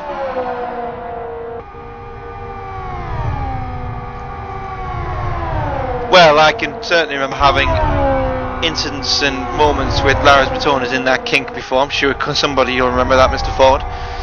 So, ooh, getting on the apron as well, Matonis. So Matonis, I've always thought, watching Lars Matonis, that he hasn't particularly been 100% aware of his surroundings as a driver. Seems to struggle with that one. Knowing where his car is, knowing where other people are. He sometimes strikes me as the sort of person that sees a kitty cat while he's driving a real car and crashes his car into a tree. Ooh, a kitty cat! Ooh, boom!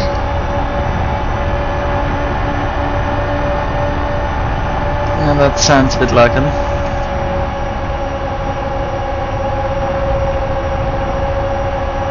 The views in this broadcast are not those of New Dimension Racing. Okay. Well, yeah, but you know, professional face, boys. Professional face. Let's not forget my interview with Lowers at the Kyoto 400, where Lowers was commentating, and the first thing he says is S-H-I exclamation mark. So, a cat, you know. I think a better description of that is starts in SH in it, ends in it. Sorry. So yeah. It's my accent. Shut up. So with only 22 laps to go, 21 laps to go to the line, Heidemann and Tyan are very much in the lead, 7.8 seconds away from Joe Holmes, who is in third place, solid third place. Gasiunas and Blauhoff drafting together, trying to catch him in fourth and fifth. Campaz is sixth, drafting with a back marker. Laprovot on his own in seventh. David Junt and Lars Matonis in the ninth, both attempting to work together. Merlito is 10th, a lap down, working with Joe Holmes, even though they just hit each other. Capal is working with Campers in 11th. Dom Engel is on his own, running in 12th place. 13th goes to 7th Ivan Su, also on his own, and Yoni Tormana asked to back off the leaders. He is in 14th and last position as we stand. That is from a grand total of 29 starters. 30. 10 rows of 3. 30. Damn. We had 29. We had 29 to the green, of course. Though. Yes, 29 to the green. I got really lucky there. Really lucky. Oh, it's Phil Diaz. Oh, it's Chris Ford. Yep, welcome to the box, Phil. Your thoughts on the race since we last saw you? Well, I got to review some incidents, Is that fun? and it's not fun when you see who's involved, but reviewed some incidents and just looked at some stuff. Wasn't too pleasing to see. I see we have a very small, driver lineup for the end of this race. Yep. Let me refresh you. 14 of the 29 that started the race and 30 that were due to start the race, of which about 4 of those weren't here anyway to start. Didn't show or had other arrangements or something like that, so they didn't Were start the race. disqualified They were or replaced or disqualified or whatever. I don't know whether you saw the one that caused the incident with Tom trying to squeeze down the middle of about 3-4 wide, did you? Because I'm very interested to hear somebody. I'm very interested to hear somebody else's opinion on that because I'm stumped. Well, it was lag that caused the incident, but that doesn't mean that the driver who initiated the contact that resulted in the lag isn't to blame, really. I mean, there's no point when your lap's down to make it 4 wide with barely a car width to fit in. It just doesn't make any sense. Yep, the rescue car rolling for some reason. Not rolling as in like flipping over, rolling as in like moving because it's giving us a yellow flag. Another point, Phil, on the race administration side of things. When when an incident's put in front of you, what are the stages of thought that you go through to come to a decision? Well, you gotta figure out how it was caused. If there's any previous, reactions, you could say, even to that, to make it happen. Just basically what led up to it, see if it was avoidable or not, and then see if that warrants a penalty or not. It's nice to have live adminning because in races like in the DWC and iRacing, they supposedly have live adminning, but we have yet to see that yet. We have live adminning, so you have to, watch all the replays and see exactly what's going on. Sorry, Phil, for interrupting. I was wrong bind, but were we on Laurus Matonis there? No. He had a puncture, left front puncture, and as he came out of the pits, he spun. Whoa! This is like what was it? 2 years ago? 2 years ago with you remember the FM guy driving around the track with a left front puncture? That was that was kind of interesting. I remember that. Oh, hello. We have a Javansu coming toward the 2 leaders now. I suppose that'll be another blue flag situation. Not that wrong, because he's teammates with Javansu anymore. I think it was 3 years ago, by the way, because it was the year where we made the R2s mandatory. Oh, you did it right that 2 years ago. 2009, it was 3 runnings ago now, or 2 runs ago, so yeah. But it's 2 years. 11 minus 9 Okay. is 2, yeah. Yeah, it is. So, Yavansu has seemingly decided he's not going to get too involved in this and drops back, which is nice. It's nice to see him do that. 14 laps to go, 13 as we cross the line, as I just rudely stole that line off Thilo, who I heard was eager to say that. We also have Matonis, by the way. We do, and that might be a little bit of a different story.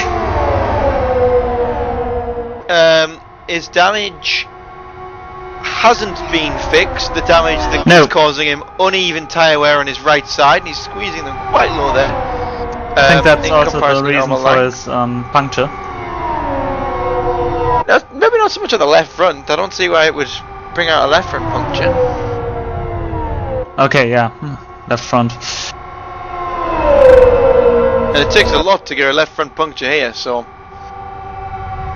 obviously the right side tyres are the most loaded as you're always turning right, so the right seem to get most of the wear and tear and load through them. And Phil, is it difficult managing your tyres here with R2s, or is it not too bad? It depends on setup mainly. Earlier my tires weren't even going above 110 degrees, which, as you know, for this tire compound is actually pretty nice. Toasty, I think is the correct word. Well, it's toasty, but it's not well done like a lot of other Yes. tires on other cars. Medium well. A little bit of pink.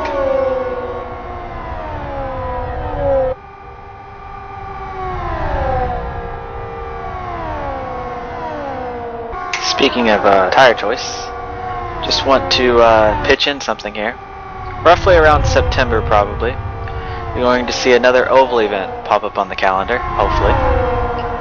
And the car choice, to some, might seem shocking. To others, they might see it as finally. Can you guess, by any chance, what that car choice is, Wilco?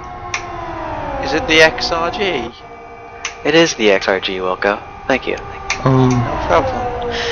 Now, that will actually be quite a good concept in my head. it's a very good concept because the cars can't really pull away on their own or anything. It's going to be like a Daytona Talladega type thing. So, sure, there's probably going to be a lot of safety cars, even though we hate to see that.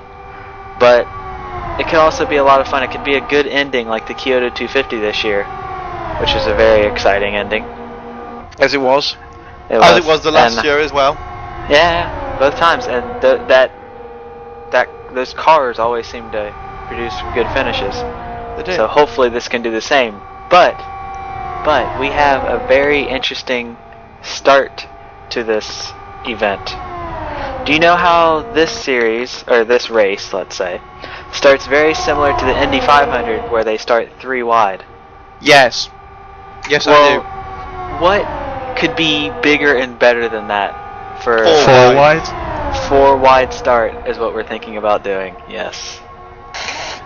30 Very- wide. No, see, we couldn't fit that. We've already tried. No. Rocky Well, that would be a Le Mans. Now, now, anybody who has an opinion on that idea of 4 wide starts, please don't be against posting in the forum threads. Although that would be completely mental, in my personal opinion. But anyway, not many laps we are to go setting here up at for a all. finish. And Slowly. so yes, we We've are got going to 7 have laps left.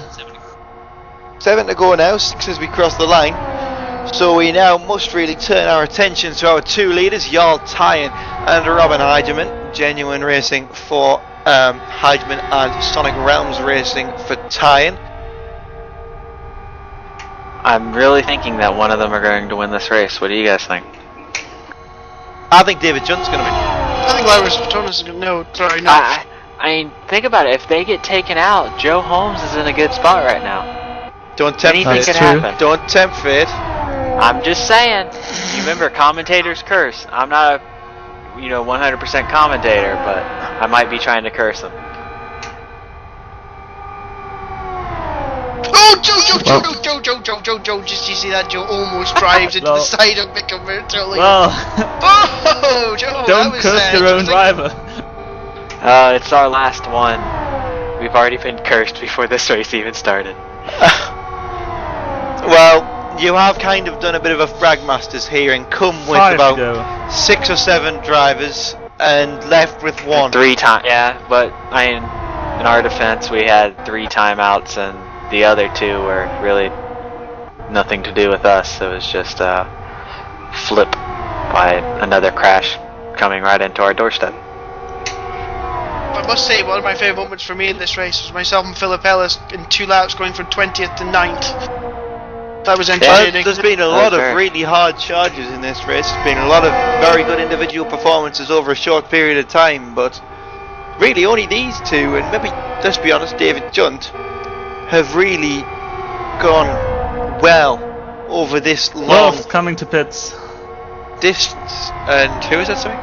Blohoff. Oh, in Blahoff. Obviously, Oh, fuel okay, issues. Yeah, dare I say- I think I think he fears a puncture because his front right is pretty tight. Ah, but with 5 laps to no, he would have easily have made that. You has race to be with you race fuel. with 5 minutes to go on a set of tires. You Okay, race. that was a splash and fuel. Yeah. I wonder if the top guys could have a fuel issue here. That think- would. I somewhat Well, doubt 3 we'll laps have to go. one without ironing it out previously, to be honest. I think that if you started at 100%, you were always going to be guaranteed you were fine. I think if you maybe in the rush to get in, or if you want to take a gamble when it's something less, then I think you're always going to struggle. So that's possible to happen, especially with this long green one. Love spins! He ends up on the spectates. So Raymond Blauhoff there, although going against the That natural was a NDR Sonati code, accident that style. would have been a caution. That no doubt would have been a caution. So Yes. although Raymond Blauhoff will get a slap on the wrist for that, it was probably the best thing to do for the race. But we have only 2 laps to go. And if I were John trying, Tyan I would or start Robin now to Heigeman. block. Too I think early. the last lap Routes- is going to be frantic. Nah, blocking with one-on-one is almost pointless if you It mean by is. low lining, because the car can just draft and go around the outside down the Yeah. straightaway. Exactly. So here we are, white flag, the final lap of the 2011 Kyoto 500. Can York Tyan get past Heigeman? hit the wall. He was, yes, out of turn 3 in the wall, but he will get the draft on Heigeman down the inside at turn 1. Heigeman will also obviously have the draft for turn 2. Round he goes, down the inside. Easy peasy, St. Greavesy. Now what will Tyan do to respond? What will Heigeman do to prevent him to get around? Heigeman wants to Tyan draft waiting. for the last corner. Tyan's waiting. Tyan is waiting around the outside. Heigeman taking the high line. So Tyan's going to have to try and cut back, but... On the fire run! he waited. Heigeman got almost Here we near go. there! Tyan, Oh. contact! It's going to be Heigeman! It's going to be Heigeman! Heigeman takes the Kyoto 500. He is champion! Yep, just that last little move there on the pit straight to move to the inside, caught Tyan out.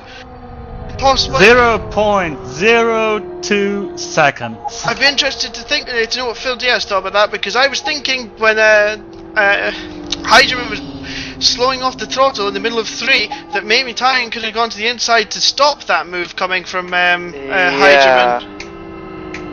Tyan messed up big time right there. He could have just easily went around the inside, even just stayed at the side of his car. As long as Heigeman couldn't get his draft, he would have easily won.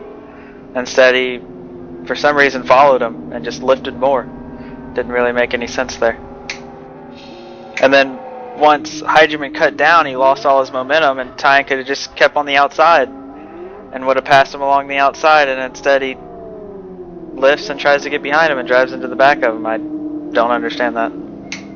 Anyways, Heigeman is the 2011 Kyoto 500 winner. Yes, he is, and here he comes for the donuts in front of the crowd, packed to the rafters. And he stops. He isn't me. He doesn't do donuts.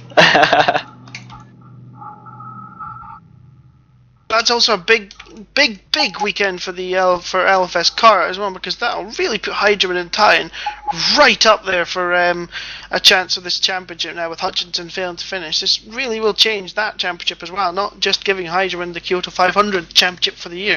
It will. It definitely will. Anyway, we'll run through the final positions before we get our word with the top 3 drivers. Heigeman wins the Kyoto 500 of 2011, the 4th annual running. Jarl Tyan finishes second, only 0.02 of a second behind.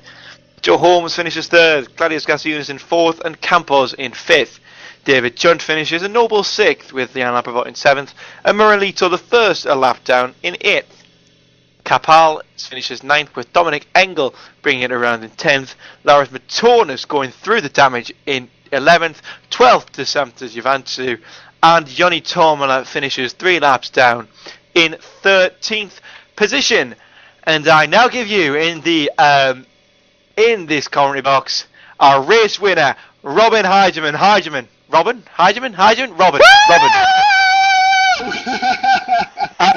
was about to ask how does it feel, but you've kind of given me that. Oh my god, man, what a race. Unbelievable. Well, first, before we go anywhere, talk us through that finish. So close there, 200ths of a second.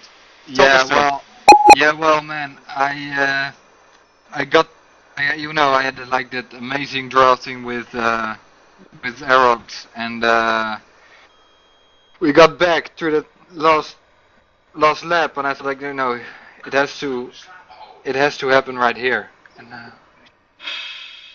it has to happen right here, and I did it. I got the advantage, and I made my advantage. Let me say it like that, and I got him. It was awesome. Wow, I can't believe this. And the race itself, you've fairly much kept yourself out of trouble in comparison to everyone else. Do you think that was the best strategy to take, or do you think you could have been more aggressive like your teammate Yanni Tomala or Joe Holmes or anybody? No, I think well, from the start we pretty much decided that we should go for the safe way and just to stay out of trouble, and I think I only got involved in one crash which was at the beginning of the race, and from then on I just kept my head cool and just kept on driving, and I just did what I had to do, and well, Yoni had a tough race. Of course I heard everything, but I'm very proud of him that he still kept racing, and he finished the race, and I'm really proud of that. I really am for him, and man, I can't believe it still. That double O is for me now. Yes, that's yours, definitely. Wow, I can't believe it still, my guys. Unbelievable. And finally, I think Phil Diaz, more than anybody, is more interested in hearing this than I am. But over the course of the race, and especially in the end there, did you have any concerns? Fuel, tyres, etc.? No, actually, of course, I actually kept my tires since the red flag. They're still cool, and they kept cool during the race, and I had no problems with grip, and I actually have 9.5% fuel left, so I could have burned some more, but yeah, it was just no problems, no worries, and just kept on going, and kept my visors on, and I was really happy that me and Aerox could get along so well in the drafting, because after a couple of laps we really got the hang of each other, and we were able to go like super quick, and I never experienced like this on an oval ever. So yeah, it was all in all, it was an awesome race, and the last laps my heart was pounding and my leg was shaking, but I just kept on going, and it was awesome. It really was. Well, ladies and gentlemen, I present to you Robin Heidemann, your 2011 Kyoto 500 champion. Well done. Yes! Thank you, guys. Thank you. Well done, man. Well, I think we'll try and get a word with the second place man. Yeah, there we are, y'all tying. And y'all, that ending was so close. What was going through your mind at the point? My heart was beating. Like, oh my god. I was so excited the last few laps, and from 10 laps on, when 10 laps ago, it just started beating. And it was such a good teamwork between us, even though we're not in the same team. It was good teamwork between us. We did consistent lap times. But the last lap, I messed up the turn 3 exit, and I didn't get the run I wanted, and yeah, as you saw, 0.02 difference.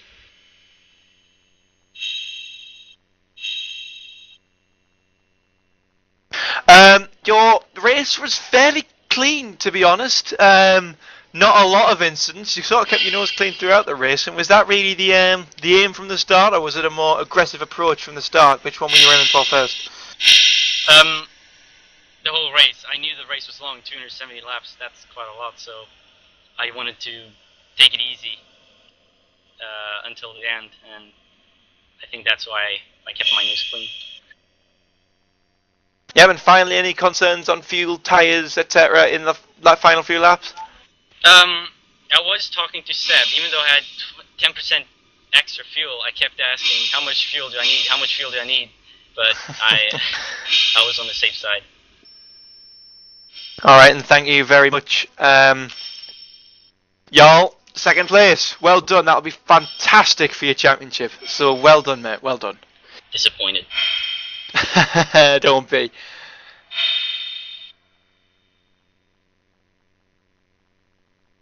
And Joe Holmes as well, third place man, joins us. And Joe, I was discussing there with Robin and Jarl. They're laid back, keep your nose clean, don't do anything silly approach. And now we're talking to you. And I mean, you've been in every little bit of action possible. And how was that for you? Well, we had like the same plan, but it was just I was getting caught up in everything, just absolutely everything. There was no way to escape. The first couple of safety cars managed to keep out of it, but once you get caught up once, you're at the back, you got to come through, and then you just keep getting wiped out time after time. Quite frustrating, but. Yep, you managed to get the third in the end though, and that must be a good feeling, especially for your championship hopes in LFS kart. Yeah, it was a bit of a boring race though. We're hoping for a safety car in the last few laps. Maybe I could battle for the win, but it never happened. Can't get everything. Safety cars were a big feature in the race, and as Dareth Matonis decides he's going to be a little bit of an arse around our race running car. Yeah, safety cars were a massive feature of the race, and do you think they helped you or hindered you? In some cases they helped, in some cases they did hinder, because you'd pull away, you'd get a gap, and then the safety car would come out, you'd go all bunched up again, and you just kind of like lost your rhythm, like tyres would get cold, and it was just a bit of a pain at times, but the majority of the time I'd probably say it helped. Fuel okay, tyres okay at the end of the run, no worries or fears about that? Well, I had to change my tyres every time I crashed because they just get flat spotted. The fuel was okay, I ended out with 4.8% left, so I did that alright. Yep, okay, well, after about, I don't know, 6, 7 in X Racing cars started this race, we are left with one, and it was you. Yeah, we'd just be driving, and then suddenly someone would go, and be like, what's going on? And then it was quite unfortunate because there was always like up at the front when it happened, so and then as it progressed you'd have like fewer and fewer people to work with until I was just left with Miko to work with. Yep, well done Joe, third place, podium spot, can't wish for, well you can wish for more really, but well done mate, well done. Thank you, and I had Isaac suggest the UF1 for the next KY500. Good plan, Joe. I'll be sure to pass that on to everyone else. Now, finally in the commentary box. I know he wasn't on the podium, but we needed to have him in here. Ladies and gentlemen, it's David Junt. And David, what a fantastic run for you. You've kept your nose clean. We're leading. What happened? Firstly, good evening, guys. Well, we've just started here with the hope to finish for the first time, so started to fuel it up to the maximum and try to stay out of trouble for the first part of the race, which didn't quite work as I wanted it, but well, I stayed on the lead lap, so the start was okay for me. Yeah, and then we had the time in which you were lead, and then we had the red flag come out. And what was going through your mind at that point? You know, the red flag was out, you knew how many laps were ahead of you, you knew what you were going to come out in the lead pack. What was going through your head at that point? Oh, well, there was two things. I thought it could be a good thing or a bad thing, because I would still have gone for a bit longer than after maybe the red flag, so I could have tried to stay out for much longer than I could have done, and after the red flag I thought, well, another chance maybe with a bit fresher tires and a bit more, maybe a different momentum, but well, in the end it wasn't quite as I hoped, because after we pitted I saw it that we're not fast enough to try to go for a podium, but I'm also already happy because I didn't think really about top 10. So 6th place with Jan just behind me is a really good result for us. Yeah, well, 6th place, you can't really complain, you know, coming here through all that adversity and all that struggle and all that hard work, and you've got yourself a very, very good position. Well, very well done, David. You've come out of your shell today, and you deserve all the plaudits that's going to come your way in the next few hours. Thank you very much, David. Yeah, thanks guys. See you soon. Bye-bye. So, everybody, a very, very long afternoon/evening of racing. 2 red flags. 240 laps worth of racing, 238 laps worth of racing, but whatever. And a fantastic, fantastic win from somebody who, really, if you said Robin Hardiman was going to win this race at the start of the race, would we expect it? Let's be honest, not really.